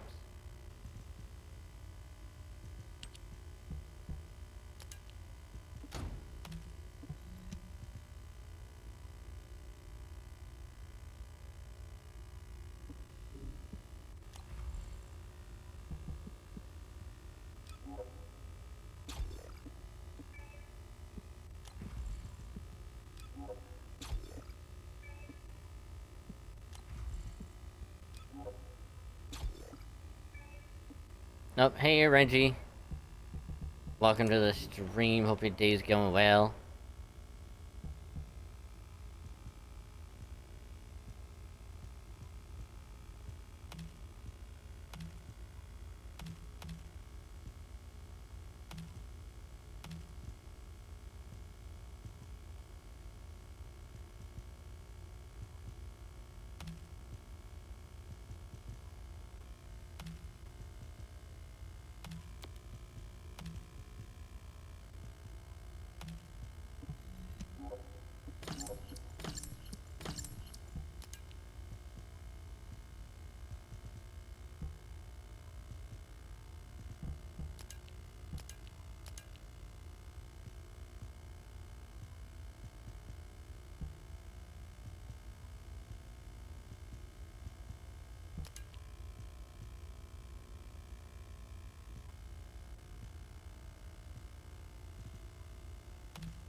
You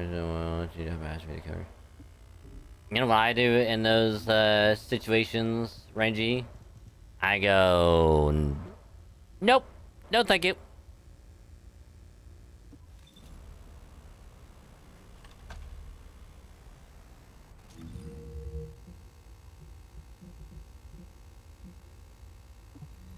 I'm like, sorry, I got other things I gotta do. I can't get out of it. Sorry, you have to find someone else.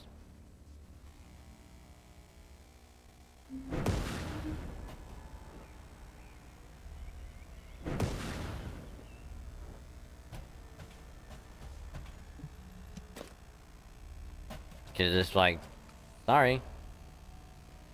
Like you could have told me way before now, but since you tell me like on a short notice, like sorry. Sorry for suddenly leaving you behind earlier. Dr. Han is really trying,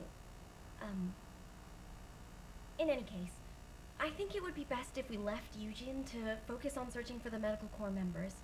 I don't think he's in the best state to handle any other missions. We should investigate the Order's base and destroy any major facilities. We need to find out why the Vulgus forces have shrunk at such a worryingly fast rate. Mina, Ash, do you copy? This is Medical Corps Captain Eugen. Vince, Ribbon, Jane, all members of the Medical Corps, please respond. Eugen, we're going to begin our investigation of the Order's base. Make sure you find that unit.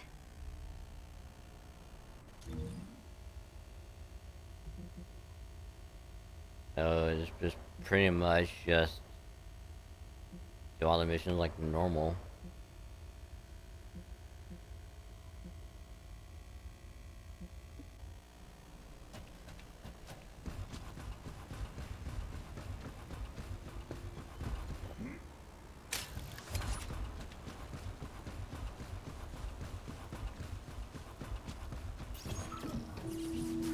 We need to occupy the outskirts of the fortress so we can fully investigate the facility. You lead the battle. I'll check out the other facilities. There's an underground waterway. If I use it to spread out, I can investigate without getting caught.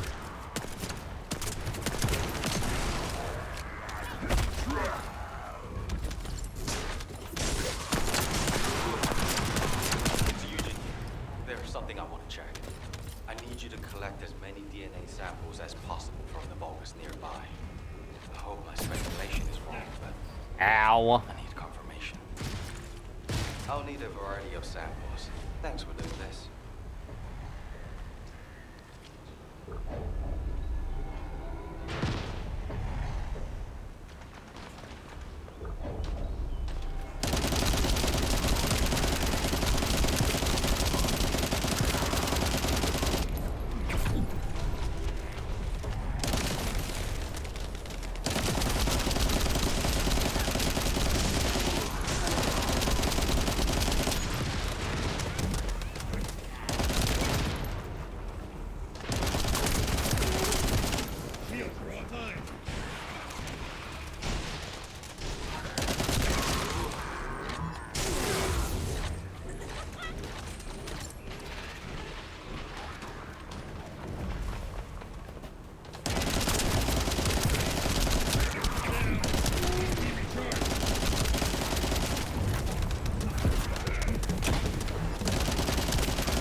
No problem, my guy.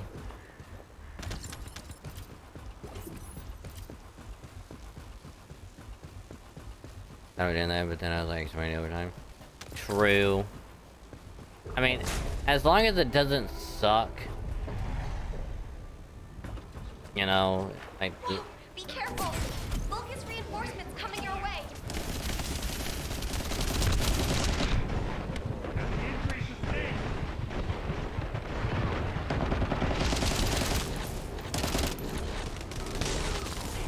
Are you okay?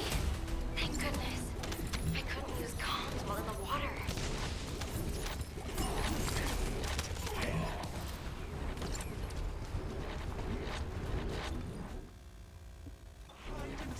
Every time you see Yujin, you think of a K-pop group. I mean, you're not wrong.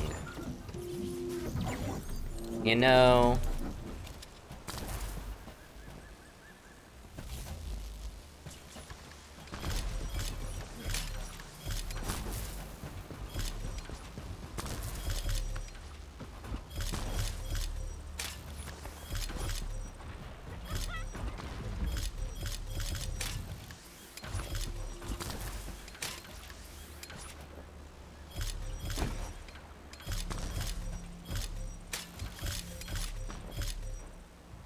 God damn it.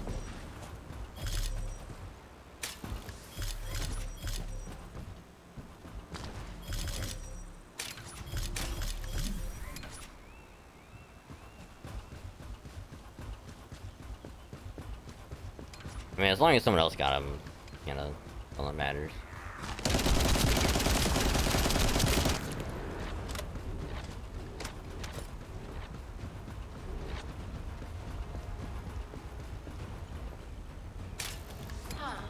I don't understand why it's the human DNA. Thanks for your help. I'll send the data to Eugen.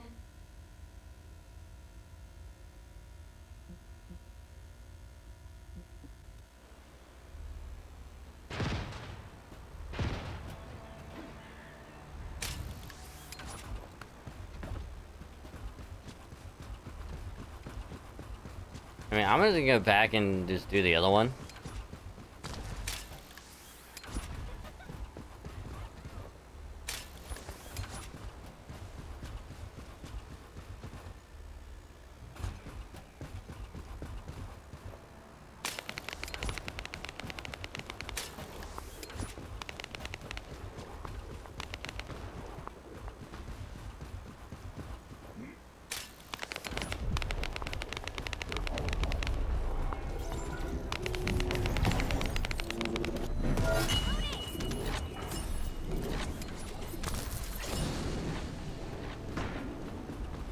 Enemy defense forces are on their way. Be careful.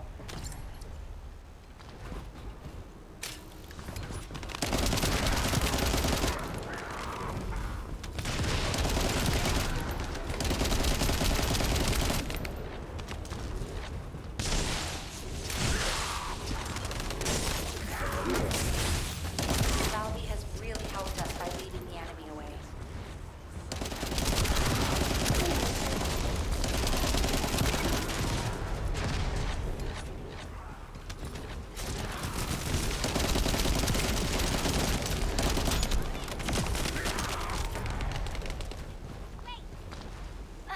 Found a Vulcus. It looks like a commander. Valby, are you okay? We should check your position. Be recharged. I'm fine. I'm retreating safely. A significant number of units have followed her. Let's take care of the remaining Vulcans.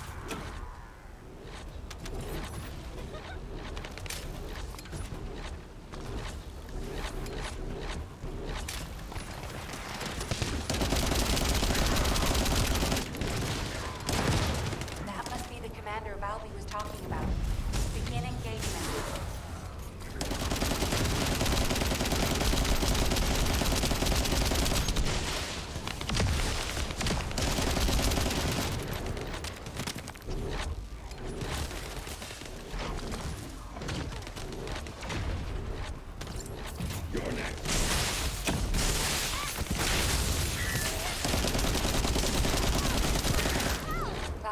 safely retreated. Great job.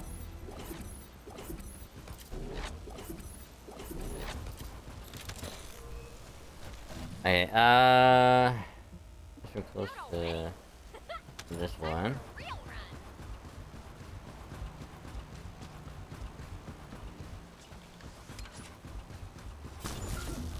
We've spotted a device that collects experiment data for the Vulgus. We need to figure out what kind of experiments these Vulgus bastards have been conducting.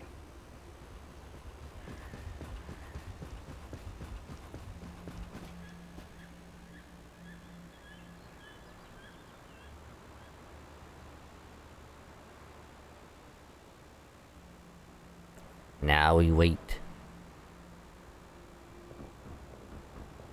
Now we wait.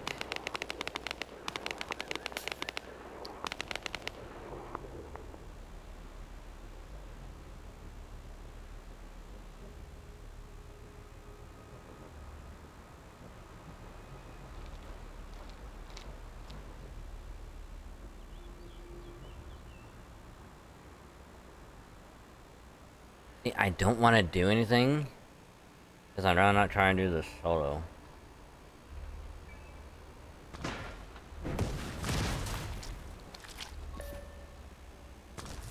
I'll hack the device. Traces of human DNA are scattered throughout this building. That's from my core members. I need high-quality samples and data.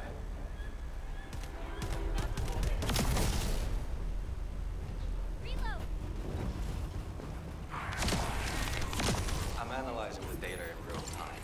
It seems they've been conducting some pretty grisly experiments nearby.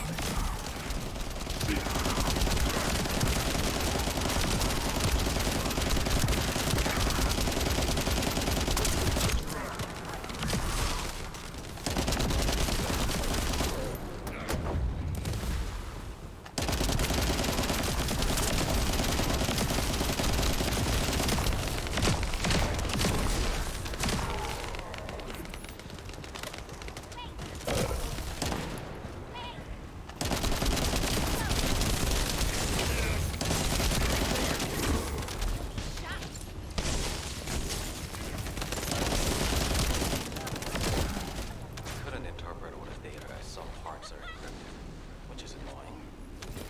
Even so, Yo, Descendant. I bet there's a core facility here that supplies power to the entire area. If we can make it go up in smoke, we'll be dealing a heavy blow to the Vulgus.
Yummy.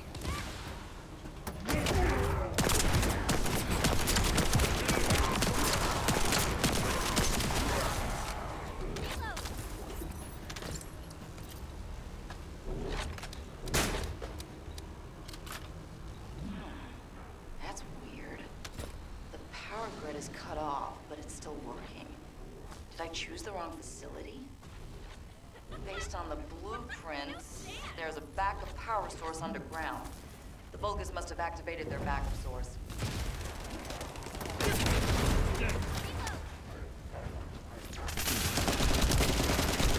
Oh yeah, for sure. They brought their backup backup power source online. Once that's removed, your hands are tied. Descendant, how's the situation over there? I'm detecting a powerful energy signal.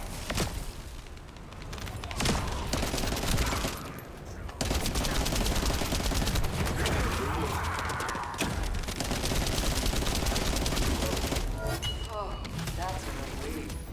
The Vulgus power grid is shutting down in every zone. Alright, now we get the transporter. Now we'll do the last mission.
Gather at the board base. Yay. I have some disturbing intel.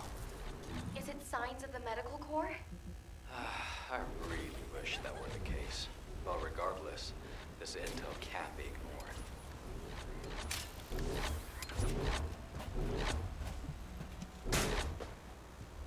Now that everyone's here, I'll tell you what I saw. Underneath this fortress, there is a hatchery that breeds Vulgus soldiers.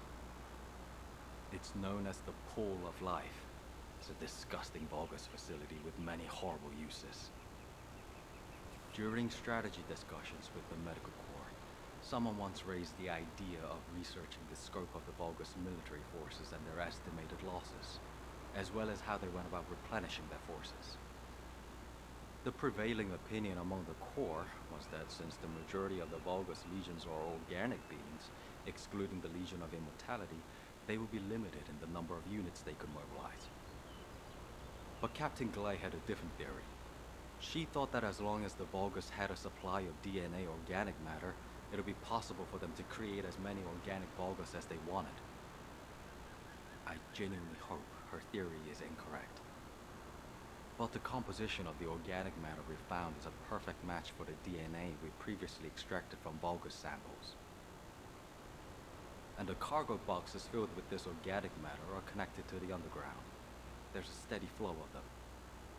I believe my Medical Corps members must have learned that there was a Vulgus hatchery here, and attempted to investigate. Regardless, it could be incredibly dangerous down there. And it'd be a waste of resources if you get dragged into this because of my selfish interests. Investigating on my own should be sufficient. It would be best for the rest of you to return to Albion. There you go again, trying to act all cool and tough.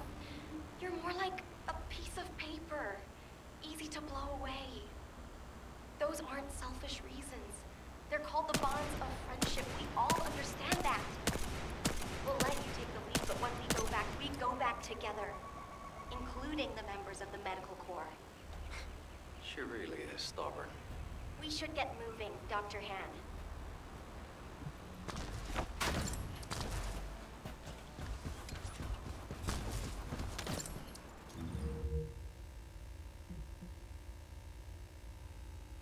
So I think I didn't realize it, but I didn't get the drop for the Fallen Hope. Which means I'll probably come back and do this one at some point. That's gonna be fun.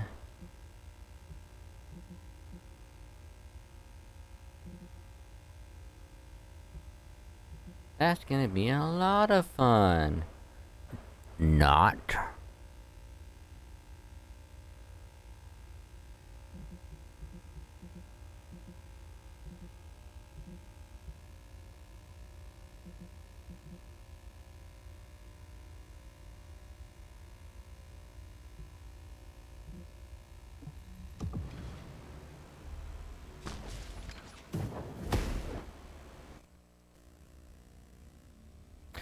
Yeah, to go back to the previous topic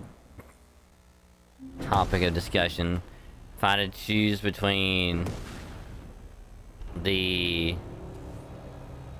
shackling prison or the Yakuza 5 prison, if I wanted like a prison break after playing through the shackling prison, I would still probably choose Yakuza 5 because it'd be a lot easier just to break out of.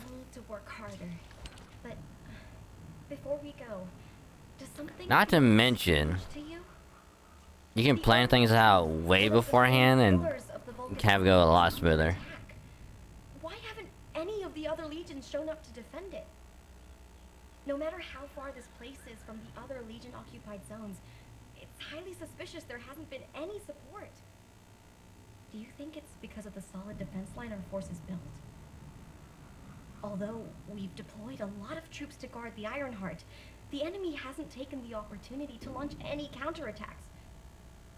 And we still haven't figured out why the number of Vulgus forces have dropped so rapidly.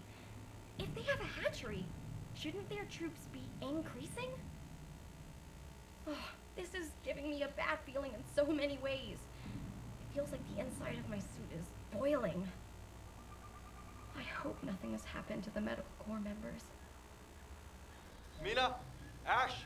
This is Medical Corps Captain Eugen. Please respond. Vince, Ribbon, Jay, please respond. Let's look for them, Eugen. First, let's investigate if there's anything suspicious about the movements of the Vulgus forces. Yeah, we need to get the transporters. Wait, should we get them first? Traces of my missing corps members are leading us inside. And the organic matter raw material boxes also continue down this way. Valby, infiltrate first, then recon inside. Looks like there are ambushes lurking everywhere. Best to be cautious.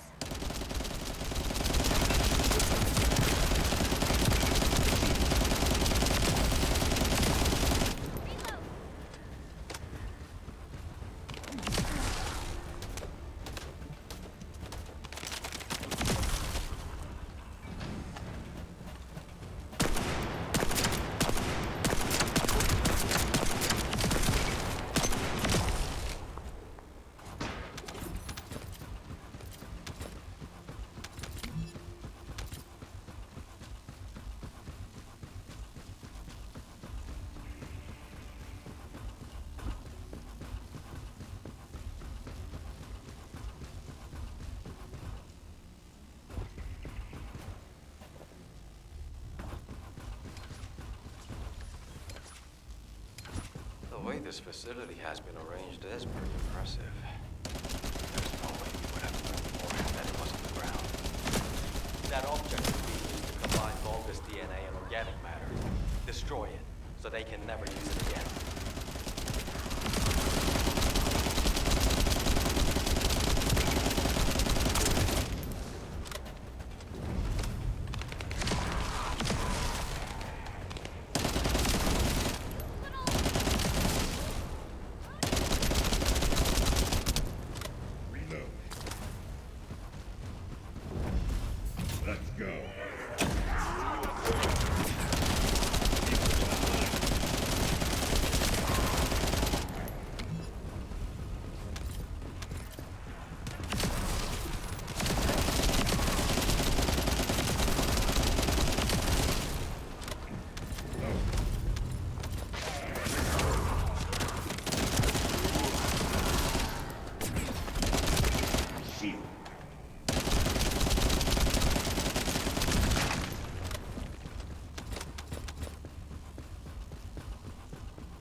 existence of this device means there must be a hatchery. Valby, how are things on your end? Dr. Han, I found a control panel deep inside the facility. It really is a horrible place. You'll see when you get here. All right. Head to the place Valby mentioned and see what you can find. I need to stay here and confirm there's nothing significant to report.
Wrong way. So, it really was a hatchery. It's almost the exact same structure that Captain Blaine described in her theory.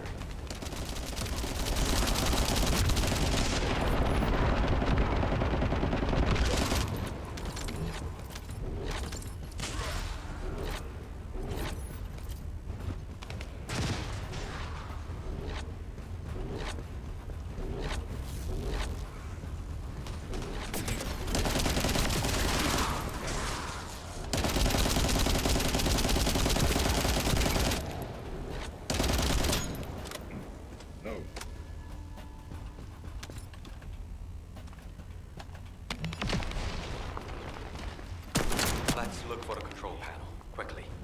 Even if it's a biocomputer, it'll be in the same vein as any Vulgus terminal. You can get information through your receive.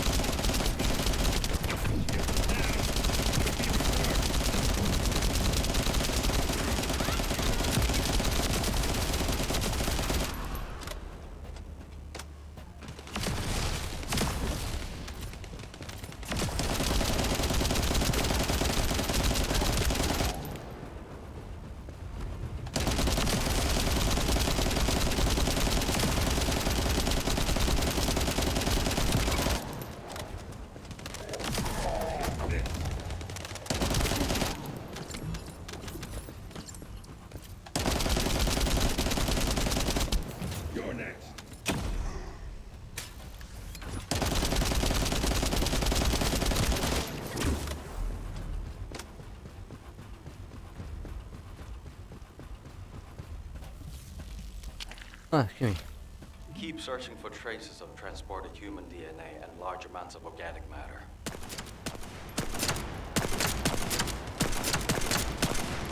Be careful! An alarm must have gone off somewhere.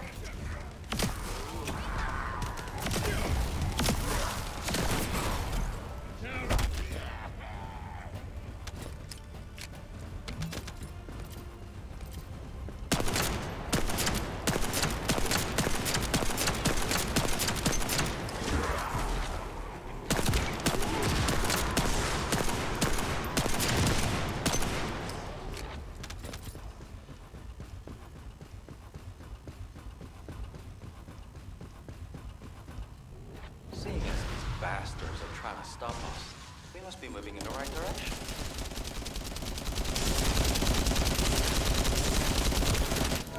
Feels like we're getting closer to the answer. Please keep at it just a little longer.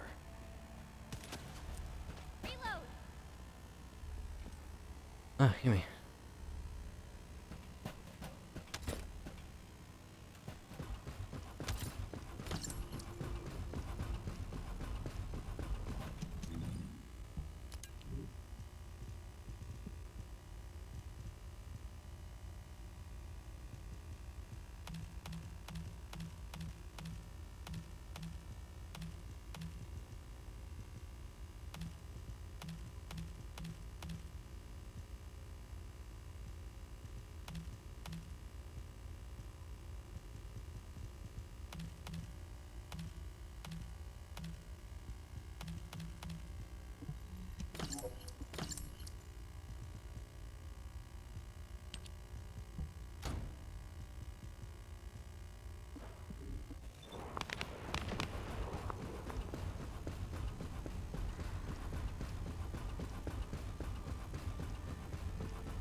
Yeah, I was about to be like, how the hell do we get down?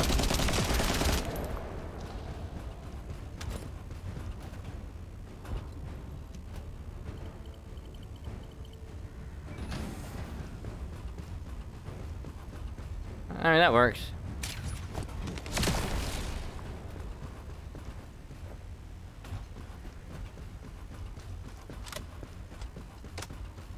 Alright, don't worry, I'll head over here.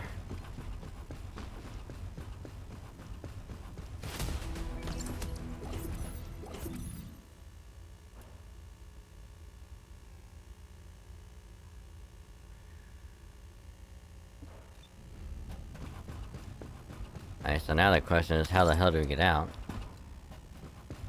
Are we gonna have to fast travel?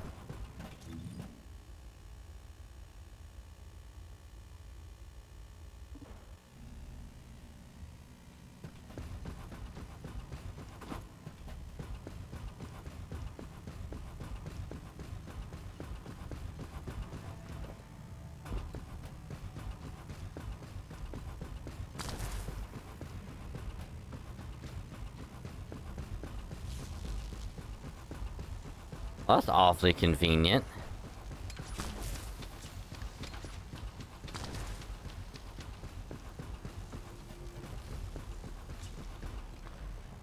Huh. That's really convenient. And then after we do that one, we'll probably unlock that, and we'll have to run all the way down here.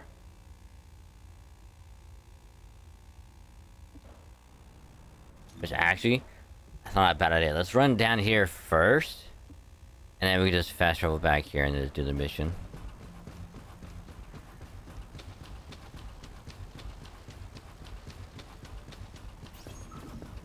Lead the way.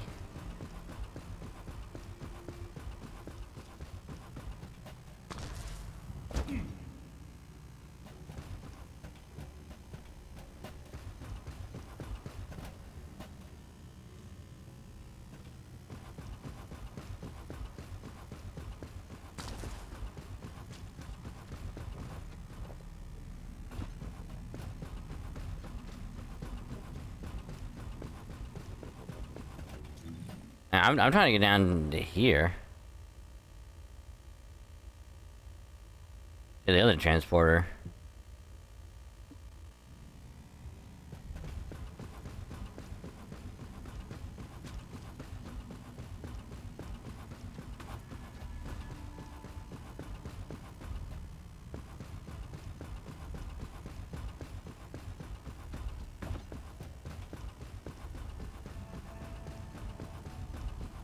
Go this way.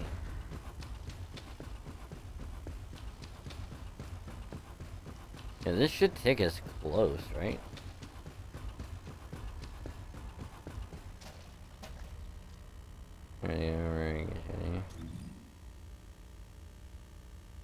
Well, now you tell me.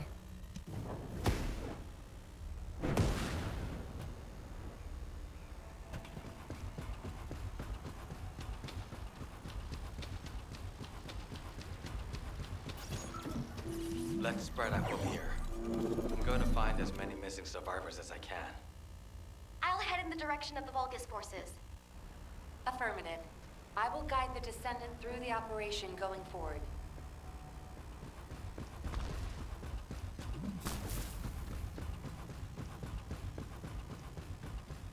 Much like the forces stationed at the heart of their operations, the numbers of their troops here are sizable. The first goal of our operation is to annihilate the Order of Truth. I will also relay Commander Alpha's orders. His instructions are, and I quote, "Find a way to destroy this goddamn gruesome place." Paris should be able to find a way to destroy the facility.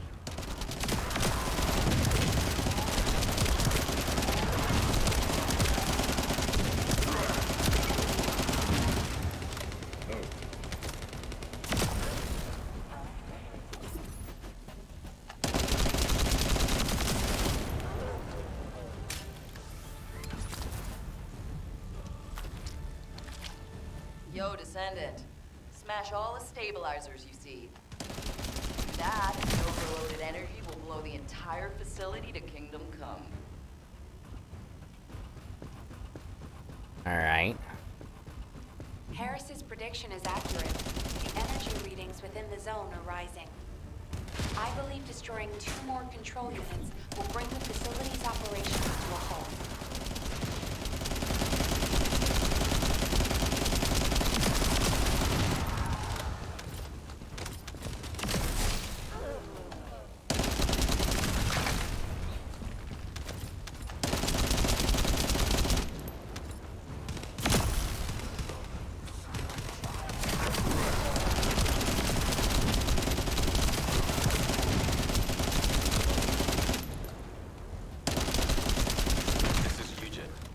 Like you have infiltrated deep inside the enemy's area. I'd like to ask you for a favor. We're picking up faint communication signals coming from the central area underground. You should be able to amplify the signal when you're there. I'll adjust the frequency in order to amplify the signal. Please safeguard that position.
Are impossible here. This is Eckert. There is a way. If you go deeper in, communications can be relayed through your receiver. We have to hurry, Descendant. The temperature inside the facility is rising.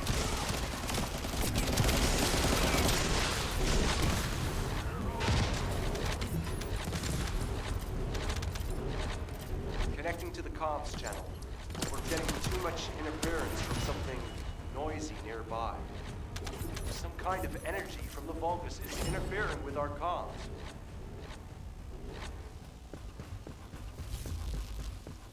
And everyone is playing as Bunny. It looks like this is what's jamming communications.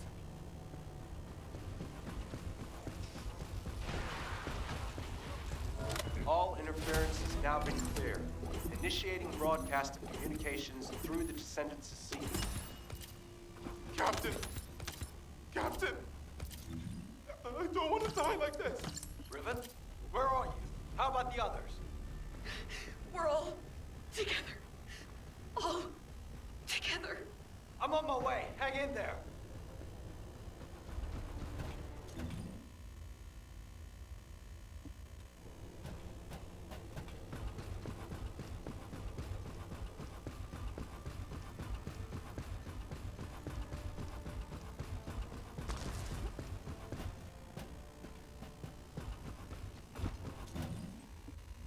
Oh, damn.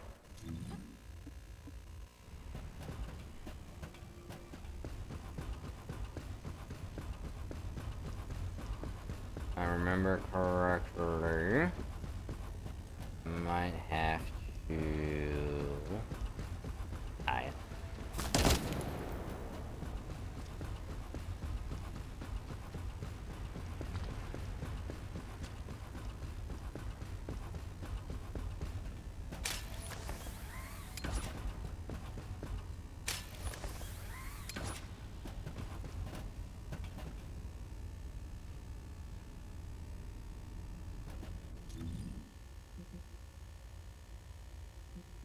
Yeah, I started getting a photo, but, guess not.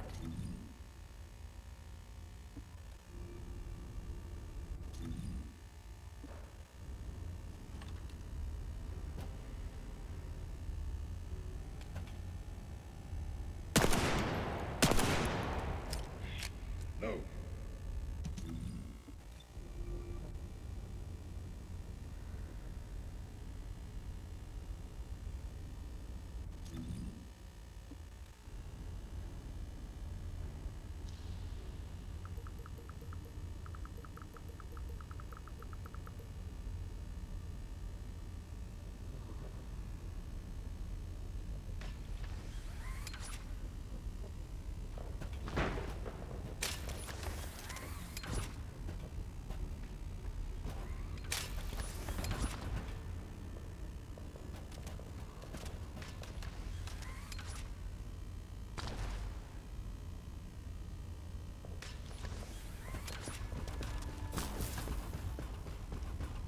Hey yo. Hey yo. What's up? I know when I can't hear it. There we go. No more I couldn't hear it. But hi, Runic. Hi, Raiders. Welcome to the stream. Hope your day's going well.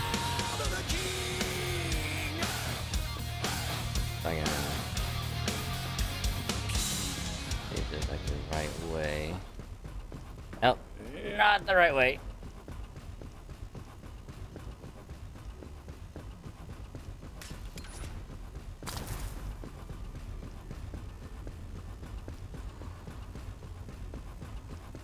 I don't remember how to get the hell out of here.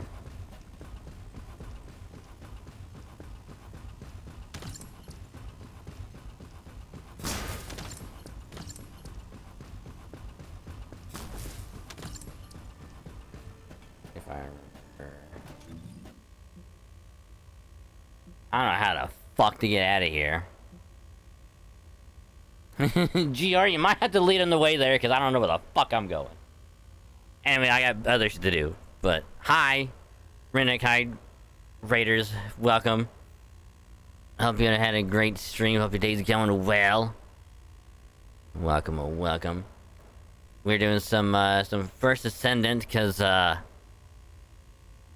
we were playing some Star Rail earlier. Did some story, and now we're trying to do a bit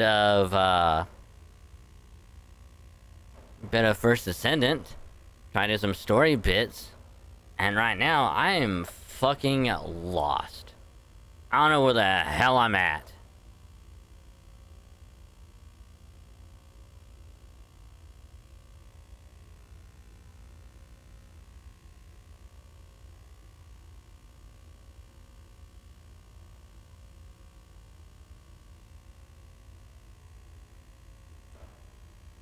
So yeah.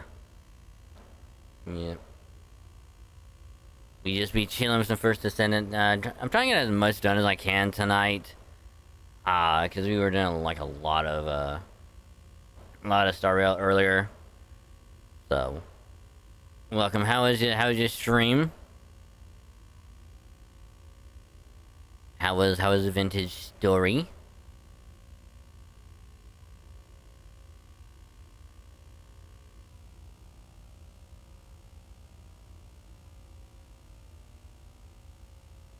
So, for anyone that is new, I am a variety streamer, play a wide variety of games, mainly the gachas and Halo. But I do play other games from time to time just to mix up a little bit, cause why not? It's fun, and I like doing it. So welcome. So again, post-stream R&R, you got other thingies to do. Whether it be getting someone to eat drinks, search leggies, restroom, laundry, shower, whatever else. Hope it goes well. Make sure to take care of yourselves. Otherwise, I'll have to bop you, but... Always, you know, post-stream R&R, gotta take care of yourselves. That being said, if you're gonna be sticking around, kinda chilling, hanging out, vibing, all that good stuff, kinda lurking, I appreciate the lurk. Just remember, you can either mute the tab, or you can turn the volume down on the stream. Just don't mute the stream itself, that way your view can still count. Helps out a lot more than you think, and I say thank you, because you're awesome, much appreciated. But, if you're gonna be heading out for the rest of the day and or night, thank you for joining to the raid, supporting both streams, and hope you have a great rest of your day and or night. I will catch you in the next stream, so thanks again.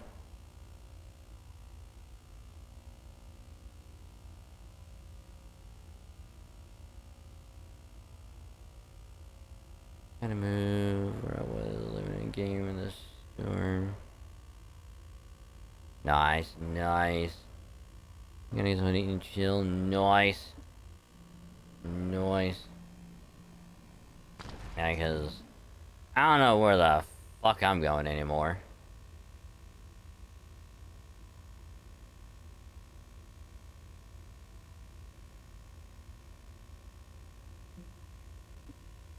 I was trying to find that one. They probably could have done... They probably could have made this place just a tiny bit less confusing. Where the fuck you gotta go?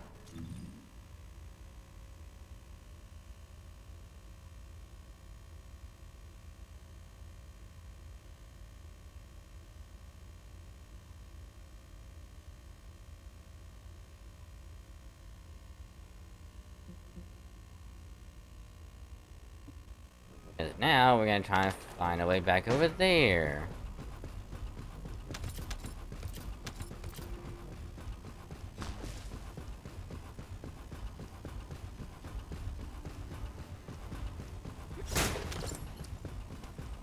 Because all I remember is that we need to go down. And that's it.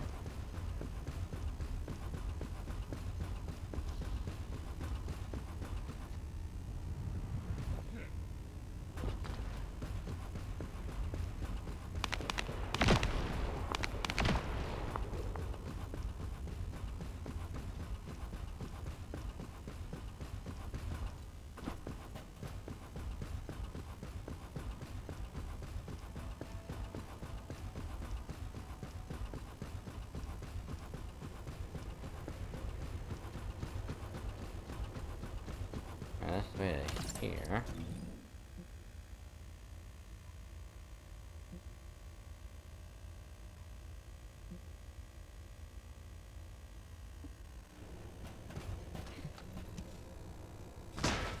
Damn it.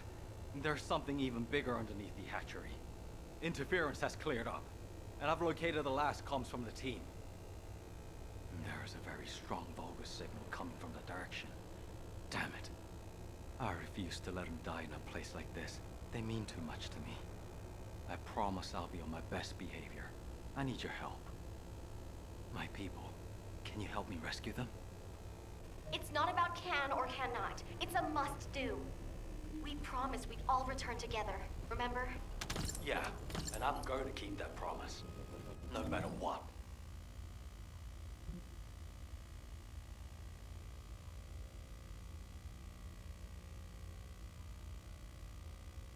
I don't even want to know how the hell you're supposed to get to this one.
How the fuck?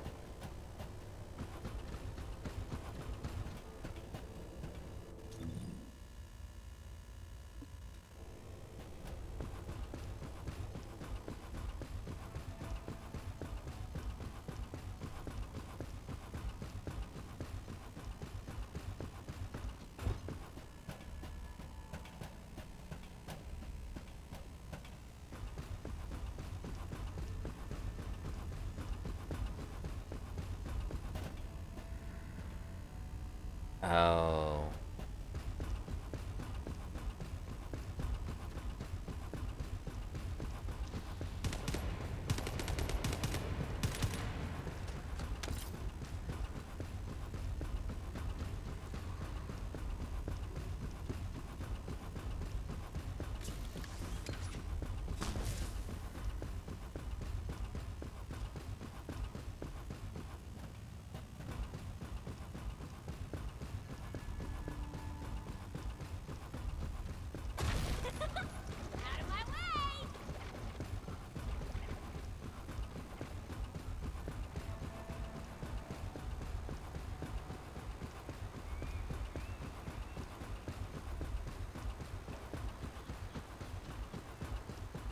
You know, it would make more sense if they would have put a mission out here.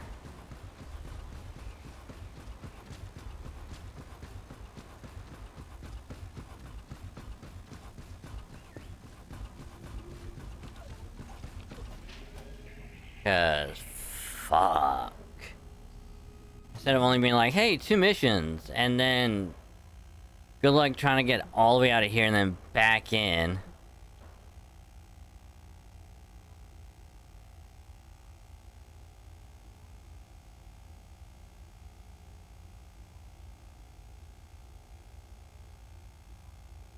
Which this is like one of those times where it's like, I hope to God we just get lucky and we get his stabilizer first try. Because if not,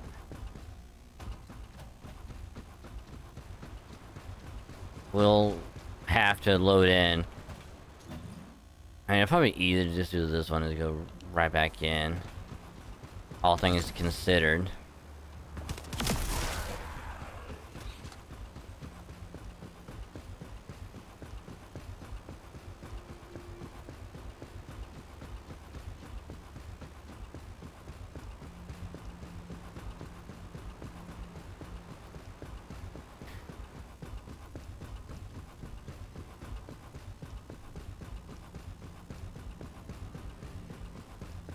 But yeah, I had a bit of a brain fart earlier.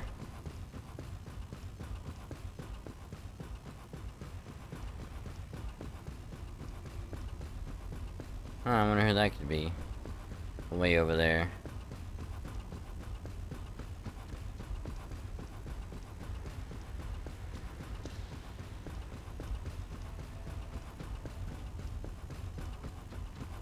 So wait a minute. You go that way, and that probably takes you. Oh, so we didn't.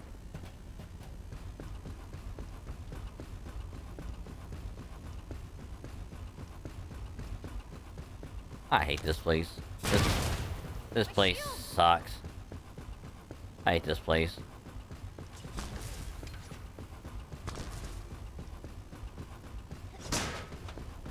It's like, I can understand the point that they're wanting to do, be like, oh, here's this weird, like, tower structure. You could have made it less of a fucking hassle to navigate.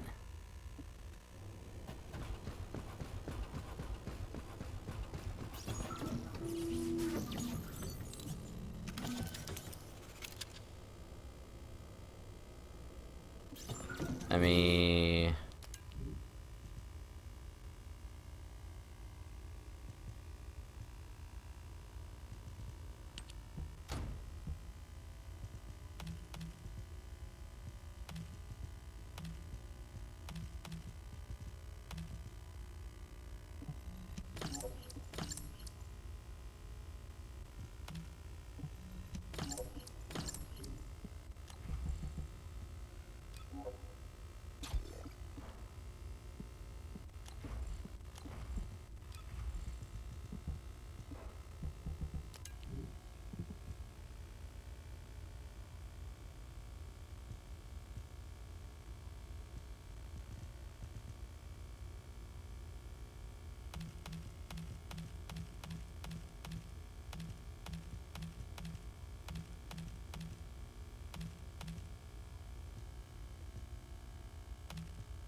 Hey, what is it? Defense?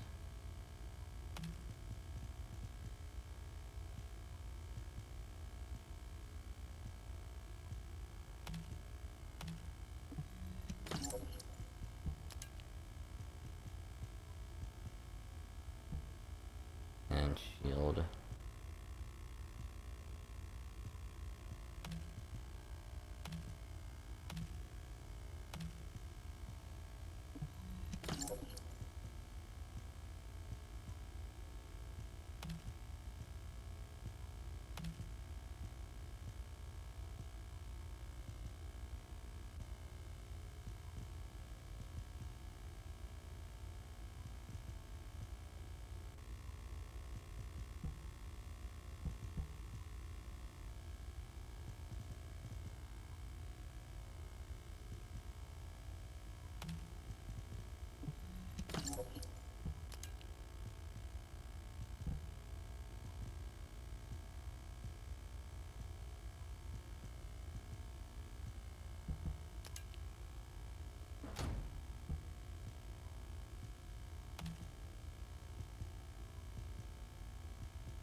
Alright.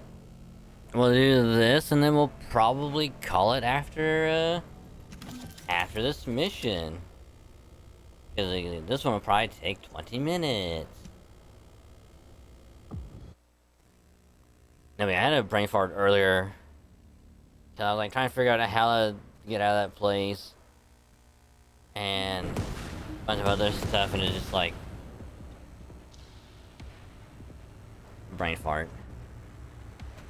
So apologies if I repeated stuff more than once. Please respond. That signal's coming from nearby. Bobby, I've loaded a location on my team member's signal. You take care of the enemy. Affirmative. I'll follow the Vulgus signal coming from the opposite direction. By the way, what the hell is this place? It's covered in biotissue. Everywhere. The cell composition of the biotissue is all like the organic matter from the hatchery. But the cells also seem to be rapidly and excessively dividing. To put it in human terms, it's like a malignant tumor. Would that have any impact on operations? There is something suspicious. The hatchery on the upper level prevents these malignant tumors from growing. There is evidence of limits being placed on soldier production. However, if the production limit was removed and the organic matter was cultivated to capacity, then these types of malignant tumors could rapidly spread. In other words, there is a high possibility that the Vulgus produced an immense number of troops all at once in this facility. We should gather as much info about this as we can. Descendant Squad, do you copy? We can no longer detect an RK signal from the surface.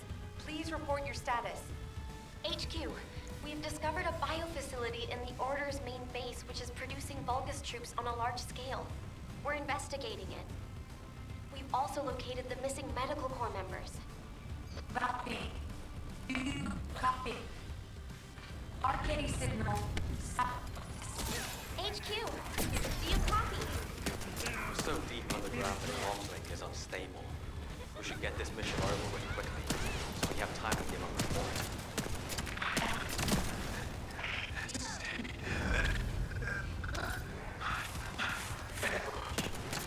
Vin, I've confirmed your location. You'll see your family soon. So much you'll be sick of them. Don't give up. Damn it! Out of the way, you bastards! If the door in the passageway is closed, look for red liquid nearby. It's a device that should only read Vulgus biodata, but it looks like it's unable to identify between friend or foe because of the tumors. Just putting your foot in the door will open it. Do you happen to know how to disable the traps? I'm sorry. I'm not a member of the Order of Truth. Looks like I'll just have to step in, even if it is toxically. Be careful. I think the entire facility is spiraling out of control. The path I took looked like that too.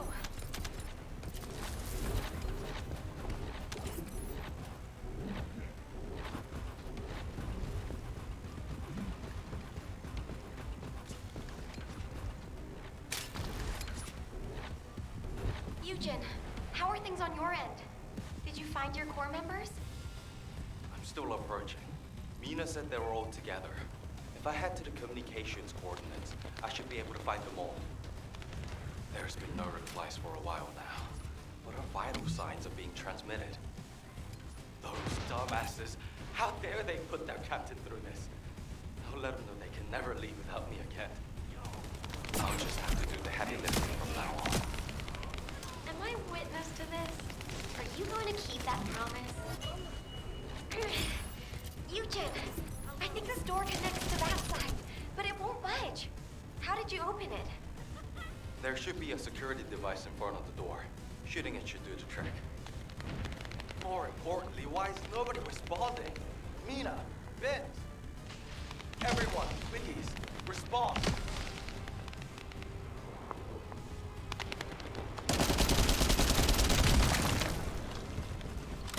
Noting.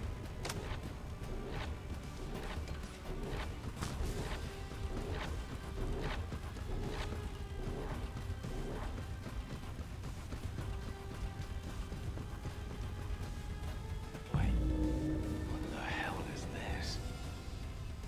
Eugen, I'm trying to tell you, this is... The cultivating device that generates the Vulgus bodies. It's the same shape as the hatchery above, but with the stabilizers removed. Judging by the size, this would produce soldiers at a speed far greater than that of regular equipment. Bobby, can you give me a hand? We open this organic matter storage tank. We can gauge how much raw material it has.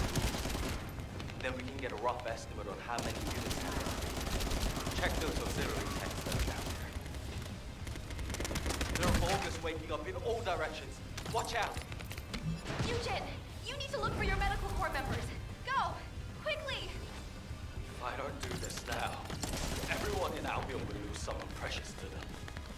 HQ gravely underestimates the scale of the enemy's forces. Based on my current estimates, the number of units produced here is 20 times larger than all of humankind. Captain! Help!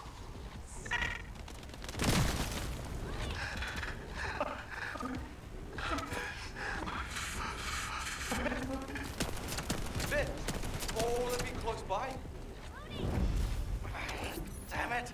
This freaking tank is too sturdy! You guys, hang in there! I'll be there soon!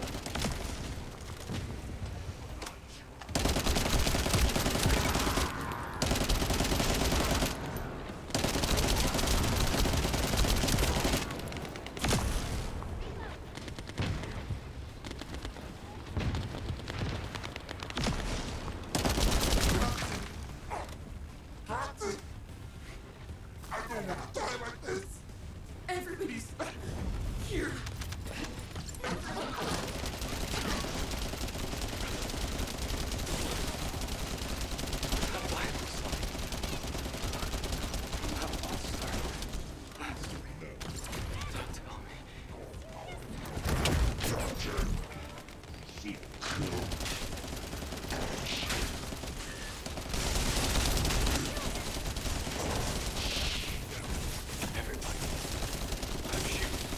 Don't shoot! Those are my corps members! The medical corps members! I can fix them! I can heal them with my arcade! Please! I'm begging you! Eugen, it's too dangerous! And they're already...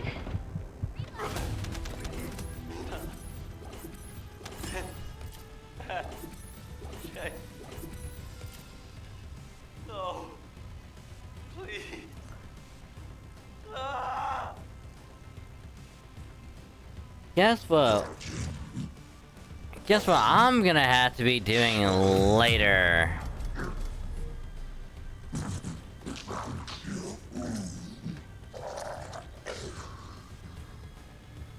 I'm gonna have to run through this bitch again later.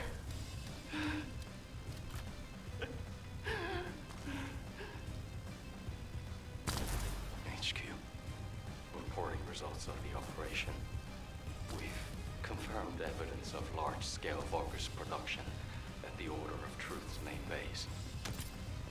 Production scale is approximately 20 times larger than Albion's total forces. Also, missing medical corps members. All members confirmed to be KIA. Eugen, comms are unstable. Yeah, I saw that meme as well. Please quickly return to Albion. And it was Forces are already on the move. it had Blair's like face. Of like farming for Blair's parts. Listening to Eugen's trauma.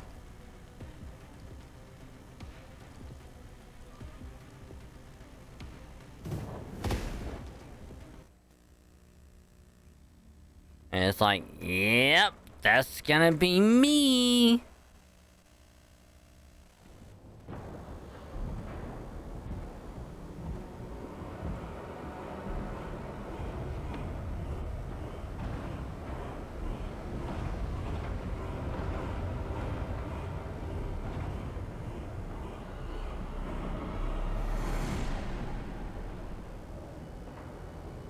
Feast your eyes upon the road that will lead us home.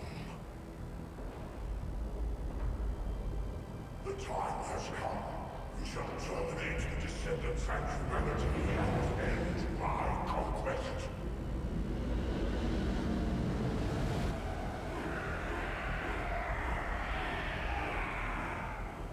Remember your final destination. Capture the remaining Prime Hands.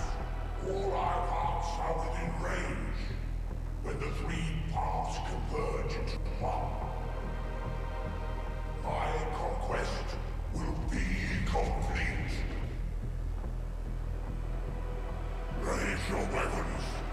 Drown the enemy in fear. My power will lead you to victory. Kill the Descendants. Kill them all. Kill them all. Take them out. Kill them all. Kill the Descendants. Kill them.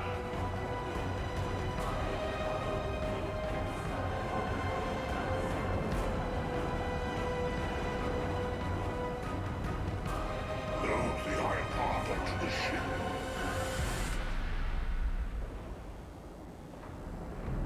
Time to go.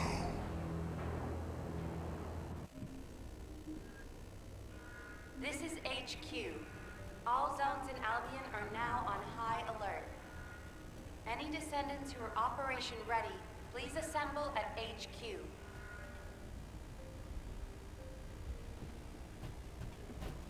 Are you telling me?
I mean, this one is good, I'm not gonna lie.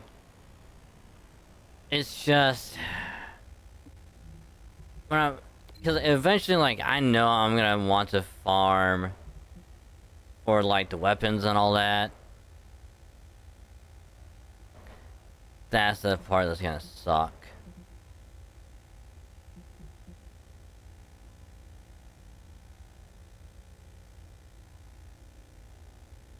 Like, I want to get at least one of every weapon.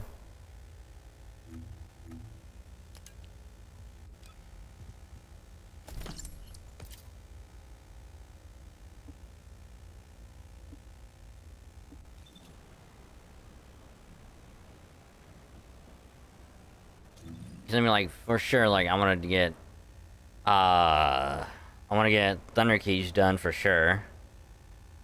And then I want to try and at least get the Albion Cavalry.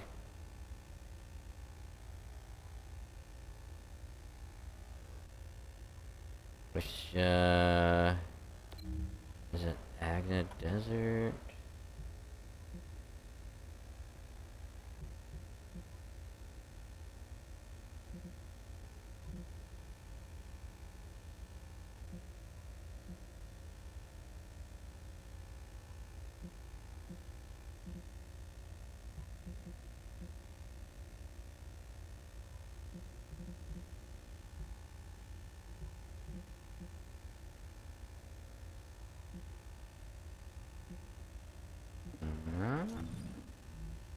Which one of these is, that's Fallen Hope.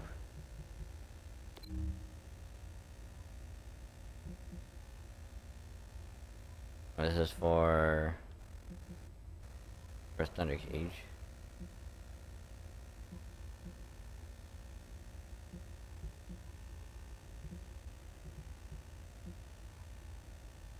This is Sterling, is Thunder Cage, Kingston, Hills. Is it the swamp?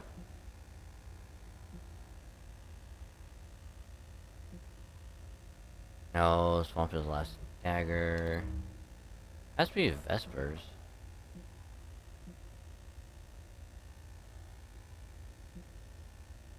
Okay, Vespers is something else.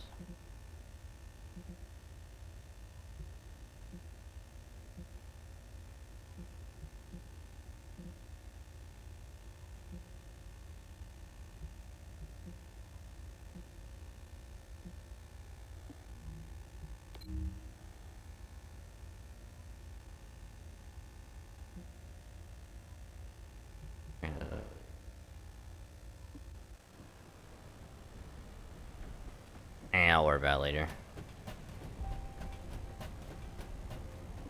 I was lost in thought. I did wonder where all the manufactured Vulgus went, but I never expected them to be battle-ready this quickly. No matter how solid our defense line is at the White Knight Gulch, against a force that large, we won't be able to protect the Ironheart. And because they've divided their forces, Albion is under threat as well. This is why the Vulgus pulled their forces back from the White Knight Gulch. To make us lower our guard, and to lure us into the White Knight Gulch with the Ironheart. We should head back to HQ. I'll take Dr. Han to the medical corps. Don't worry, I don't need any help. When I got him on his feet earlier, he wasn't heavy. He really is just like paper. I could probably carry him around. He's so light. Did you know that Eugen can't use his Arche abilities on himself? He sacrifices so much for his teammates, and he can't even heal his own heart. I feel so bad for him. But I know he'll be fine. He has you and me, after all. His partners in arms. Don't worry about him. Let's head back. I'll see you soon. That's a promise. This is HQ. Again, all zones in Albion are on high alert. Any descendants who are operation ready should meet at HQ. We also need descendants in the Void Zone. Classification type, pyramid. This is a very stubborn colossus. Were you looking for me? Do you need information? Descendants, Corell's fleet has begun its approach. The predicted attack targets are the White Knight Gulch, where the Iron Heart is located, and Albion. HQ's predictions of the numbers of remaining Vulgus forces have been completely inaccurate. To mass-produce that many troops so quickly. Corell lured us into a false sense of victory, then used that to bring the Ironheart into the Vulgus' orbit. Also, after the phenomenon of the light beams near the Hagios, the dimensional wall has been weakening at an alarming speed. The closure of the dimensional wall and this diametrically opposite phenomenon. This might be due to the inversion that Corell spoke of. We're already seeing the Colossi being affected. Descendants, for now, please prepare for an intercept battle. According to Seneca's report, the pyromaniac Colossi are approaching Ingress. This truly is the worst-case scenario. First Corell's fleet, and now the Colossi?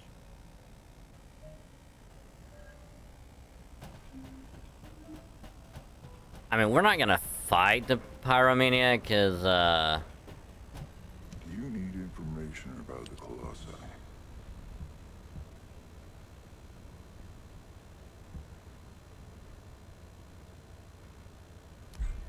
let's see.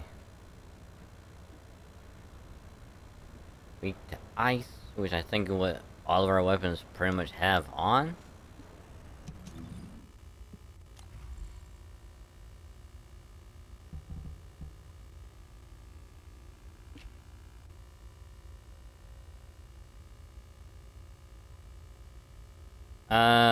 Ice.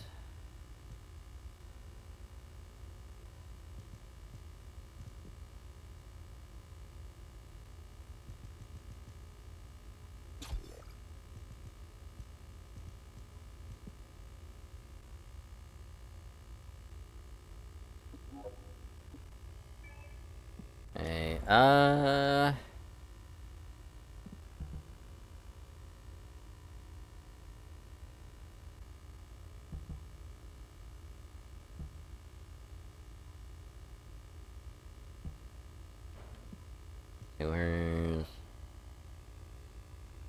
these?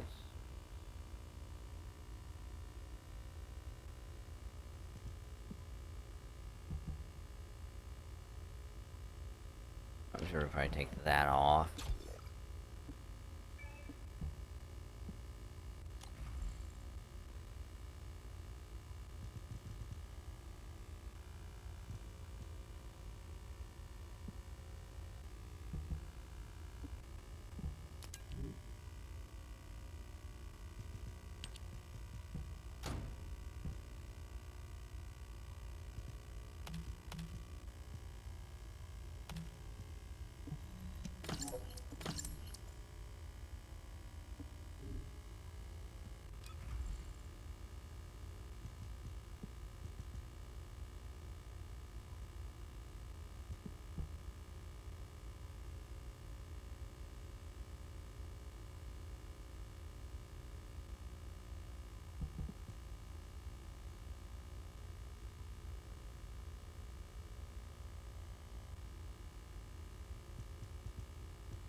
You know, I think having increased shield on doesn't do anything because it locks us to 1. So yeah, we'll just take that off because it doesn't have any use for us.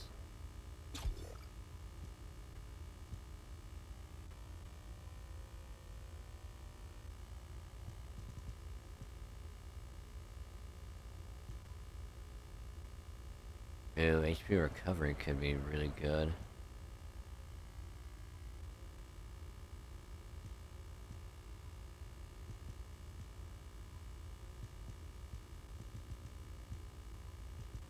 MP recovery could be good.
This build for last one had an Ajax for this build of like 100,000.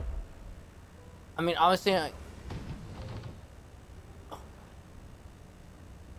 I didn't want to have like different builds for sure. Like I want to have this one where it's just like has so much HP, and then on like this one, like I have like a lot of shields.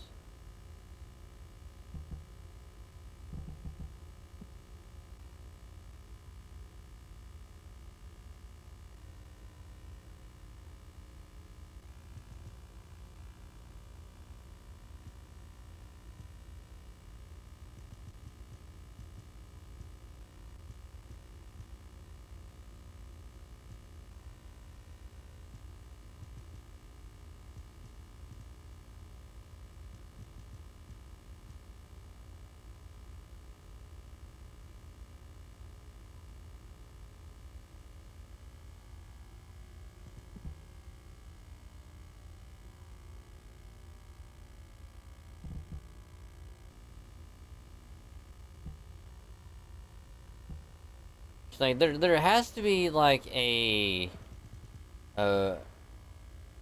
an ultimate one where it's just like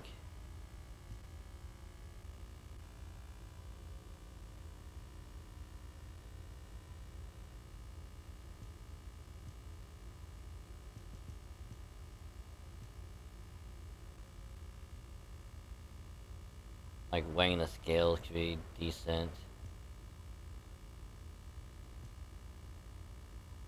It just sucks because it would cost more to use everything, but shield would go up so much.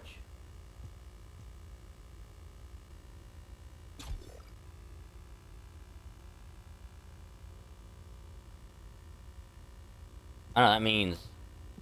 I mean, no, it means... if it costs less to use it. Right?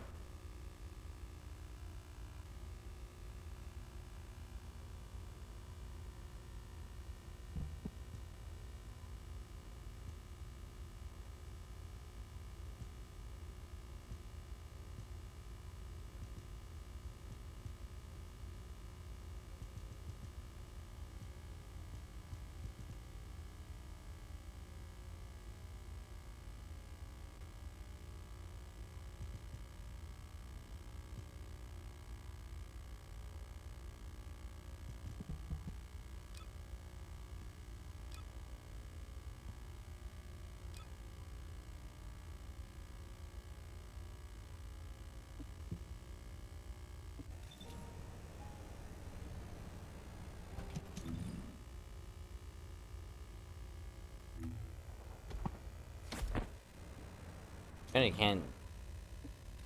can't tell how many how much. Oh, there we go. Build out one, and if we swap to you, my shield is at 1,000.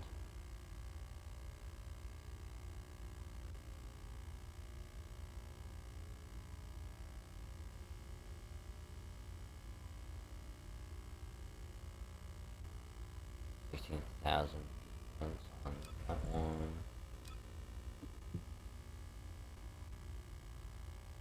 You know what's funny is that overwhelming HP doesn't really do much. At least for now, it only adds like a little bit of health.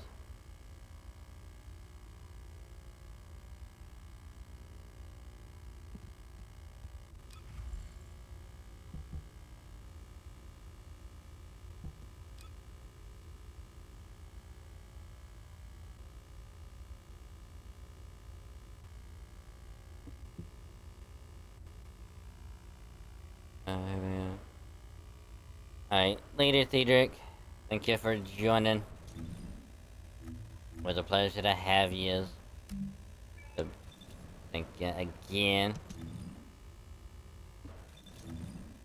Which I will also be calling it here as well, cause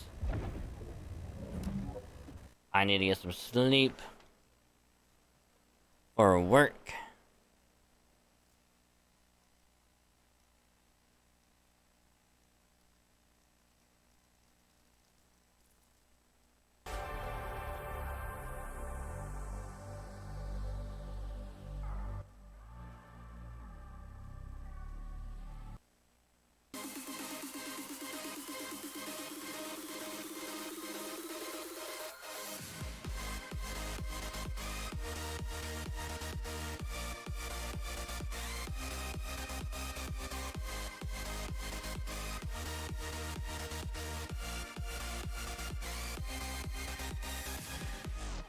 Yeah, I'll have to fix this microphone thing again at some point, because a little padding underneath is coming off again, which I hate.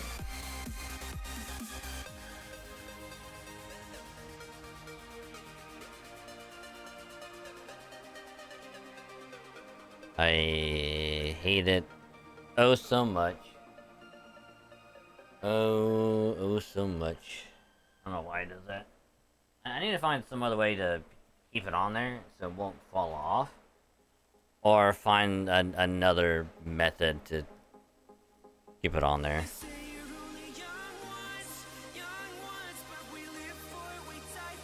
Because I would rather not...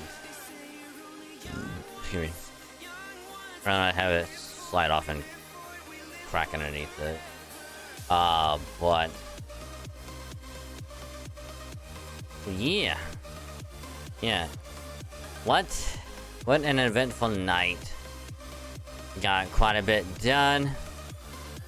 At least now we're in the...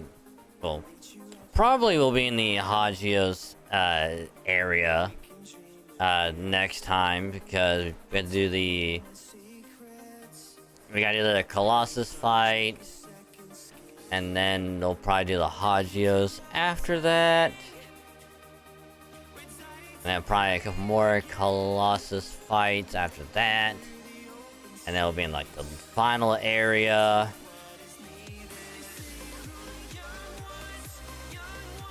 Or well, probably actually happen to probably the Hagios. Another Colossus fight. Final area. Then end the game or beat the game with a Colossus fight. More than likely, this is probably what's gonna happen. Yeah, it's probably gonna be like, hey, you saved us. You saved everyone. Hold on, there's a Colossus incoming. You gotta take care of the Colossus. But we shall worry about that next week, because we'll do more First Descendant. Because hopefully next week we will be done with Star Rail story, and then we can go back to just farming Star Rail like we should be doing. But we'll see next time. So again, I do really appreciate y'all hanging out, chilling, vibing, lurking, all the good stuff. All the support on it has been insane, so thank y'all very, very much. You guys are awesome, so thank you. Hope you enjoyed this stream. If you did, thank you, much appreciated. Hope you're ready for the continuation of everything next week. I am. It's gonna be a good time. But that being said, if you are new, join us at the beginning, partway through, kind of stumbling on in, and just had a great time, chilling, vibing, lurking, all that good stuff. Or if you stuck around from the raid earlier, thank you for sticking around. You're awesome, much appreciated for sticking through the raid. And you're awesome, much appreciated. And if you had a great time and you want to support the stream, consider dropping a follow. It is the purple button below the stream. You hit that, you get a nice little notification that pops up here on Twitch anytime I go live. In the top right corner, you click that, pop on over here. Chill, vibe, hang out with everyone, and also gets us close to the good old 1K mark. So if you drop that follow, much appreciated, thank you. And you get some pretty cool follower emotes for free whenever you are here. Don't gotta pay for them, they are 100% free, and you can use them to your heart's content. So enjoy, and thanks again, much appreciated. If you want to follow me elsewhere, do have a Twitter, or X as some people call them, because I do tweet out whenever I go live. Stream schedule also gets posted there, every week, always going to be the pinned tweet. So if you want to see what I'm streaming for the week, go there, check it out. And then also you get to enjoy all the random stuff I tweet out from time to time when I'm not out of stuff to tweet out, I guess. And then in addition to that, also do tweet out whenever a new video goes up on the second YouTube channel. That way y'all will stay informed on Twitter in addition to other places. So you want to follow for all that good stuff right there. Much appreciated if you do. Thank you. Yeah, awesome. Thank you. Which, speaking of YouTube, do have a YouTube channel for VODs, which I like to call the VOD channel that way. If you missed a stream or if you want to see what happened during a particular part of a stream, go there, check it out, watch all the VODs. We can have them as background noise. Either one is fine with me, but if you do drop a sub on the VOD channel, helps me grow it out a little bit. Thanks again, much appreciated. Also, thank you for the support on the VOD channel. That's awesome. More VODs still be rolling out, so like I said, they're gonna be good on VODs for a while, so enjoy them. They're pretty good, just saying. And if you want to drop another sub elsewhere, to have a second YouTube channel for more original stuff, whether it be like gacha stuff, Halo stuff, Pokemon stuff, or whatever else, to be up on the second channel. Sorry, my throat is being annoying right now. But all that stuff will be on the second channel for y'all to enjoy. Sorry, I gotta get a drink. Sorry. My throat is...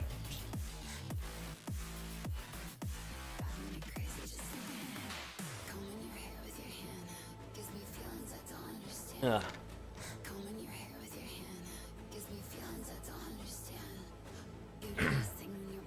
You don't hate it when you're talking and your throat decides to say no and just fucks you up? And that's what mine doing right now. Anywho, I'm gonna redo that. You wanna drop another sub? Second YouTube channel right there for more original stuff, whether it be gacha stuff, Halo stuff, Pokemon stuff, or whatever else. Will be up on the second channel for y'all to enjoy. The gacha stuff being FGO, Star Rail, maybe some ZZZ from time to time if there's a banner I want to try my gacha luck on. And same thing with the other two.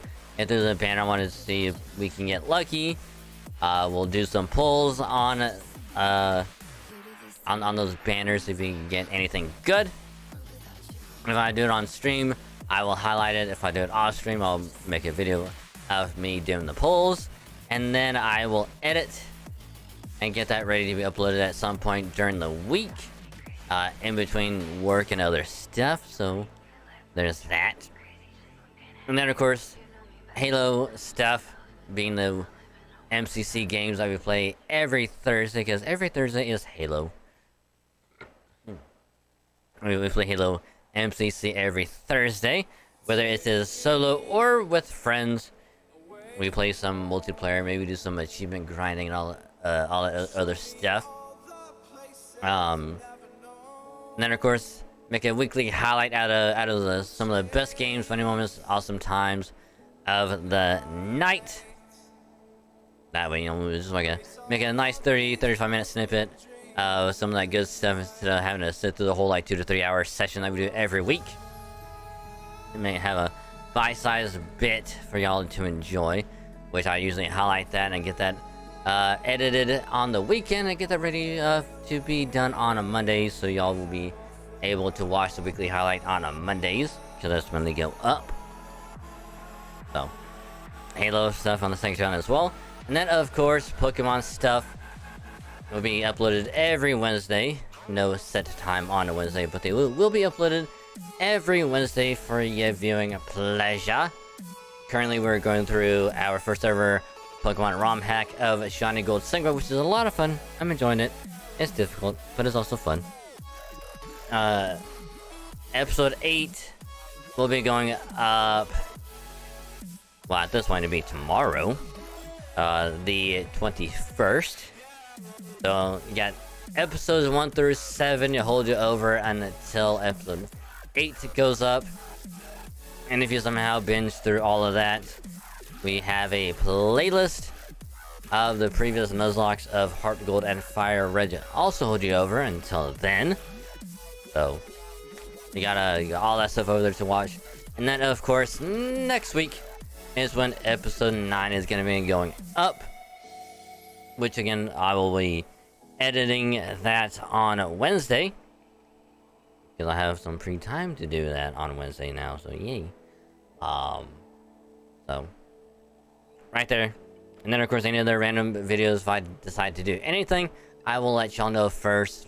And then I will record, edit, and put that thing up if I have any remaining free time during the week in between everything else. So there's a lot of good stuff for y'all to watch on the second channel, so you can drop a sub, get notified when a video goes up. And if you do drop a sub, helps to really grow it out a lot. So thanks again, much appreciated. And if you do drop a sub and you like the good stuff over there, consider spreading the word that other people know. That way we can get more people over there to enjoy all of that good stuff. And if you do that, much appreciated. And you're awesome, thank you. You're awesome, thank you. And then of course, last but not least, heavy Discord as well. If you want to join it, just click that link right there, so it take you straight there. If it doesn't work, let me know, I will fix it. But if you do join the server through that link, to hang out some awesome people, be chill, come vibe, and have an all around good time. Pretty cool people, if I do say so myself. And you also get notified whenever a new video goes up. Well, new tweet goes up, video or VOD gets uploaded to either YouTube channel. And whenever I go live here on it is at Twitch, because I do notify in the server. And in case you miss anywhere else, it'll all be in one place. So, link right there, join the server. And if you do join, welcome to the cave, what I call this wonderful place. It would be a pleasure to have you. So, thanks again. Huh. You feeling anybody through? Feels fine. Well, I'm glad yours is. I'm glad yours is feeling good. You know what? Not a wide variety to choose from. So, what are they doing?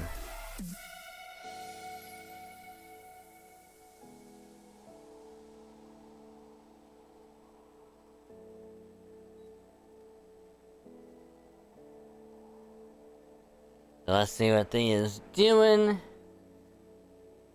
Because then we'll do a good old-fashioned raid, because we gotta end that the night with the raid.